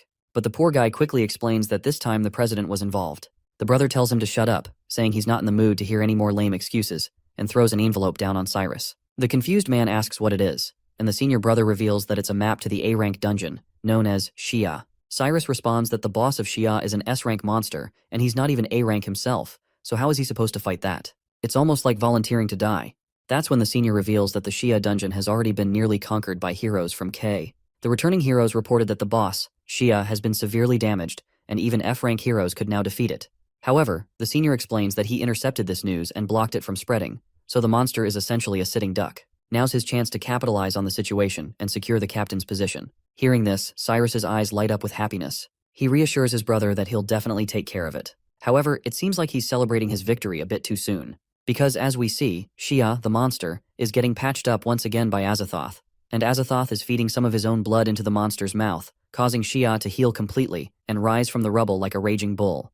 The monster takes a deep sigh of relief after narrowly escaping death. He quickly reminds Azathoth that he's been saved once again and feels deeply indebted, vowing to do whatever it takes to repay the favor. As expected, Azathoth tells him to simply kill a human for him and nothing else. Naturally, that person is our boy, who is currently searching for this gender-bender figure as well. We then see the eager vice president, who gives props to our boy for his significant contribution in the guild. He explains that their Z area will be cooperating with the Holy See, and their combined strengths have increased considerably. He tells our boy that if he has any requests, he should let them know. Our boy doesn't hesitate and demands the captain's position. This way, he'll have the authority to choose which dungeon he wants to tackle. The vice president quickly agrees to grant his wish. Sirius then states that he'll head home to prepare and plans to leave the city by noon. After all, with only 49 days left to live, he can't afford to waste any more time. The vice president asks why there's such urgency, pointing out that they're already short-staffed in the guild, and the process for promoting a new captain might not be completed by noon. That's when the secretary jumps in, offering to help. She's familiar with the procedure and should be able to complete it before noon. She says it's a thank you gift for our boy for giving a well-deserved smackdown to Cyrus. Later, our boy arrives back home. As soon as he opens the door, Yug greets him upon his arrival and tells him she's cleaned everything and even finished all the food. She starts rubbing against him, boasting that now that the home is spotless, she's the epitome of every human's dream maid and expects to be praised by her master. Reluctantly, the boy acknowledges that she's awesome, mainly because he doesn't want to suffocate against her massive chest. She then asks if she can stay here forever, since she's really useful. The boy asks the maid if she doesn't want to go back to her own home. The girl pretends not to understand what a home is and declares that for a monster, there's only a lair, not a home. She continues to squeeze his face, and eventually, our boy tells her she can stay, but warns her that she must not let anyone find out she's a monster, given they live in a city full of ordinary humans. Otherwise, they'll both be in trouble. The maid lights up with joy and reassures him that she's great at hiding. Just then, the favorability level hits 100%, and the system announces that getting close to her has doubled the increase in values. She then reminds our boy that since her work is done, it's time for him to perform his role as well. Ceres remains confused and asks what she's talking about. She then reminds him that in the dungeon, she took a bunch of hammer blows for him, which used a lot of her magic. Now she's expecting him to repay her with double what she lost. Looks like our boy is cool with that since getting laid with her will also double her strength, which will be super handy for the upcoming journey. Well, sounds like a win-win situation. The next scene shows the secretary driving her car, looking forward to arriving at Sirius's place to deliver him the promotion notice. Meanwhile, the man in question is getting his clothes torn off by his muscular maid. As she rubs her hands against his naked body, she comments on how fantastic his physique is. She starts getting closer and closer, and as soon as she opens her mouth, she begins squeezing his meat, leaving him groaning in pain, or maybe in pleasure. The system window goes crazy with notifications, announcing all the sweet stat boosts he's getting. Meanwhile, the maid is feeling totally pumped up with all the power surging inside her. She doesn't let up and keeps squeezing him, and just as he lets out a huge groan of pain, she quickly softens her grip and apologizes for getting too excited. Suddenly, the front doorbell rings, and our boy can tell that the visitor must be the secretary, here to deliver his promotion notice. He quickly tells the maid to hide for a bit. Once she's out of sight, he opens the door and finds the secretary standing there. He tells her he was just in the shower, so not to mind his shirtless look. As expected, the secretary announces that he's been promoted to captain, and hands over the ID card and promotion notice. He gratefully takes the documents, and the secretary also offers him some fruit she brought. Once again, he thanks her for the kind gesture, especially since he's run out of food, and we all know the reason why he is running low in food. Yug listens in closely, while the secretary blushes and tells our boy he can call on her for help anytime. It's pretty clear that Yug isn't happy seeing her master getting all chummy with the secretary, so she pops out of hiding right then and there. The secretary's jaw drops when she sees a tall woman with a pair of assets that could give the entire adult industry a run for its money. My guy gets stunned to see her, and wonders why Yug came out of her hiding spot. To his surprise, she's taken on a human form and immediately starts hugging him again, introducing herself as his passionate sister. As Yug gets all lovey-dovey, kissing him everywhere, the secretary gets jealous. She snatches the fruits she brought, says an annoyed goodbye, and leaves in a huff. Yug keeps up her passionate rambling, which only annoys the secretary more. In frustration, she throws all the fruit into the dustbin. Later on, our guy suits up in his armor, and as he stands at the door, he tells Yug he has an important task for her. She has to transform into a human, buy some food, and make sure not to get caught. With that, he's off, determined to find Azathoth no matter what. As he opens the door to leave, he spots something on the floor. It turns out to be the fruit with a note that says, "Sorry for getting mad earlier." It's pretty clear that it's from the secretary. We then catch up with Cyrus and his goons, who are all fired up about hitting the jackpot after defeating the boss monster. Cyrus in particular is feeling pretty smug.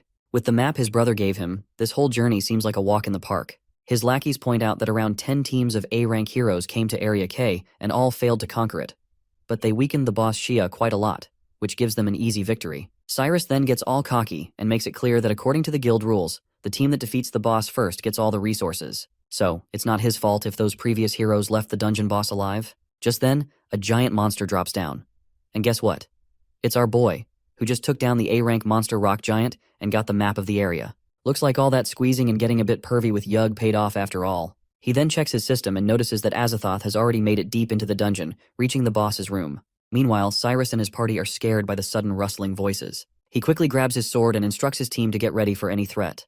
To their shock, our boy emerges from hiding. Cyrus literally has no clue what this guy is doing here, and suspects he might be trying to snatch their victory. So, he directly asks our boy what the hell he is doing here. Ceres simply replies that he's here to slay some monsters, just like everyone else. Cyrus asks about the team he came with, but our boy says he's doing this solo and proceeds to walk away, clearly focused on his own mission. Cyrus begins to tremble at the thought of Ceres taking on an A-rank dungeon all by himself. The realization that Ceres might already know that boss Shia is weakened only adds to his anxiety. He quickly hypes up his party and tells them to move faster and follow him. He's determined not to let our boy find the weakened Shia first and steal the credit. Meanwhile, Ceres opens his map via the system, which promptly announces that the map has been activated. A new notification pops up about this sword, known as Bunker Spectre, indicating that pulling out this sword will cause the paths ahead to swap left and right, and it can also disable or enable traps. Meanwhile, Cyrus is feeling confident with the secret info from his brother's map, thinking he's got the upper hand. According to the map, there's a fork ahead. The right path is a dead end, and the left path is the correct one. Cyrus believes he's ahead of our boy, but he doesn't realize that Ceres's system has already clued him in on everything he needs to know. Cyrus dashes toward the right path, feeling smug about his strategy. He believes that once he takes the left path, he'll seal off our boy behind him. It quickly becomes clear that Cyrus's information was off. As he charges down the right path, he's met with a massive dragon, and there also appears to be someone else who is giving a thorough beating to this monster. This cocky guy has no clue what is happening, because his brother's map and intel didn't mention anything about this monstrous foe. The dragon roars and thrashes, its tail smashing through the surroundings. It's a chaotic scene, with debris flying everywhere and the adventurers barely managing to avoid being squished. We then see that person from before fighting the monster. She balls up his fist and lands a devastating blow that sends the massive beast crashing down. The dragon finally crumples to the ground, lifeless, right before Cyrus's feet. He just stares in shock, totally lost on how this woman managed to take down a giant creature with her bare hands. After the monster's down, she zooms over to Cyrus and his team. Seems like she's an S-rank adventurer named Daphne from Area K. As she lands, she asks which area they're from. Cyrus looks pretty nervous in his presence and admits they're from Area Z. When Daphne asks if they're here to conquer Shia's dungeon too, the anxious guy says yes. Daphne then points out that Area K didn't ask for help from Area Z, so she's wondering if he's trying to compete with her. She makes it clear that fighting her wouldn't end well. Cyrus tries to stay chill, suggesting they could work together and that it'd be an honor to team up with her. But Daphne makes it clear she's not into teamwork because only the weak rely on others, and she's definitely not weak. Then she suddenly gets a transmission in her ear, asking if there are any heroes around because dragons have shown up and they need some backup. She quickly squats down, and before launching herself into the air, she tells these shitheads to go back home. She saw them freaking out after seeing the monster, and she definitely doesn't want weaklings like them hanging around. With that, she takes off with such force that the ground shatters beneath her. She soars into the sky, her peachy butt leaving an impression as she flies away. Meanwhile, our guy is still stunned that she can fly. On the other hand, stupid Cyrus is still fixated on taking down that boss monster before she returns, even though she clearly warned him to stay away. Even Ceres can't help but notice how incredibly thick-headed Cyrus is. Cyrus quickly activates the mechanism and drops the giant stone gates, feeling confident that he's sealed off the place. Now he thinks no one will bother them, and they'll finally get the credit for killing that monster. Meanwhile, outside, our guy grabs that sword, and his magic power starts depleting rapidly. With a strong push, he finally pulls the sword out of its place, leaving him with just 3530 mana. The whole area starts to quake, leaving Cyrus and his lackeys bewildered. On the other hand, our guy, now holding this sword known as the Bunker Scepter, takes the right path. Cyrus is feeling pretty confident and figures they'll reach their destination in a few minutes since all the monsters in the area have been cleared. But everyone's jaws drop when they see B-rank furious monsters known as Obsidian Claws. It's clear these monsters are not to be messed with. They growl and quickly charge at Cyrus and his party.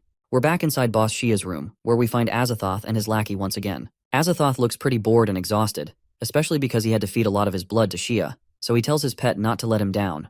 The monster responds that he can feel the power surging through him from all that blood, and he's confident he'll put a serious smackdown on our guy when he shows up. The purple head then asks Azathoth if Shia can really kill our boy, who can actually boost his strength during battles. Azathoth reassures her that this time is different, because all the monsters in this dungeon are male, so there's no female touch to help our boy this time. Suddenly, a pack of wolves appears, and our guy is itching to test out the sharpness of his new sword, which he pulled out after draining a lot of energy. The system announces that using the sword to slash at certain points can trigger hidden traps. Our guy spots all the trigger points in the dungeon and notices the first one right in front of him, which will unleash a storm of arrows. Without wasting any time, he thrusts his sword into the trigger, and a barrage of arrows starts raining down, taking out all the wild beasts like they're nothing more than cucumbers in a ninja fruit game. There's still one monster left alive, but Cyrus stays calm and composed. He takes his stance and swings his sword with such force that it slashes through the beast. Just as he finishes, another monster jumps at him. He tightens his grip on the sword and brings it crashing down right onto the monster's head. Meanwhile, Cyrus's party is getting absolutely demolished by these same wolves. He realizes that these wolves are definitely stronger than B rank, and their only option is to run with their tails between their legs. But when they reach the entrance they came through, Cyrus sees that he's already sealed it behind him. This means they're royally screwed with no place to escape. The wolves are closing in fast, and it's only a matter of time before these idiots get chomped down. Cyrus quickly tells his lackeys to hold off the wolves while he checks the map to find a way to open the door. The poor guys scream for their captain to do something before they end up as a tasty dinner for these beasts. But their captain feels utterly hopeless. He has no clue what to do other than cry his eyes out because the map only shows mechanisms for sealing the gate, and there's no mechanism to open it. Meanwhile, our guy is surrounded by these same monsters. As the beasts charge at him, he simply leaps from his initial spot and lands on the other side. That's when he spots another trigger over his left shoulder. Just as the monsters rush toward him, he smashes that trigger, and a slab of stone begins to descend from above, crushing the poor wolves like tomatoes under a fast car. On the other hand, the gate for Cyrus opens up and they begin to make their escape. However, the monsters are still hot on their heels, and one of the monsters even grabs this cocky guy by the leg, leaving him pretty much screwed. But just then, our guy quickly pulls his sword back from the trigger point. The stone slab that smashed the monsters begins to rise again, and at the same time, the path that had opened for Cyrus closes once more. The descending slab crushes the monster that was biting Cyrus's leg, freeing him from its sharp fangs. Once our guy finishes off the remaining monsters, he realizes this sword isn't bad at all. As he moves forward, the system guides him to turn right, and he continues on, leaving a trail of dead monsters behind. Meanwhile, Cyrus, despite everything and barely escaping with his life, still refuses to give up. He's more worried that Ceres might reach Shia first. If that happens, Cyrus knows he's in big trouble. His brother even provided him with the map, and if he returns without having killed the monster, his brother will definitely make him regret it. He then notices that all the monsters are dead here, and the road structure matches the map perfectly. It's clear that he's on the right path currently, and he's fuming at the thought that his brother gave him a backward-drawn map that nearly got him killed. Well, it seems like ever since our boy pulled that sword, the paths have shifted, so it's not exactly the map's fault, I guess. After walking a bit further, he encounters another split in the path. They're unsure which way to go, and the map indicates they should head right. This time, Cyrus decides to play it smart and takes the left path. But it's pretty obvious he's making yet another mistake because the map was actually correct, and he's about to get screwed again. Meanwhile, after taking a lot of lefts and rights, the system announces that he's finally arrived at the boss room. There, before him, is the notorious monster, Shia, who's quite surprised to see our guy wielding the Bunker Scepter sword, which only means he's got some moves after all. Ceres, however, couldn't care less about this monster's yammering. He takes his stance, focused solely on getting through this final room because Azathoth must be around here somewhere. That's when Shia speaks up, saying he's going to take our boy's head to his goddess. As soon as our guy hears the word goddess, he perks up and asks the beast if he thinks Azathoth is a female. The monster then goes on about how goddess Azathoth has a chest like you wouldn't believe, skin so flawless it's unreal, and a scent that just screams femininity. Our boy spots another trigger nearby and slashes his sword at it. A huge axe pops out of the ground and heads straight for the monster. But Shia remains cool as a cucumber, and with a flick of his hand, he shatters the giant sword into smithereens. Ceres is completely boggled out of mind to see this behemoth didn't even need to use his own weapon to take down that axe. Shia lets out a massive growl after destroying the axe and then leaps at Ceres with full power. He is clearly furious at our boy and demands to know how he dares to disrespect the goddess by calling her a man. Ceres' sword shatters into 2 pieces with just one swing from this mighty beast, which is a dead giveaway that this monster should not be taken lightly. But our boy doesn't even flinch, and makes it clear that it's finally his turn to strike back. He pulls out his swift body slash technique and moves so fast that he vanishes from his spot, reappearing behind the behemoth to deliver a sneaky blow from behind. But guess what? This monster isn't a slouch either. He's so quick that, in the blink of an eye, he twirls around with some godly speed and blocks the surprise attack like it's no big deal. Actually, the monster did not turn around, but a clone of him just popped up right in front of our guy, who blocked the sneaky attack with that giant blade of his. The clone then doesn't waste any time and chucks that massive sword at him with so much force that the ground beneath Ceres' feet starts to crack. The monster cockily brags that goddess Azathoth has cranked up his power so much that taking out our boy is going to be as easy as squashing a bug. Well, it's true that our boy is struggling under the crushing weight of that blade. Just as he's locked in a deadlock with the monster, the other clone decides to take a swing at him. Before that sword can slice him in 2, he quickly pushes off the ground and breaks free from the deadlock, but the blade still clips his foot, sending him crashing into the wall behind him with such force that it shatters on impact. The 2 monsters just laugh like they've landed a funniest mom joke ever. On the other hand, our boy is still alive thankfully, but he's seriously doubting if he can handle this monster, especially with that annoying clone hanging around. Meanwhile, Cyrus and his party are getting absolutely wrecked by this giant stone knight. Just as whiny Cyrus is about to get crushed under the monster's massive leg, something whams the giant rock right on the head, shattering it into smithereens like it's nothing. And guess what? It's the same peachy-ass lady from before. The woman asks this whiny guy if he's the one who was calling for help. Cyrus still does not have a clue what is going on and remains silent. But then the lady asks him for one last time if he's the one who was calling for help. The poor terrified Cryas quickly says he was indeed calling for help because he was just about to die. Hearing this, Daphne doesn't hesitate and lands a solid kick right on his face. Honestly, even if you were the one getting kicked by someone like her, I'd say it's a kick worth taking. Anyway, that kick sends the bastard flying like a rag doll, and the woman starts berating everyone, calling them a bunch of useless trash from Area Z. She claims they all think they're brave heroes, but they're just shaking with fear in front of these monsters, which is ridiculously pathetic. As she continues her rant, it looks like Cyrus is finally down for the count. The lady orders his lackeys to take their trash leader and get the hell out of there.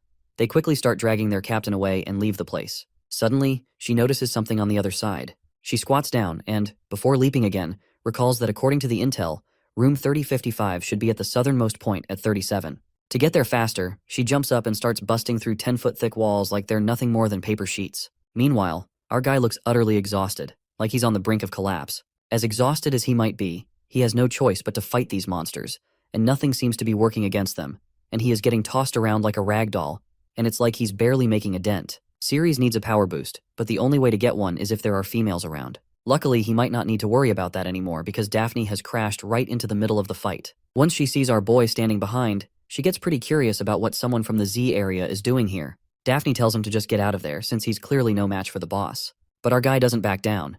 He insists that this boss is tougher than he expected and asks her to help him out. Well, the woman just gets absolutely annoyed to hear this because she's an arrogant type who doesn't like teaming up with weaklings, and it's clear she's not thrilled about being asked for help.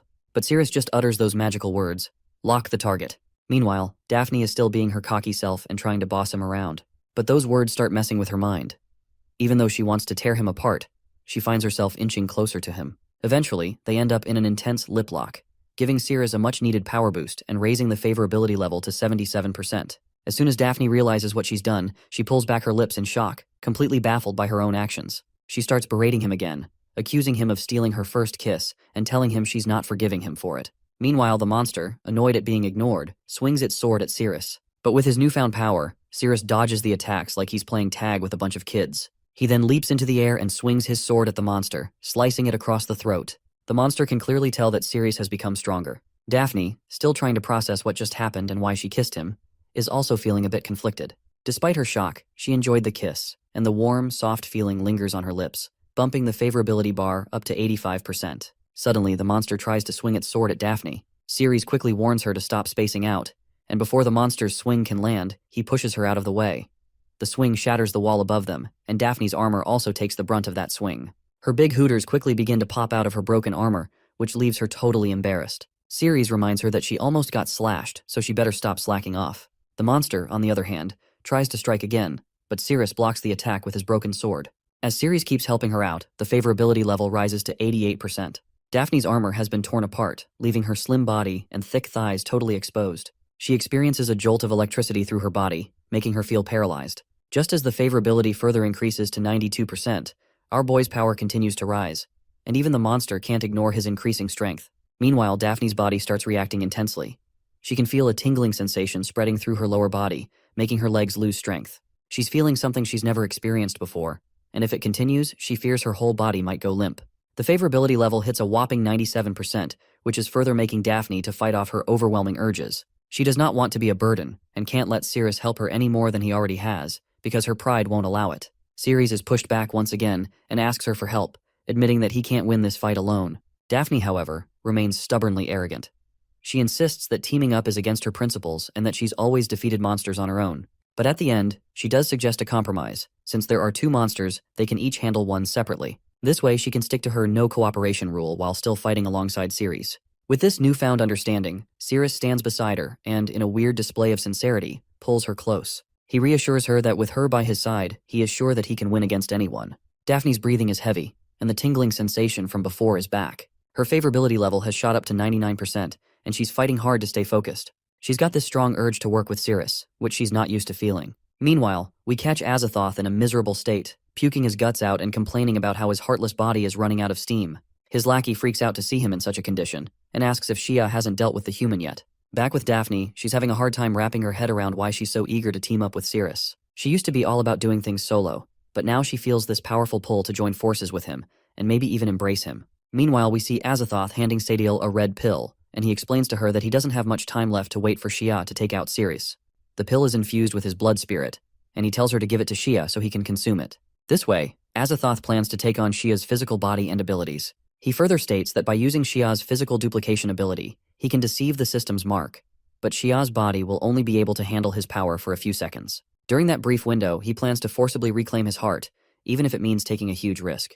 Sadiel eyes the pill with a hint of sadness, wondering if Ceres will die here. Azathoth gets clearly infuriated to hear this, and demands to know why she's so concerned about that human. Sadiel quickly reassures him that she feels nothing but disgust for humans. Literally no concern, just revulsion. We're back with Ceres, who's still battling the maniac of a monster.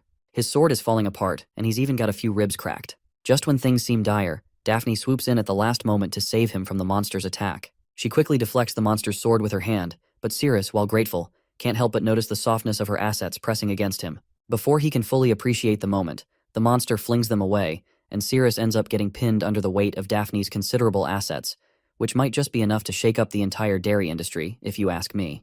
Daphne begins to feel a rush of sensations once more. She moans and groans as her earlier feelings return. As her intensity builds, Ceres's defenses start to rise as well, giving him a boost just when he needs it most. Meanwhile, the monster's gearing up to unleash his biggest attack yet, aiming to crush both of them in one go. Back with our guy, he's got a nosebleed after being overwhelmed by her softness. She's worried she might have caused it with her weight, so she quickly steps back and apologizes. The monster's ready to fire off his massive energy ball, and he quickly throws it right at the duo. The ball incinerates everything in its path, obliterating the walls and leaving a huge gaping hole. The two clone monsters are grinning like Cheshire cats, and they are quite sure that they've blasted our heroes to bits. But it turns out they underestimated the power of absolute Booba. She appears to have blocked the gigantic energy ball single-handedly, though her armor shatters and falls off after absorbing the impact.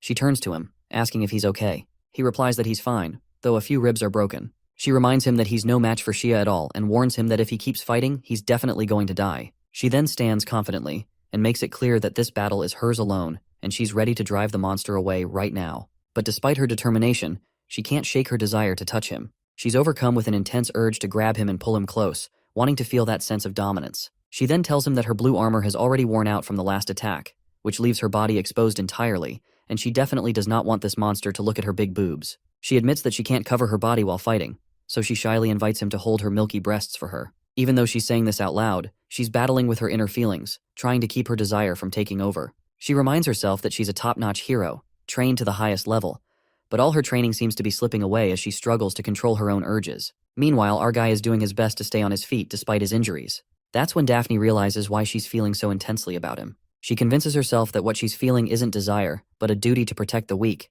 since she's seeing an injured man. It's a nice way to rationalize things, but deep down, we all know that she's just fooling herself. Eventually, she extends her hands towards him, ready to pull him in closer because it's her responsibility to protect him. Her favorability level has finally hit 100%, and the system reminds her that upon close contact, all of his stats will double. Just as she's pulling him in for a close embrace, the monsters make another attack. But by the time their strikes land, the stupid monsters are hitting nothing but empty ground.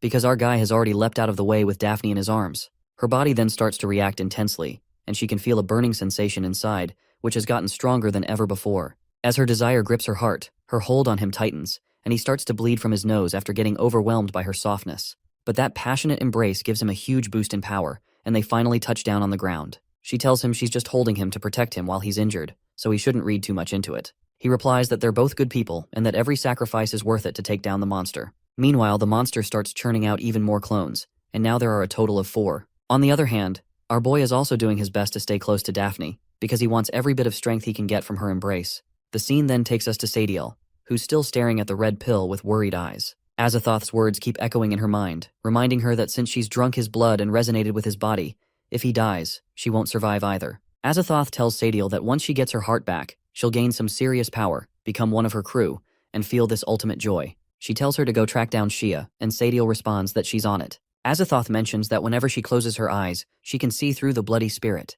Then she asks Sadiel if she's not into hugs. Sadiel replies that she's not really used to physical contact, so it's not necessary. Azathoth laughs, saying she has no plans for that anyway. Only a worthy demon king gets that privilege, and Sadiel is just too annoying for that. She's just a good watchdog, so she should bounce. Sadiel lowers her head, wondering if this guy is even more gross than that human. Meanwhile, Daphne is standing up for our hero, telling him to hold her really tight as Shea comes at them. She turns and attacks its legs, but when she looks back, another monster is charging toward them. As Ceres holds her tightly, the system immediately shows that their defense has gone up, along with all the other stats. Shea roars and hops up to slice and strike them. Daphne's got a grip on that huge sword as Shea puts the pressure on and laughs, watching Daphne struggle to keep it under control. The system chimes in, letting everyone know she just leveled up while going into berserk mode. The ground shakes with all that energy, and our guy feels like he can't move anymore, his stamina running low fast. Shea roars that it will kill them all to earn Azathoth's love. Even if he loses a chunk of his power, he's cool with sacrificing a physical clone as it's a small price for him. His 3 monsters whip up this massive ball of mana that's charging the ground, and Daphne figures that without her armor, she's in serious trouble. Shea is totally hyped up and challenges them both to survive this attack. But what he doesn't realize is that our hero just hit level 25, with all his stats super buffed. Because of that, he breaks free from Shea's grip. Ceres holds back a punch and, in a flash, slams it right into Shea's gut, sending him crashing into the wall. Sadiel is taken aback as Shea goes flying like a ragdoll. Meanwhile, Daphne's out of energy, sitting on the ground. But our guy stands tall, telling her not to worry because he's got her back. The trio of monsters fires up another giant mana ball and launches it at them. But our boy is ready. He slams his level 25 fist again, pops that ball away, and the monster gets knocked back as well. Watching this, Daphne can't believe how powerful Ceres's fist has become. Seeing the red glow in their eyes and fists, Sadiel is left speechless. Azathoth is telling Sadiel that she needs to feed the mushroom to Shea right away.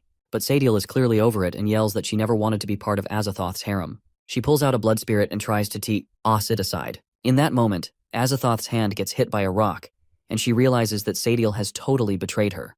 But out of nowhere, Sadiel's hand got severed, and the blood spirit slipped off her hand. From the red cloth, an Azathoth clone pops out and grabs the ball. Shea opens its mouth wide watching it, and the next moment, the clone swiftly puts blood magic into his mouth. As Shea swallows it down, he jumps up, and his body tenses up. Ceres is confused, thinking, what's up with this guy? Azathoth starts to rise up, with mana swirling all around. In no time, her body clones itself, and before long, she's multiplied and surrounds them completely. Ceres can't believe it because the system is showing Azathoth's real form. But when he checks the map to find her actual location, all he sees is a bunch of them, each showing a real presence. Meanwhile, Azathoth sarcastically says that she had to extract the heart from our hero's body. After hearing about those nasty plans, Daphne goes after Azathoth, but the clone just grabs her punch and flicks her away like she's nothing. She crashes into the stone wall and ends up knocked out. Ceres finds out she only has one chance to activate Azathoth's Spear of Oblivion. She's not too happy about it, but Azathoth tells her that all those clones are really part of her true self. Any danger in the system is already weak, unless Ceres can take down every clone to find the real one. Our hero stays quiet, but she shines with confidence and asks if he still wants to take her on. The system chimes in, saying Ceres is now completely immune to all her attacks since her clones have already grabbed his arms because she never meant to hurt him anyway. Then she strikes him against her stress balls to let our boy experience some pleasure. She totally had our kid locked down, making sure he couldn't get away. Then, another clone strolled over, saying his system was basically useless at that moment. She then places her hands on the protective vest of our boy to extract his heart to give him a pleasing death. Our boy yells that he's not into a witch like her, but she just laughs and says his body will spill the beans because she's about to test his interest. She opens her mouth wide like she's about to bite, and he cries out in desperation. Then, out of nowhere, Sadiel jumps in and slams the Azathoth clone away, starting the fight. Sadiel mentions that this witch can only keep her clones for a short time, so Cirrus needs to avoid getting caught. Our guy just slides out of their grasp, thinking about what to do next. Meanwhile, Azathoth asks Sadiel why she helped Cirrus instead of her, as they both will die if they do not extract Cirrus's heart. Sadiel says she has to return a favor to the mushroom, which Azathoth finds confusing. Then she confidently states that she just wants Cirrus to live, but the truth is that Cirrus is using full favorability to control her. Azathoth gets ready to take her out, but Cirrus activates his system, and suddenly, she teleports right in front of Yug. She's shocked to see Sadiel pop up in her room, while Sadiel can't believe she's still alive. Azathoth doesn't even notice her around him. He sees Cirrus struggling to hold the Shea sword. Azathoth laughs at him, saying no weapon stands a chance against them, and that she's just gonna crush him with pure strength. But our hero pulls off a quick slash to take out one of the clones and disappears before they can react. Azathoth just keeps boasting that our hero's moves won't do anything, and since he has that system, her attacks won't hurt him either. The truth is, our hero wasn't trying to fight her at all. He just wanted to dodge her hit. He tells her she's mistaken if she thinks she can get away with that move. The system skill Swift Body Slash has a 10-second cooldown, and she clearly missed that. She leaps at him with a sly grin, saying he has nowhere to run. She demands Cirrus return to her embrace and promises him a death filled with unmatched pleasure. Cirrus zeroes in on a different target and dodges her grasp again. She's taken aback because it's only been a few seconds. She can't wrap her head around how he's still using the system. Our guy explains that the system sees every clone she makes as just another version of her. That's how she managed to outsmart the guy who created the system. Each clone is treated like a totally separate person, which lets him keep locking them up and use Swift Body Slash over and over to dodge her attacks. If she wants to catch him, she's got to take down all her clones or keep playing this endless game. But for her, time is running out, while Cirrus has all the time in the world. She pauses as the reality hits her. The thought of running away and finding a new body crosses her mind. She doesn't want to be chased by some weak human, but calling herself the god of monsters, she can't accept that kind of embarrassment. Still, she knows the odds are leaning in Cirrus's favor now, and if things keep going this way, he'll take her down sooner or later. She decides to use her full power. A bright beam of light shoots up to the ceiling. Cirrus watches her carefully and wonders if she is escaping. Her clones suddenly change color to pink. She starts using Sia's cloning power to break her body into countless tiny fragments. Then, all the fragments come together and explode into the air. Cirrus watches with wide eyes. She has destroyed herself. Before disappearing, she unlocks new waifu spirits and gives them blood spirit powers. She tells them to kill any human who comes for the fragments, and to restore her in the end. Azathoth is gone. The system gives Cirrus a new quest. He must collect her fragments to slow the poison. The host has only 48 days left to live. Cirrus watches as a sheep's head drops out of nowhere and hits the ground right in front of him. He wonders if the body got wrecked too. The system chimes in, saying the head isn't worth anything and asks if he wants to store it. Cirrus gives the thumbs up. Then he hears Daphne coughing and helps her up. She realizes she got knocked out by just a simple move from Azathoth and feels pretty shaken about her own weakness. As they head out, some of the guild members, including the captain, are worried about what they'll have to report back. When the captain sees Cirrus walking next to Daphne, he can't believe he's still alive. He starts thinking about begging Daphne to share some glory so he can keep his title. He approaches her, saying she must have taken down the monster, and asks if she can help him out. Daphne asks in a chilly tone what went down inside and insists that nobody should know. Earlier, Tiffany had told Cirrus not to spill any details. If he did, she'd beat him up. As she left, Cirrus reflected on her sharp tongue. Walking away, Tiffany felt completely overwhelmed. She couldn't shake off her thoughts about Cirrus and kept questioning what she had done. Meanwhile, Daphne told the captain that she messed up the mission. He started sweating, clearly shocked that even an S rank could lose. Realizing Daphne was stronger than he thought, he decided to pass the blame. Cirrus could sense trouble brewing. The captain accused him of holding Daphne back and causing the failure. In an instant, Daphne slapped the captain down to the ground. Now back in control, she assured Cirrus she was fine and didn't need help getting back. The scene then changed to the conference hall, where they were discussing the mission's failure. The panel asked the captain if he understood what was at stake. He tried to point fingers at Cirrus again. Judge Blaze cut him off, telling him to shut it and that he wasn't supposed to speak yet. He warned the captain that if he interrupted again, he'd be thrown in prison. If he lied, things would get a lot worse. Then he demanded to know exactly why the mission failed. The captain says they failed because they could not kill Shea and blames Cirrus. At the guild hall, Cirrus opens the storage and shows Shreya's severed head. Everyone watching is stunned. The captain keeps accusing Cirrus. He says Cirrus sought credit, led the team the wrong way, and got people killed. He claims he lost his leg, saving others. He adds that Cirrus always freezes before monsters and has no courage. But the truth is different. People around Cirrus are the ones shaking. The captain says Cirrus never obeys orders and is weak. That is why he remains frank and is unworthy of being a hero. Judge Blaze then strips Cirrus of his rank and orders him to be detained. He says she could attack the city, and they must raise a level 2 alert to protect the people. The The captain claims he could have defeated Shea if Cirrus hadn't been there. Just then, Cirrus bursts through the door and hurls Shea's severed head. It smashes into the captain's face, leaving him bruised and swollen. The head lands before the panel, leaving everyone in shock.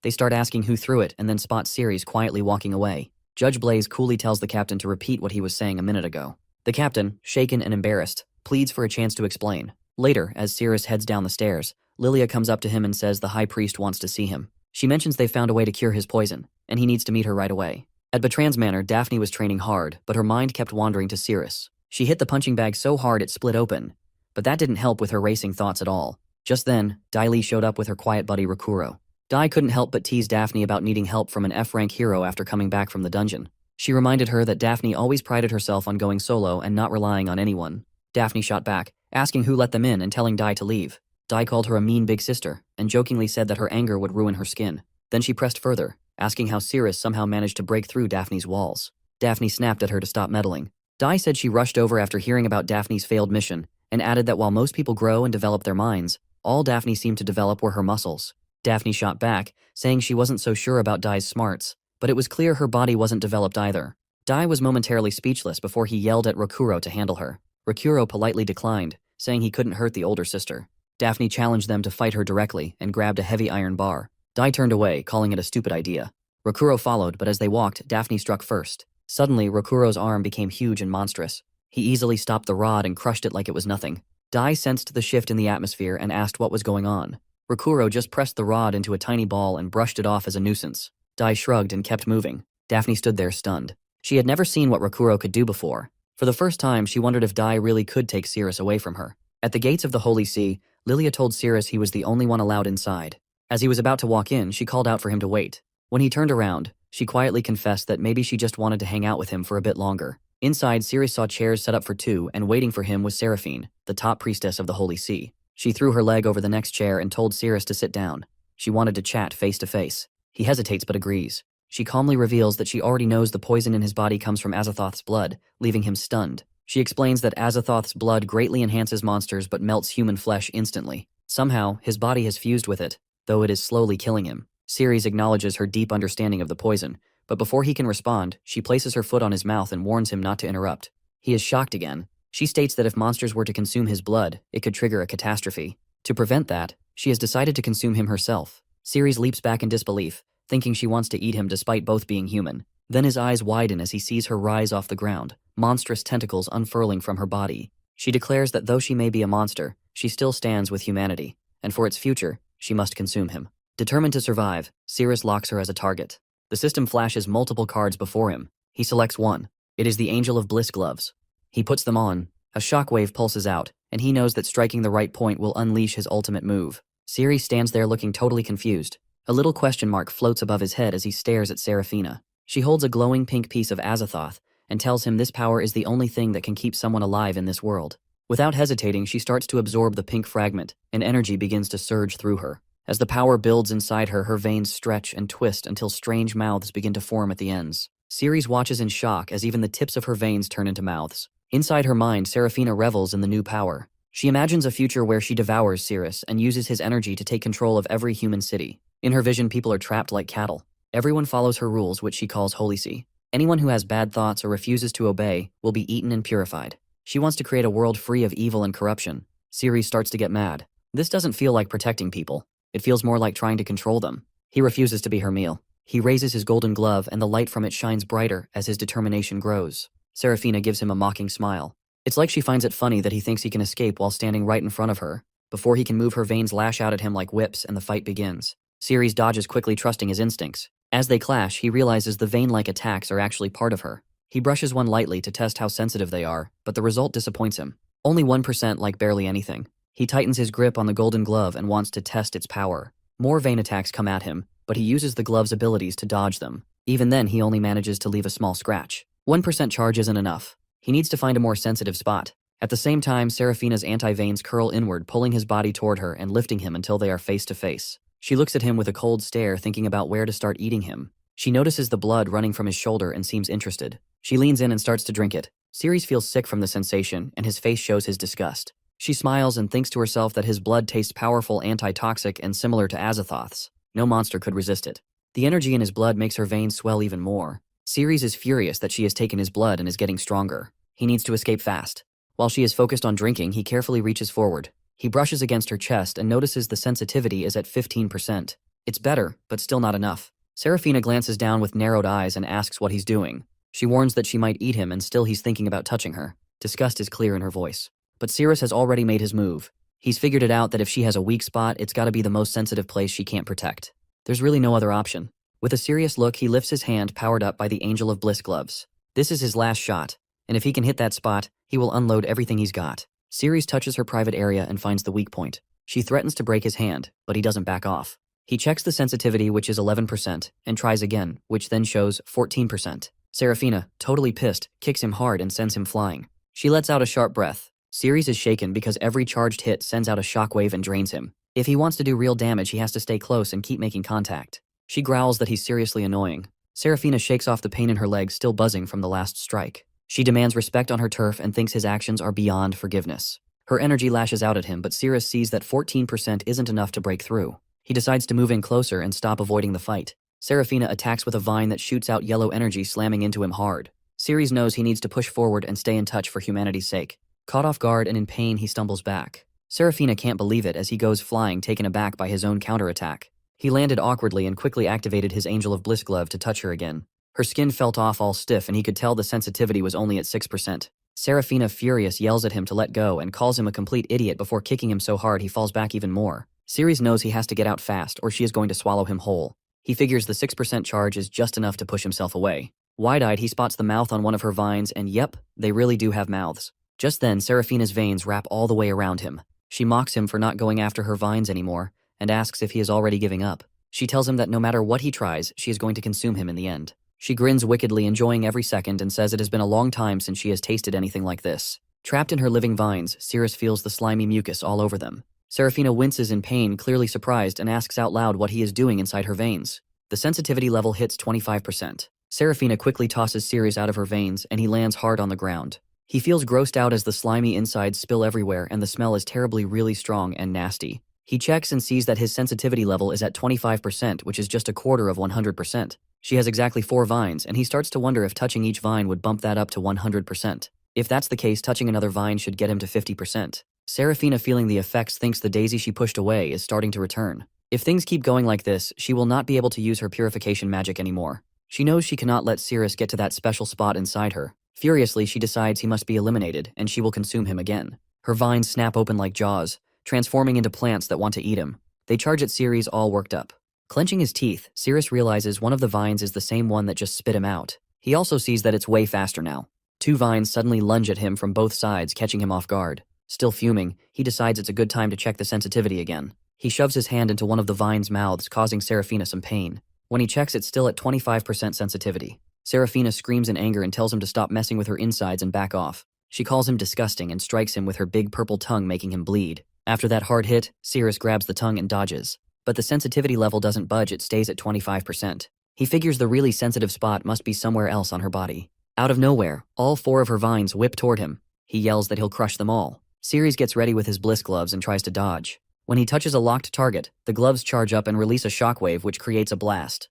This hits Serafina hard, and she figures out that it's his right hand that triggers the powerful wave attack, and it gets stronger with every hit. Ceres starts to think that maybe the weak spot isn't in the vine's mouth, but somewhere else on her body. He knows he needs to get closer to find out. He charges straight at her, ready to risk it all for humanity's freedom. He's willing to explore every inch of her if it means winning. Serafina is fuming, trying to comprehend how he can act so heroically while saying such outrageous stuff. Ceres rushes at her with his eyes glowing red, which really catches her off guard. He mentions starting with her chest and reaches out towards it. Suddenly, Serafina releases a thick cloud of purple smoke that has a super strong, terrible smell. Ceres jumps back, shocked by the awful stench, wondering if she's trying to use the smoke to cover up something. He's freaking out because his Angel of Bliss glove isn't charged yet. Now he's got to rely on his strength, but something doesn't feel right, and he's starting to get dizzy. Is the smoke messing with him? Out of the smoke, her vine tongue suddenly strikes his heart. He tries to grab it, but it yanks away fast. She pulls back into the smoke, avoiding his reach. From the shadows, Serafina chuckles, mockingly tells him that soon he'll be paralyzed and knocked out cold.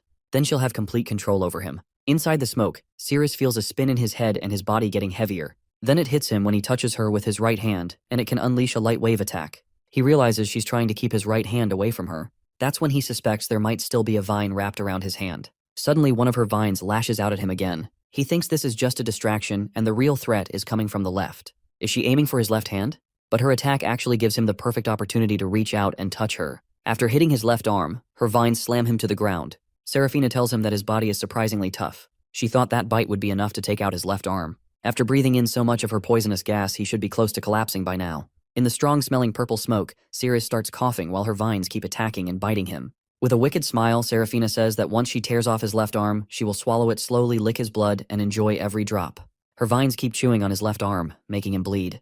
Then Sirius tells her that the power to release shockwaves comes from his gloves, not his right hand. So he thinks to himself and then sticks his hand into Serafina's vine, which really hurts her. She's feeling about 25% of the pain. After a moment, he pulls his hand back and a blast of yellow energy shoots out. As Sirius charges up his bliss gloves, he sprints toward Serafina, ready for another hit. He can't help but think about how bizarre her monster body is. Even though she looks mostly human on the outside, but inside she's totally different. He reaches out to her chest, searching for those hidden sensitive spots he's heard about. According to what he's learned, creatures like her usually have nerve-rich areas in the most unexpected places. When he touches her chest, he's surprised to find that its sensitive is 38%. Serafina quickly raises her hand to block him. She notices it's getting a bit too close, putting her neck in real danger. Furious, she fires back with a powerful kick and yells at him to back off. The kick sends Sirius crashing to the ground. He's surprised that the chest only reacts with 36% sensitivity. In retaliation, his body unleashes a burst of bright light energy. A huge yellow blast erupts from him. Serafina spots the danger just in time, braces herself, and dodges the incoming attack. The explosion shakes the ground, sending debris flying everywhere, showing just how strong his hit was. While someone in California picks up on the commotion and wonders if a fight is going down inside, Sirius is just sitting there, resting his head in his hand, feeling exhausted. The pink smoke has finally cleared and his mind is starting to clear up too. Serafina laughs at him, saying his attack didn't do a thing to her. She goes on to explain that his blood has actually made her defenses stronger. With a sharp focus, Sirius figures out that even at just 36% sensitivity, he hasn't been able to hit her core body. He's got to find her weak spot and fast. If she drains any more of his blood, he'll be completely powerless. He thinks about all the places he hasn't explored yet. Studying her closely, he wonders where her most sensitive spot might be. Then it hits him, and during her last attack, she went for his foot, which was kind of a weird choice. Hitting his neck would have made more sense. He remembers her screaming as a flashback hits him and her hand running through his hair. He recalls their first meeting, and instead of covering his mouth with her hand, she went for his foot. That makes him think that maybe her hand is actually her most sensitive spot. As if reading his mind, Serafina wraps her vines around herself. She declares she will no longer let him get close. She urges him to stay still and let her drink his blood, clearly growing frustrated. At that moment, another figure appears. A girl questions whether Serafina truly intends to drain Sirius's blood. Addressing her as High Priestess Serafina, she challenges her on her intentions. Serafina is visibly surprised by seeing the newcomer is Lilia. Serafina demands to know why she is still there and tells her to back off. Lilia reminds her of the promise they made. Serafina agreed only to seal Sirius within the Holy Seal if detoxification failed. Letting him die is not an option under the Holy Seal's doctrine. A Sanctus is forbidden from harming any living being. Even if sealed, Sirius might break free someday. Serafina argues that consuming him is the safest solution. Serafina tells Lilia to chill with the rules. She insists that if Lilia eats Sirius, she'll gain the strength to control everyone under the Holy Seal. Serafina points at Sirius, saying she could totally rise to power, and then Lilia could step up as the new High Priestess. All Lilia has to do is keep her mouth shut. But Lilia won't budge and says she's going to report everything to the Holy Seal and tries to get Sirius to come with her. This makes Serafina really angry and she accuses Lilia of being way too stubborn. Then she decides to take them both out, and Vines shoots at Lilia, but Sirius jumps in front, protecting her and pushing her aside. The vines meant for Lilia ended up hitting Sirius instead. He feels a sharp sensitivity of 32% when he touches them. He quickly shoots a light wave blast, but Serafina notices he's moving slower and his body is reaching its limit. A hard blow to his stomach sends Sirius crashing to the ground. He manages to prop himself up on one arm, groaning in pain. It hits him that the strike damaged his insides. The pain is excruciating and it feels like his body is about to give out. Lilia kneels next to him and places her foot on the injured area. She uses her purification magic, saying it'll help stop the bleeding and wake up his nerves to keep him conscious and lessen the pain. Sirius is feeling the effects and keeps asking for more, but Lilia won't give in. She tells him it's just an emergency spell that acts like a caffeine boost. If he takes too much, he'll feel totally numb like he's under anesthesia, and then he won't be able to do anything. Then Serafina goes for another attack with her vines. They snatch Lilia up, and Serafina warns her that she doesn't want to actually kill her. She gives Lilia one last chance to bail out in peace if she just keeps quiet. She tells her it's not worth risking her neck for a guy who doesn't really matter. But Lilia doesn't think twice because Sirius isn't just some guy, he is her patient. According to the rules of the Holy Seal, when you start helping someone, you've got to stick by them. You have to do everything you can to protect them until the very end. Serafina glances over at Lilia, who's still tangled up in her vines, and says she'll make sure Sirius goes down right in front of her. Meanwhile, Cirrus is twisting and turning to avoid Serafina's hits and realizes the sensitivity level is only at 2%. Out of nowhere, Serafina starts feeling woozy and the vines that were going after Ceres pull back. Ceres sees that Serafina is a bit vulnerable and takes his shot. He fires off a huge lightwave attack at her and then grabs both of her hands tight. Suddenly, the sensitivity hits the max and the screen shows her weak spot, unlocking the ultimate move. When Ceres grabs Serafina's hands, she resists and yelling they belong to Lord Azothar. She struggles with thinking that his grip is too strong and feels pain as her hands swell, vines bulging under her skin, and Ceres sees them starting to transform. Serafina realizes that as a Gyalea carnivorous plant, all her sensitive nerves are in her hands. Pain hits like an electric shock and she collapses, pleading for Ceres to let go. But Ceres holds on and the vines wrapped around them begin releasing impurities. Watching closely, Lilia notices the High Priestess's body is full of toxins. She realizes that Ceres is purifying Serafina from the inside out. Serafina mutates into a monster, vowing to tear out Ceres's heart. Shaking with fear, Ceres tries to move, but his hands are paralyzed, suspecting Lilia's magic is to blame. Serafina, totally pissed, says that eating Ceres is the only way to save humanity. Ceres isn't having it and blasts out a huge shockwave. The energy from his bliss gloves is so intense it blows up the whole building and even hits Lilia, who stares in awe, wondering what kind of magic he just pulled off. Ceres clutches his face in pain and mutters that the recoil was so strong it broke his teeth. The scene continues with Ceres and Lilia watching as Serafina reverts to her original form as a massive carnivorous plant. Ceres staggers, breathing heavily, murmurs that something is wrong with him, then collapses into Lilia's lap.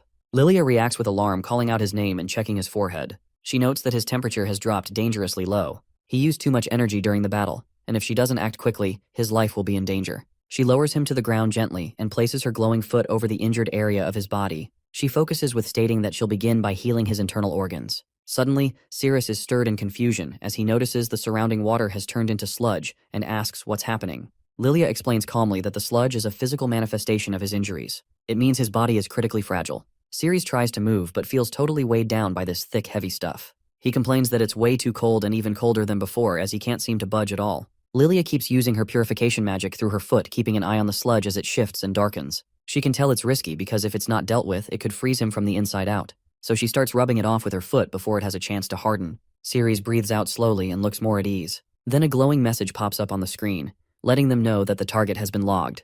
Lilia stays focused and tells him to breathe and chill out.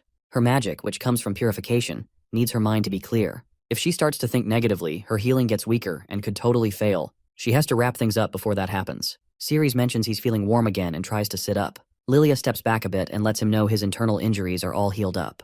Now she just has to help him regain his strength. She lifts her foot and gently puts it on his lips, signaling that they're in the last phase of healing. With half his mind still foggy, Ceres pictures a chocolate cake and starts to eat as if it's instinct. Lilia is super determined. She tells him to eat up every last bite because she refuses to let this magic fail. It's more than just a spell for her. It's a test of her belief. She's confident she'll heal him completely. Suddenly, a new message pops up on the screen that the favorability is at 51%. Ceres kept licking her feet, going on about how tasty the cake was. Lilia winced, clearly uncomfortable, and told him straight up to cut it out with the tongue action. Then a message popped up on the screen showing the dust index at 60%. She was worried about how fast his muscles were soaking up energy. He was already starting to cramp, and if that kept up, he'd wake up feeling sore and super tired. She realized she needed to do something fast to lower his temperature before it got any worse. When the lust index increases, she senses that this is the most effective moment to assist him, as his body is highly receptive, and the surge of sensation can reach him completely. As she steps forward, Ceres flinches and says no. Lilia repeatedly urges him not to resist, explaining that it's a crucial part of the treatment process, and uses the other foot.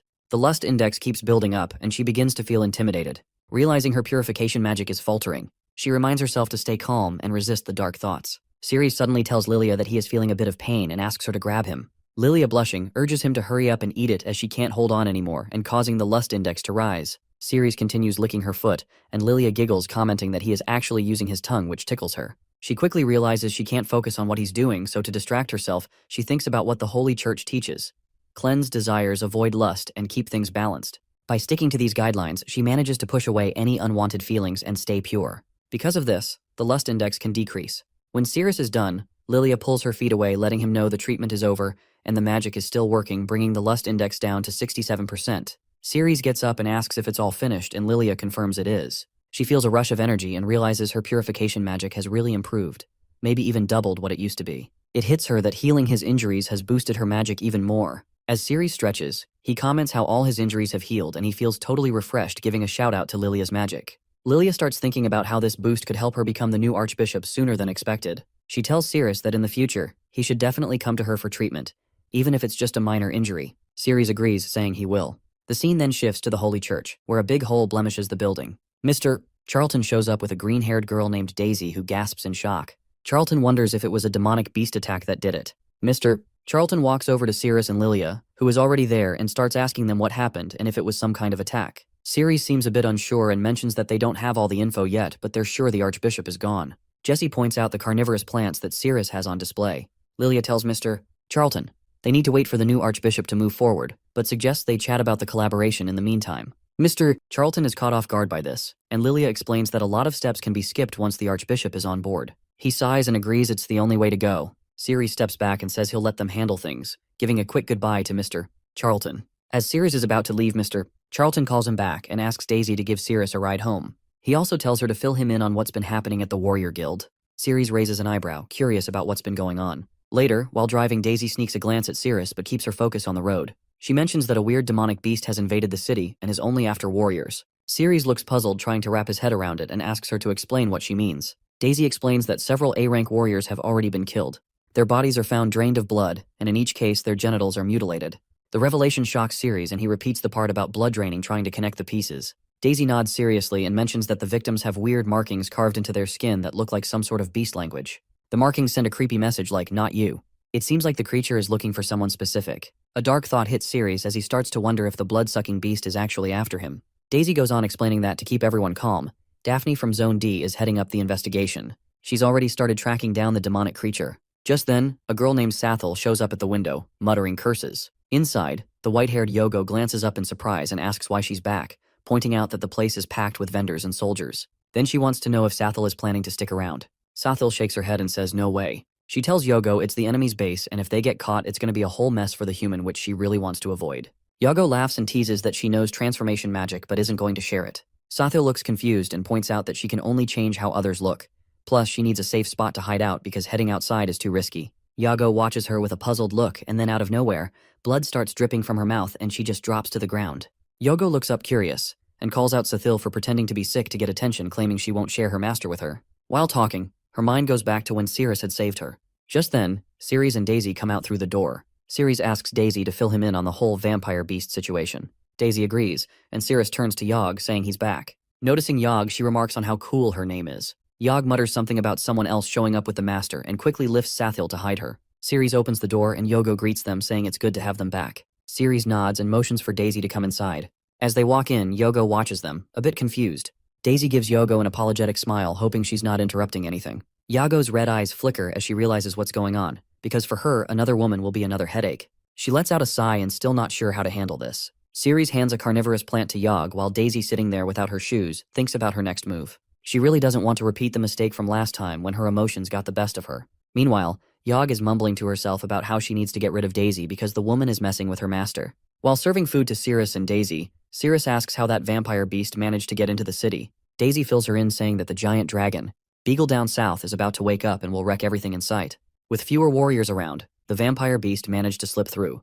Daisy explains that the last time she gave Ceres the captain's badge, she was rushing and totally forgot something important. Curious, Ceres asks what it is, to which Daisy shares that as the secretary to the vice president of Zone Z, and she needs to keep track of the warriors' preferences and living situations. She hands him a form for a personal promotion survey. Ceres glances at the form and wonders why there are questions about a spouse, asking if he really has to fill out every part of it. Daisy confirms that all new captains have to fill it out and submit it to the guild, stressing that being detailed is key since it could impact the team's evaluation. Ceres sighs but agrees to fill it out, while Daisy secretly hopes this will help her get closer to him. Just then, they hear a noise from the other room and Ceres wonders how another person made their way into Yog's space. He gets up to check it out, trailed by Sathil, who looks like she's not doing too well. He asks if she's hurt and she panics, worrying whether the woman saw her. If she did, the warriors would come looking and she'd have to fight to keep herself safe. Ceres shakes his head, insisting that Sathil can't kill her and that they'll find another way. Sathil glares, asking why not and if the woman is important to him. Ceres hesitates, then promises to make her leave after finishing the form.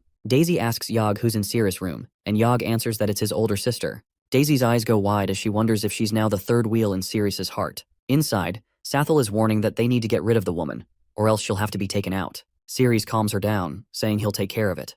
Then Daisy hears a scream from inside and looks at Yog, asking if they should go help. Yog shakes her head, saying Ceres can handle it, and that another girl might bite her if she goes in. Sathil bursts out, accidentally bumping into Cirrus as he walks in, questioning how she can hit so hard even with her injuries. He hands Daisy the completed form and asks her to drop it off at the guild for him. She nods shyly, then suggests grabbing a bite at a great restaurant outside. Both Ceres and Yog are surprised by the idea, and Yog gives Daisy a sharp look. Ceres looks confused and asks if that's all right. Yog then grabs some food from the plate, reminding him it's time to eat. Ceres, puzzled and wonders when he planned that. Yog flushes, gently placing the food on her chest and pulling Ceres closer, softly insisting he eat it and stick around until he's done. Daisy's eyes go wide as Ceres just stands there, stunned. Ceres takes a bite of one of the cookies and wonders what it's made of. She casually says it's snake liver mixed with bat wings, but insists it actually tastes good. Yog pulls Ceres in closer and encourages him to have another piece, telling him he needs to finish everything on his plate. Ceres, however, just shakes his head and says no thanks. Daisy, watching all of this, asks if this is how Ceres usually eats. He sighs and admits it's not really his thing. Yog, still trying to feed him, just grins and explains they do this every day because her master likes it. She tells Daisy to just leave if she doesn't want to see it. Daisy gets up, says sorry for interrupting, and heads out thinking maybe Ceres and Yog really are this close now. Then there's a loud knock at the door. Outside, a girl with bright pink hair asks politely for someone to open up. Inside, another girl hears her and frowns, clearly annoyed.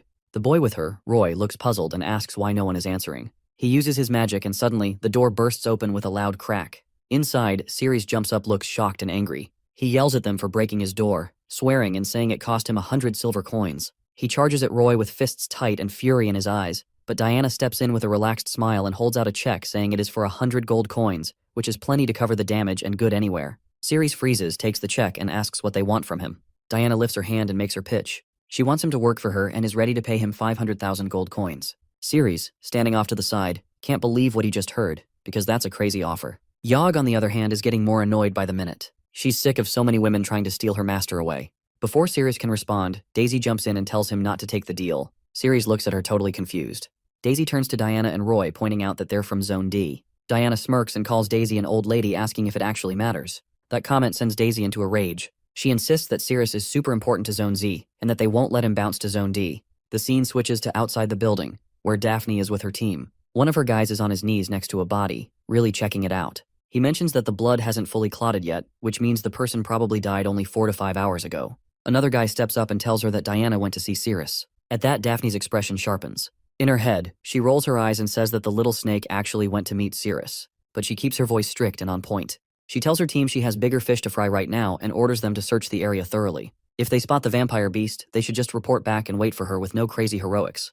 They all respond at once, affirming loudly. Without saying anything more, Daphne activates her power and takes off into the air, the wind rushing past her as she coldly thinks that Diana won't pull that on me again. Ceres is meant to be in Zone Z. The scene switches to a massive dragon tearing through buildings, sending debris flying in every direction. It's the Dragoon Beagle, which is gigantic, furious, and roaring loud enough to shake the sky. His stomach growls louder than his voice, and his rampage seems fueled by nothing more than monstrous hunger. He smashes rooftops aside like paper, snapping tree-sized pillars in half as if they're twigs. Guild members scramble to maintain control of the situation. One of them mentions that everyone has already been evacuated from the area, so there are no civilian casualties. Still, the tension remains high. No one has retrieved the Slay Dragon Blade, the only weapon rumored to harm Beagle. That leaves them helpless. A young scout suggests that the best option is to stay away and observe from a distance. The risk of engaging the beast directly is too great. But the guildmaster has a different perspective. He points out that Beagle isn't truly attacking the city, even not out of malice, at least. According to him, the dragon has chosen the ruins near the outskirts, because there's a fortune in gold hidden underneath. Beagle just happens to like gold, and the spot makes for a cozy place to nap. That hunger? Probably just a bad case of waking up grumpy. Meanwhile, elsewhere, Daisy leans over and asks Lady Diana if they can snag the elusive captain from Zone Z. Diana wants to know if they have enough funds to make the offer worthwhile. She turns to Ceres, curious about his opinion. But he just blinks and says he doesn't even know the person. That doesn't seem to matter to Diana. She quickly explains that Ceres' real job is to spill the tea that is to reveal how he broke Daphne's no-cooperation policy and what he knows about the Shea dungeon incident. But there's a twist that he would have to do it live on a popular TV show, solely to make her sister feel awkward. Once Ceres understands her angle, he declines. He sees right through it. Diana raises her voice, clearly frustrated. She insists it's his chance to earn a ton of money. Ceres responds calmly, saying it's not worth making Daphne sad. He made a promise and intends to keep it. Diana seems to take that as a negotiation tactic. She wonders aloud if he's just angling for more cash and offers to make a better deal. That's when Daphne's voice rings out from behind her, sharp and commanding. Diana turns quickly, caught off guard. Daphne storms into the room, demanding that they leave Ceres alone. She looks like she's ready to throw a punch, but Roy steps in just in time and reminds her that she can't hit her sister that hard. Daphne backs off slightly and tells Roy to stay out of it. Daisy, now watching quietly from the corner, whispers, if maybe Daphne from Zone D has a thing for Cirrus. Diana smirks and accuses Daphne of being insecure or not trusting Cirrus anymore, especially since she's quit all her jobs. Daphne scowls and claims she's just a natural-born troublemaker. Ceres interjects, saying he hasn't even said anything yet. But Daphne's mind wanders to how he helped her before, and how he never let the lure of gold pull him away from his promises. Her gaze then drops to Diana, and she can't help but smirk. She notes that Diana has obviously gotten breast implants, probably trying to fix something money can't. She jokes that Diana's breasts aren't naturally big, but Diana snaps back angrily, denying it. Diana barks at Roy to leave with her, calling everyone in the room gross. As they walk out, Diana quietly fumes, thinking about how Cirrus must have more secrets like the one she plans to uncover and use for payback against Daphne. Once they're gone, Daphne mutters that next time Cirrus should kick her sister out himself. Ceres, now alone with her, can't help but think about the tense relationship between the two sisters. He also briefly wonders if Daphne was right about the implants. Just then, a report comes in.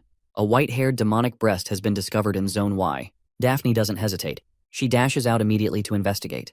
Daisy says her goodbyes and leaves soon after. That's when Yog steps forward with worrying news. She tells Cirrus that Sathel is seriously ill. Her body temperature has dropped dangerously low, and only an advanced recovery herb can save her. But they don't have enough time. Ceres, growing desperate, has a sudden thought.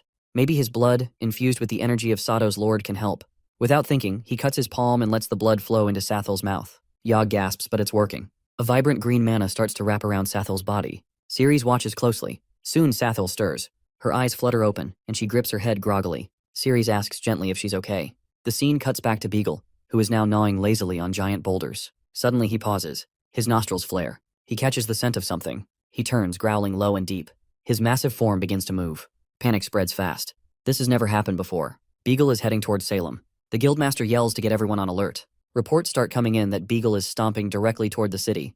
The reason? He can smell the blood of Sato's lord, now flowing inside Cirrus. And he wants it. Yog stares at the blood, totally amazed by how good it smells. Sathiel holds Cirrus's hand and says she isn't going to waste a single drop. Ceres is blushing and tells her she's sucking his hand way too hard, and it's starting to tickle.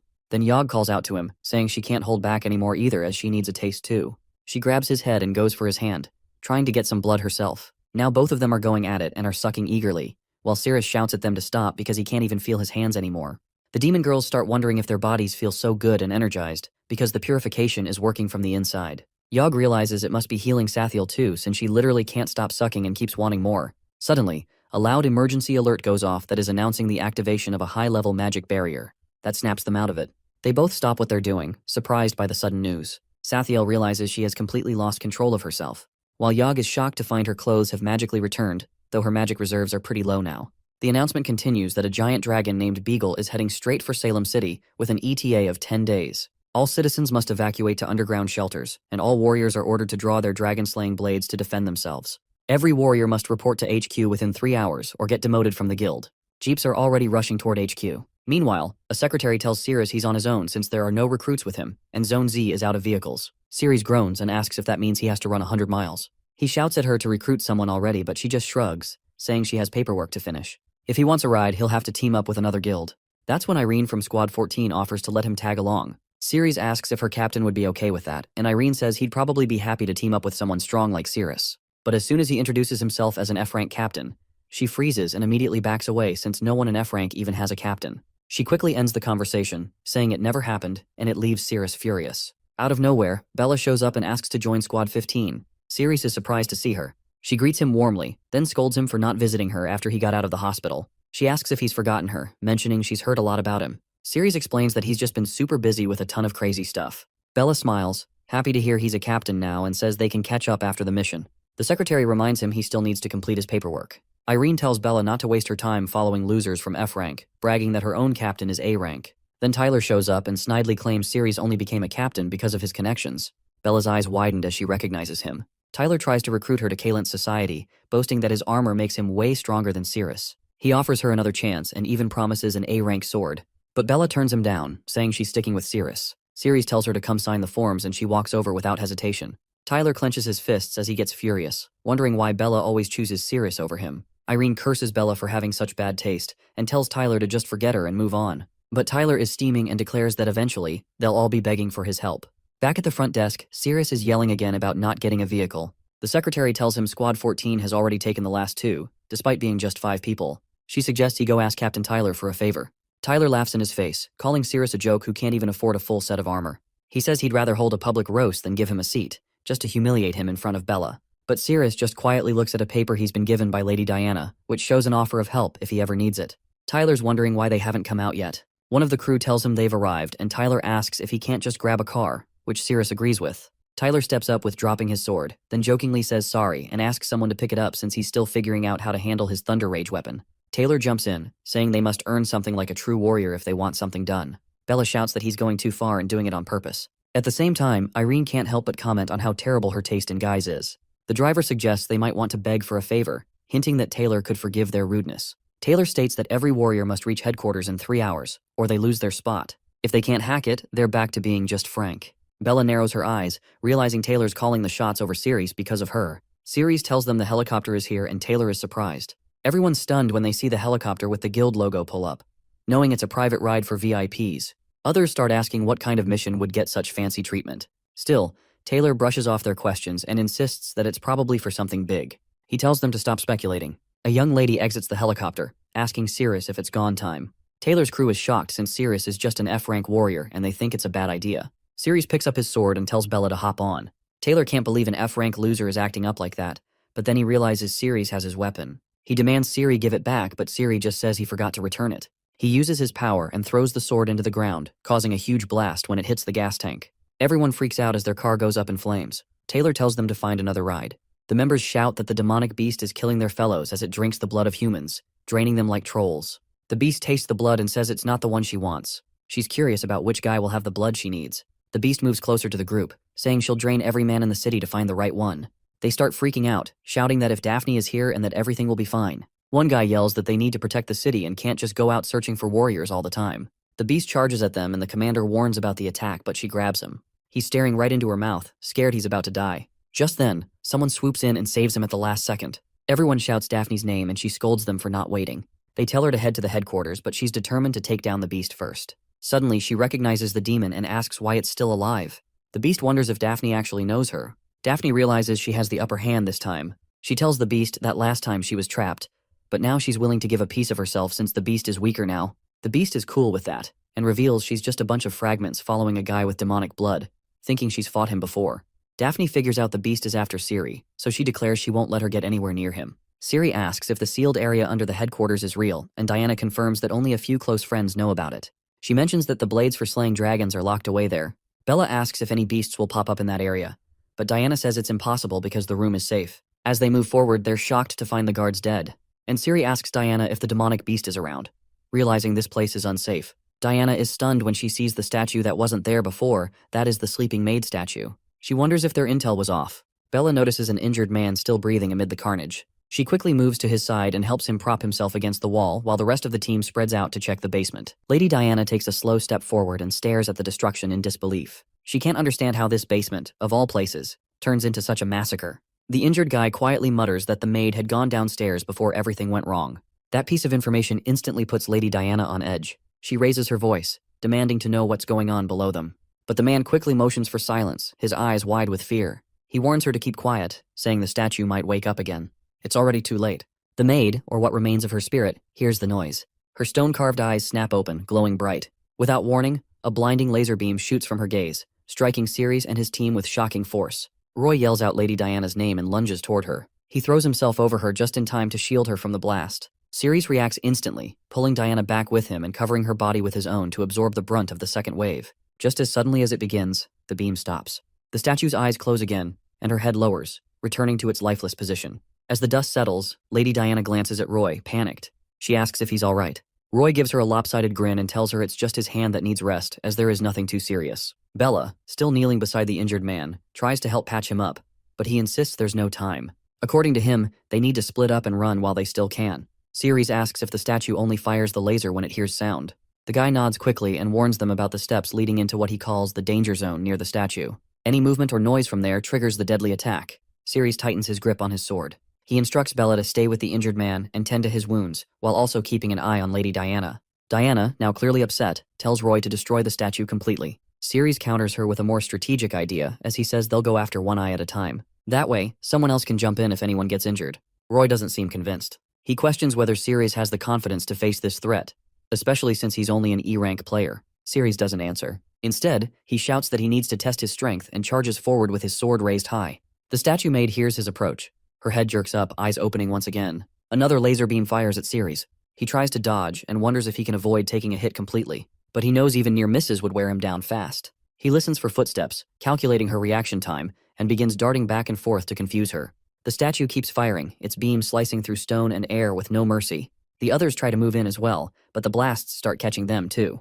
Bella watches in horror and realizes this entity is far more powerful than any of them expected. Ceres pays attention to the statue's pattern. It always targets the loudest source. Testing his theory, he throws his sword behind it. The statue immediately turns and blasts the weapon into dust, telling them to stay quiet with a mechanical whisper. Ceres confirms it targets sound. Grabbing another weapon, he prepares to strike again. This time, he rushes in and lands a direct hit, but his sword shatters on impact. Before he can react, Roy steps in. His fist hardens into stone, and he confidently declares that this should be a simple challenge for him. He slams his stone fist into the statue's chest, but to his shock, it leaves almost no damage. He barely has time to register what's happening before the statue grabs him. Roy screams in pain as her grip tightens. Ceres leaps into action, grabbing a nearby hammer and slamming it against the statue's back. As he hits it, something glints in the dust. He looks closer and freezes. There's another eye that is embedded on the statue's back. Before he can shout a warning, the hidden eye opens and fires another beam. Ceres barely rolls away in time. Meanwhile, Roy struggles to protect himself. He forms a large stone cross between him and the statue's hands,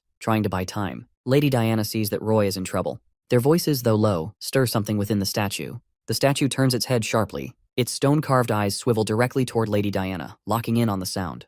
A sharp glow ignites in them, and a laser beam fires off in an instant. Roy, struggling in the statue's grip, sees what is about to happen. He yells for Diana to get back.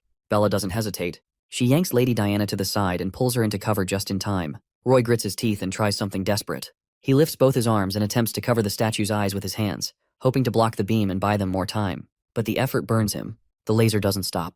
It keeps firing, and the heat forces him to scream out in pain. His voice echoes off the basement walls. Through the pain, he manages to shout at Ceres, urging him to destroy the statue now before she targets Diana again. In the middle of the chaos, Roy grabs at the statue's head, trying to twist it or pull it away from the others. But then, out of nowhere, Ceres feels something strange. As he gets closer, his hand brushes the statue's chest and he senses warmth. It catches him completely off guard. To everyone's shock, the statue reacts. A pink blush appears faintly across her stony cheeks. Without warning, she flings both Roy and Ceres away from her with surprising strength. Ceres crashes back, stumbling to his feet while watching her movements closely.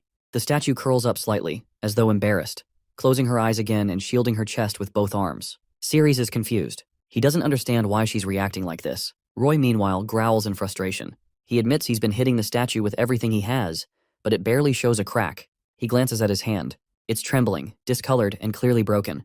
The pain shoots up his arm and he knows he won't be able to throw another punch like that again. His cry of pain is loud enough to rattle the chamber. The statue's eyes flash open once more. Roy realizes he's drawn her attention again and braces himself, though he knows he won't be able to dodge in time. Ceres sees what's happening. He doesn't wait. He moves forward and plants himself in front of Roy, holding out his arms to shield him from the incoming blast. Roy can't believe what he's seeing. He shouts at Ceres, questioning how he thinks he can block a laser with his bare hands. But the statue pauses. She blinks, surprised, as Ceres touches her chest again and then pinches it softly. That single gesture throws her off. Her laser fires, but this time it hits the walls behind them instead. Ceres notices the shift in her body. He starts wondering if she can actually feel anything, if she's reacting emotionally to the contact.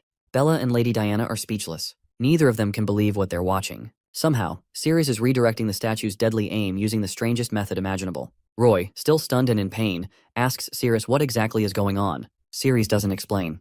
He just tells Roy to move aside since he's hurt. He'll take it from here. Roy starts to step back, but the statue senses his movement. She shifts her focus and prepares another attack. Ceres immediately reacts, using a reversal move to throw off her concentration. It works. Her blast misses Roy and slams into another section of the wall.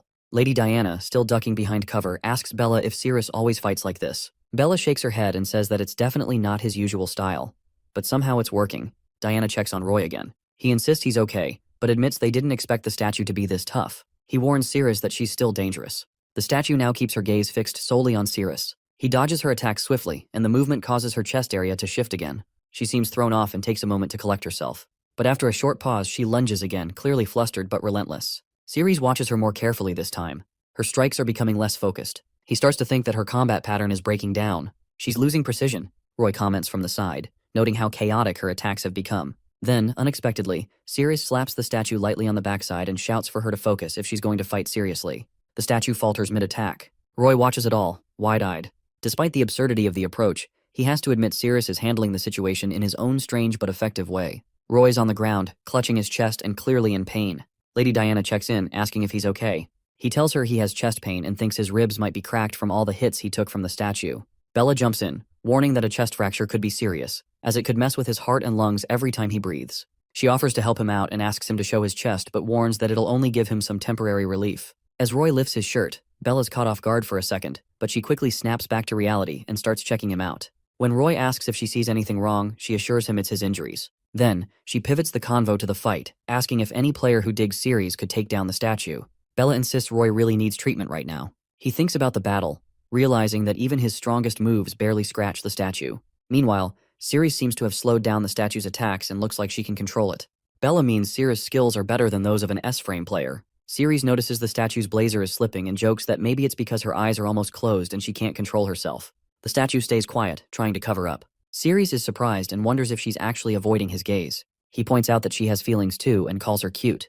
Noticing she shuts her eyes when she's shy, he decides to fly close and touch her since she's shown him a weakness. As he lifts his hand, he teasingly asks if anyone's touched her belly button before. Out of nowhere, she lifts her foot and kicks Ceres hard to fend off his touch. Bella yells that she has to jump in and help Ceres since it's up to her now with their captain hurting. But Ceres grabs her foot, making the statue squirm in shyness. Roy grabs Bella and warns her not to mess things up for Ceres. She's surprised and asks what he's talking about. Roy tells her to keep her head in the game and points out that it's Ceres holding her foot, not the statue attacking him. He urges her to feel his heartbeat through her foot and he gives her leg another rustle. It makes things even more awkward for the statue, who then opens her eyes and starts firing laser beams. Everyone's shocked as they see the lasers seem weaker than before. Ceres tells the statue her attacks are getting weaker, even if they won't kill him. Suddenly, she grabs Ceres by the neck and pulls him closer. Roy screams that she's trying to go for a big attack and tells Ceres to break away. Ceres raises a hand and points at her chin, while Roy warns him to dodge her attack instead of moving in since it could be deadly. The system locks on and Ceres kisses her. She's totally caught off guard by it, and Roy remarks that the statue's still stunned by the kiss.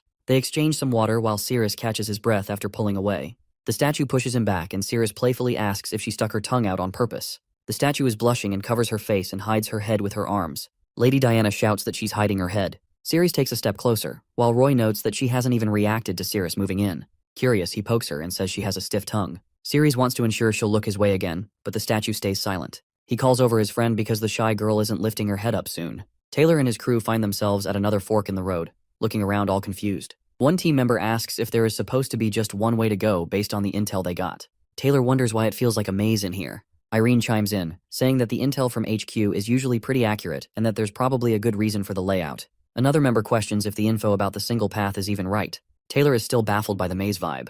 Irene mentions that it's likely the previous team triggered something that messed with the terrain. Suddenly, another team shouts that a monster's shown up and they need to watch out. One player gets slammed to the ground and yells in pain. A red-haired teammate asks if everyone has taken out their Slay Dragon Blade. They respond that a lot of players are lost and that whispers are going around that most haven't even found the entrance yet. The team lead calls out that they need to depend on their own strength and skills to hold back the giant dragon that's coming at them. One player says he's grabbed the dragon's feet with his magic, creating a strong green mana, and tells everyone, including the captain, that they've locked their feet down. But then he realizes that the chains are slipping and he can't hold on for long, so he tells everyone to attack the dragon. Unfortunately, the dragon breaks free with a massive strike, knocking the players down and injuring them. Then, an S-rank Ironarm giant named Cassius yells that he'll try to protect them and tells everyone to keep attacking the beast. He channels a ton of mana and transforms into a giant monster, charging at the dragon and warning it not to come any closer. He smashes into the dragon with all his might and claims he'll cut it in half. The attack actually stops the dragon, and Cassius wonders if this plan is going to work against it. Everyone thinks Cassius is awesome for his epic moves and they're cheering him on to keep attacking without holding back. The dragon catches sight of his assault and gives him this annoyed look. She thinks for a second and then sees Cassius flexing his powers and stripes, muttering that every time she eats, someone's always trying to cause trouble. She raises her hand and calls Cassius really annoying. With a swift motion, she swats him away like he's nothing. One hit from the dragon shatters Cassius's armor and his mana doesn't even faze her. He's on the ground in no time, hitting his head and leaving everyone shocked.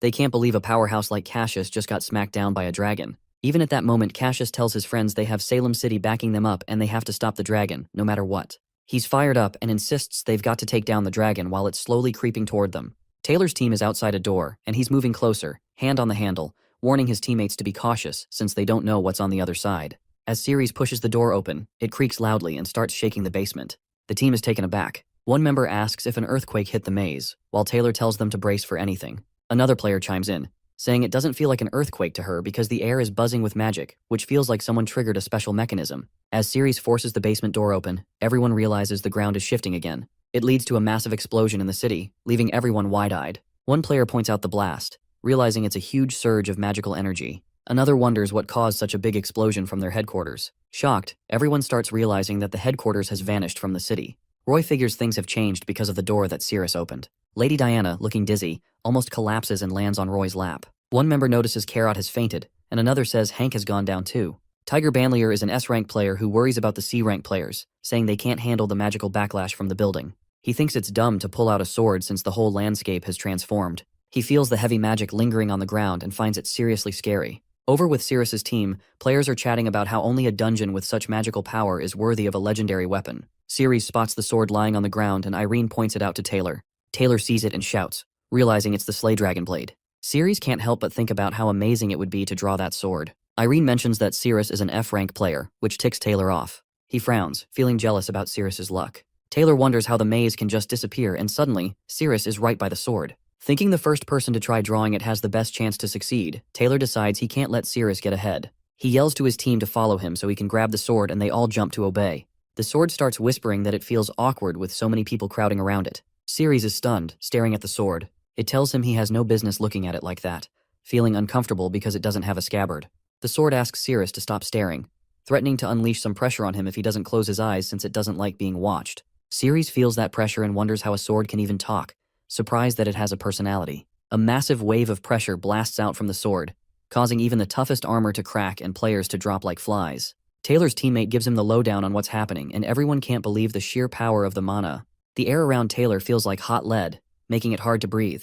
He looks around and realizes it's awful for everyone involved. Even Ceres is feeling the effects of the mana pressure. The spirit of the sword notes how tough Ceres is for holding his ground against it. Banlier whispers that anyone who can handle the pressure and still move has a shot at drawing the sword. His teammate asks if he can get close to the Slay Dragon blade and wonders what the risks are. Banlier reassures him and says the sword has been dormant, so there shouldn't be any danger. But the sword itself chimes in, warning that anyone who gets too close is in the danger zone. Ceres is taken aback by the sword's words and turns to Bella, asking if she's picking up on anything. Bella suggests that maybe Ceres is just hearing things because of the intense mana around. Taylor leaps over to Ceres and says the pressure must have messed with his head, claiming his stamina is way better than Ceres's. Roy tells Ceres that the first person to draw the sword has the best chance of succeeding, so he can't let Ceres get ahead of him. Taylor laughs at Ceres, saying an F-rank player like him has no business trying to wield the Slay Dragon blade. Bella runs towards Taylor, yelling that he's jumping the gun, but Ceres stops her and tells her to steer clear of him. As soon as Taylor steps over the line and gets close to the sword, it senses him and shouts for him to back off. But Taylor ignores the warning and thinks that by grabbing the sword in front of Bella and Ceres, he'll look like a hero while putting Ceres in his place. The sword's spirit rolls her eyes at Taylor annoyingly and warns him not to touch her hilt. Just as Taylor reaches out, looking down on Ceres, the sword shouts that he's giving off some pretty creepy vibes. She raises her leg to kick him away, not wanting anyone to get close. Taylor gets slammed back and sent flying, screaming in pain from the sword's powerful mana. His teammates are in shock, and one of them calls out to Taylor, their captain. He jokes that it's unbelievable their captain got hit by the sword. Ceres checks out the sword while the sword's spirit rolls its eyes at humans, saying they don't need to treat her so roughly. She adds that humans are all the same even after all these years, and admits she really can't stand their existence. Taylor notices his broken armor, pointing out that it's made from deep-sea materials but got torn pretty easily. Ceres realizes that his A-rank scale armor underneath has been saving him the whole time. Without it, things could have turned out really bad. The other players are buzzing with surprise about the sword. One of them asks how they even found out about safely drawing it, while others think it's a failure for Taylor since the Slay Dragon blade rejected him. They're also chatting about how the blade has come to life. Taylor's teammates are saying they just don't have tough enough armor to handle the Slay Dragon blade's attack, and are wondering who's going to step up to try and pull the sword. Out of nowhere, Taylor starts laughing, and his teammates wonder that what's up with him. Taylor just chuckles and says he's not a failure. He explains that legendary weapons are only meant for those who can pass the trial of the Slay Dragon blade. He takes a stance in front of the sword, saying as an A-rank warrior, he's made it through the trial. He yells that the Slay Dragon blade should be excited, but the sword spirit isn't having any of it. She shouts back at Taylor, saying it's not the same deal because she can't stand rude guys like him. She even hints that taking Taylor down herself would feel pretty good, clearly thinking he's not worthy of wielding the sword. Taylor suddenly turns to Ceres and yells that he's jealous of him because the Slay Dragon blade seems to have picked him out. Ceres quietly suggests that maybe the blade just wants to take him out personally. The sword spirit glances at Ceres and agrees with a whisper that he's totally right. Out of nowhere, Taylor lunges to grab the sword real quick. The The sword spirit notices that Taylor has snuck up on her because she wasn't really paying attention. Taylor grabs the sword, but the spirit quickly points out that he's actually got her neck. A wave of strong mana pressure bursts from the sword, making Taylor's armor start to break apart. Everyone's stunned that Taylor can even hold the hilt and might just win over the Slay Dragon blade. While grabbing the sword, Taylor yells that the pressure and power are so intense it feels like they're attacking his whole body. He wonders if this is the final test from the Slay Dragon blade. The sword spirit screams that Taylor is hurting her and wants to break free. Taylor grips the sword tightly with both hands, determined to take control. The players are yelling that Taylor is going to be the first to pull the sword and become the hero who saves their city. The sword spirit totally loses it, getting mad and shouting that everyone is gross because of how they've treated her. In an instant, Taylor notices that the vibe in the air feels different. The other players are buzzing about it, claiming the sword has stopped attacking, which gives them hope they can win without putting themselves at risk to pull it out. They're urging Captain Taylor to grab the Slay Dragon blade.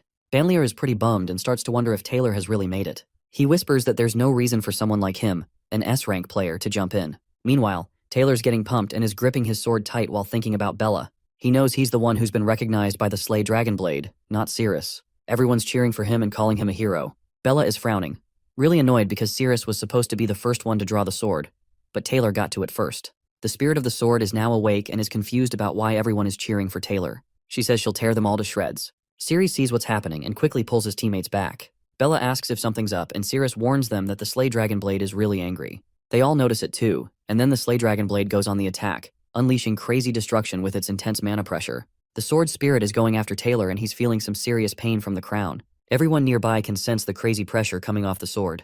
Taylor screams in agony and Iron while noticing his condition is left in shock.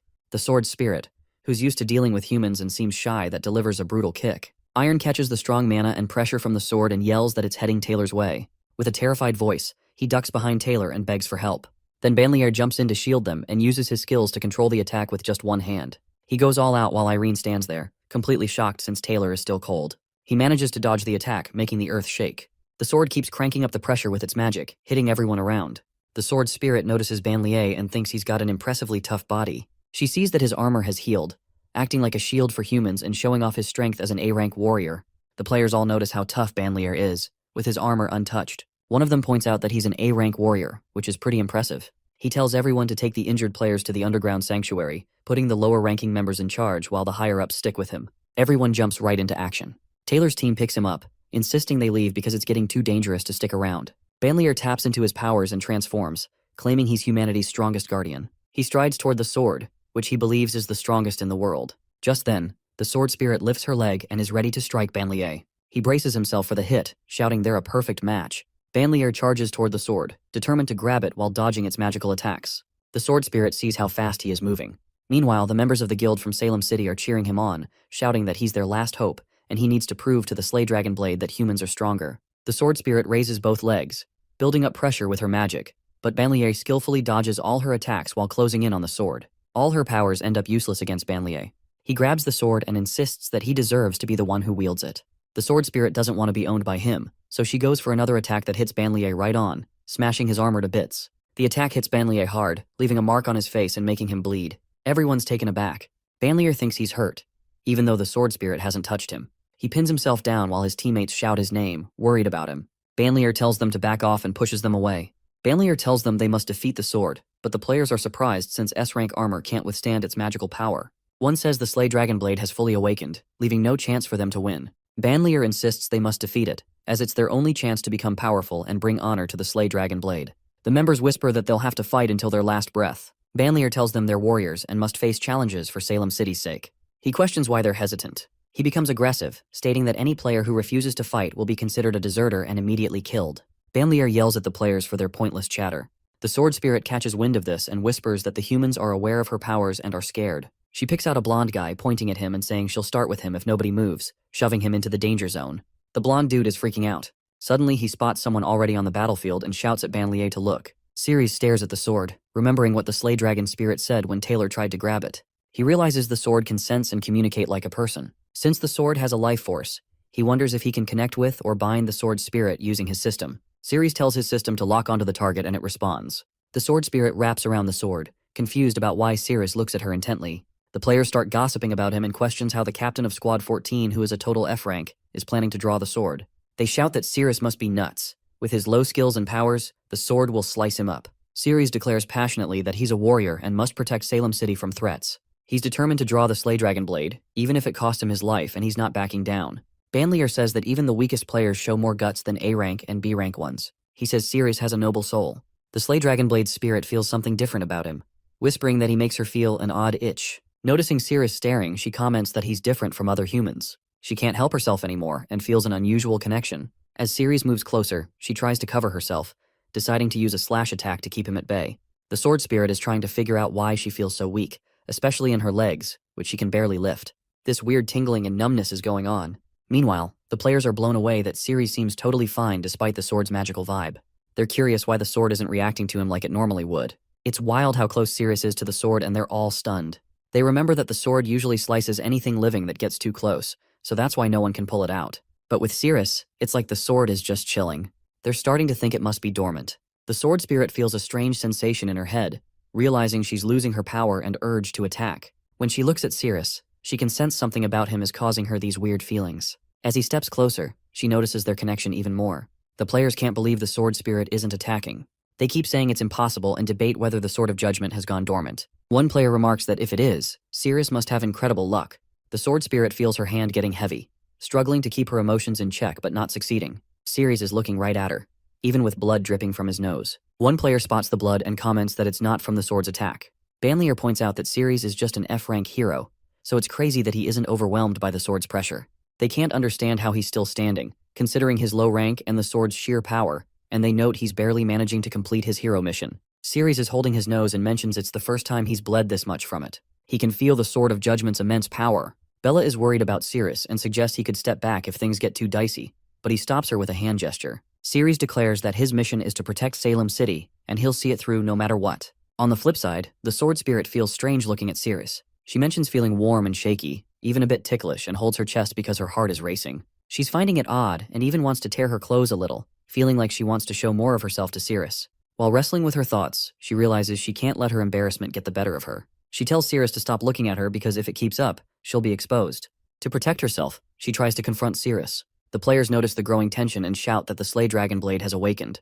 Banlier is taken aback by the strength of the attack, comparing it to the time his armor was broken. The players shout that Ceres is vulnerable since he's so close to the sword. Ceres wonders if the sword spirit still has the power to strike him. He playfully touches the sword, thinking he needs to counterattack to survive. Immediately, the sword spirit feels something unusual and questions what's happening to her. As Ceres connects with the sword, she can sense a tingle running through her legs that is causing her to lose focus and misfire at the ground. Then everyone gasps as they realize the attack from the Slay Dragon Blade is suddenly halted.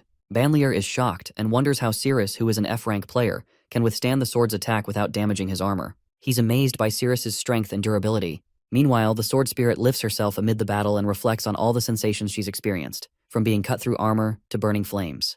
But this sensation is unlike anything she has felt before. She feels a new electric charge surging through her but can't shake off the light tickling feeling taking over her body. Overwhelmed, she kneels and admits that she can't attack him anymore due to this sensation. Understanding the moment, Ceres declares it's the perfect time for him to become the sword's owner. The sword spirit acknowledges his touch makes her feel ticklish and flushes even more. Ceres focuses intently on pulling out the sword, and he channels all his energy into it. The sword spirit can't hold back anymore and loses her strength. In a surprising turn, Ceres pulls out the sword, leaving everyone amazed. The players erupt with disbelief, questioning how a weak player can draw the Slay Dragon sword and claim it as his own. The sword spirit comments that at this rate, Ceres really could become her master. He is determined to draw the sword to protect his Salem City, but soon notices another hand reaching for the sword. Other sword spirits appear before him, kneeling and stating that this cannot happen. One of them approaches Ceres, explaining that drawing the Slay Dragon sword isn't easy. A player mentions that the Sword of Judgment has gotten its power back. It seems like being strong isn't enough to pull the sword out. The sword spirit struggles to keep it together, feeling all sorts of emotions swirling in her head. She realizes that any attempt to attack her would be useless. She's pretty annoyed about the whole situation after waiting so long to be held by a true master. It's embarrassing to be affected by someone like Ceres. They both end up holding the sword simultaneously, and the sword spirit is not thrilled about it. She grumbles that this whole situation is a total disgrace for her. But even while saying that, she's against the pull of the sword out on purpose. She yells that if she were unleashing her full power on him, he'd be bleeding way more like from both his nose and mouth. In her mind, the sheer pressure of her spirit should be enough to make it hard for him even to breathe. Still, she insists she's a pure, flawless weapon and won't let her emotions cloud her judgment. Even though everything's chaotic, she tries to protect the sword while Ceres gives it everything he's got and tries to pull it free. The sword spirit points out that she's just a spirit while Ceres is a real person, and if he keeps pushing, it could lead to his downfall. She tells him to give it a rest, but Sirius is stubborn, fueled by his courage and desire to protect his city. He's not backing down. One player comments that Sirius isn't planning to throw in the towel. The crowd cheers him on, saying that he's fighting hard to save the city. They think that Sirius is such a brave guy as he's bound to become a great warrior eventually. Everyone's rooting for him. Meanwhile, the sword spirit is baffled and wonders how a guy can be so committed even in a tough spot. She finally realizes that he has justice in his heart. Then she asks for a moment to collect herself, and when he rubs the sword, she loses her grip. She complains that he's tickling her armpits and finds him super annoying. Even though she's uncomfortable, she's determined not to let him win, and decides to tough it out to keep him from gaining the advantage. The sword spirit feels something off and digs up memories of all the times she's been burned, beaten, polished, and even broken. But this time, it's different as she can barely handle it. Ceres messes with the sword more, making the spirit feel a strange tickle. She thinks that it's her butts and he is going so deep. The spirit's once powerful energy is gone, giving Ceres a huge chance. He strains to pull out the sword. Everyone's eyes are on him, and one of the players yells that he's getting the sword of judgment out a bit more. The sword spirit releases a surge of mana, her eyes glowing blue as she boldly claims she can handle any sensation thrown her way. But right after saying that, she cranks things up and hits Ceres with a wave of overwhelming magical pressure that is going all out with her full power. As Ceres holds onto the sword, a surge of raw mana erupts around him. The ground cracks. Rocks break apart and pieces start floating in the air. Even with all that chaos, Ceres keeps trying to pull the sword while dodging the spirit's attacks. He's struggling to hold on, feeling the crushing force of her power. He grits his teeth and says he can barely take it since it feels like his bones might snap under the pressure. Ceres starts to wonder if the sword spirit is trying to crush him just to stop him from drawing the sword. More rocks rise and Bella panics when she sees what's happening to him. She rushes in, swinging her sword to block the magical blast aimed at Ceres. But the moment her blade makes contact, it shatters into pieces. The other players notice and start shouting that something just got vaporized. They warn everyone to stay back because the gravity magic is maxed out and it's so intense you can see it in the air. The players murmur that Ceres can't handle this kind of pressure since he must have already been crushed.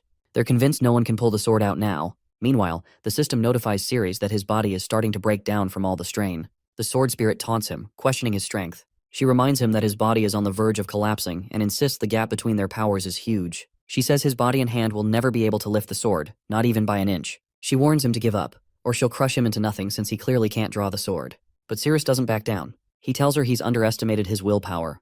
With a grin, he keeps lightly brushing his fingers against the sword that is making the sword spirit lose control and scream in frustration. Ceres is determined, thinking that he still has a shot at winning as long as he hasn't given up. He runs his finger over the sword, challenging the sword spirit to hold on. The sword spirit tightens her fist, feeling this wild sensation coursing through her, and then she digs her nails into the ground. Ceres is watching her every move. This time, the sword spirit feels the sensations completely differently, and her focus starts to fade. She's determined to stop Ceres. The intense power of the sword comes back and the players suggest keeping their distance and backing off. Bella can't handle the pressure and collapses. Ceres notices his fingers are hurting but keeps gently stroking the sword. The sword spirit is puzzled by how Ceres can withstand the crushing force and is risking getting squashed, yet still has the energy to tickle her. She wonders if Ceres has justice and responsibility in his heart and yells at him to stop, as she's starting to lose it. Ceres gives her another tickle and asks if she can feel it now. The spirit experiences those sensations again and suddenly realizes the sword is changing. The players notice something weird happening around the sword and one of them shouts, asking what's coming up from the ground. The sword rises and everyone sees it's the slave dragon sword. Ceres grabs the sword and sets it on the ground, shocking the players. They realize that an F-rank player like Ceres has pulled the slave dragon sword. The sword spirit feels embarrassed since she tried to stop him from drawing it. Unfortunately, that's where the story ends for now. If you liked this video, feel free to support me on Patreon, link in the description.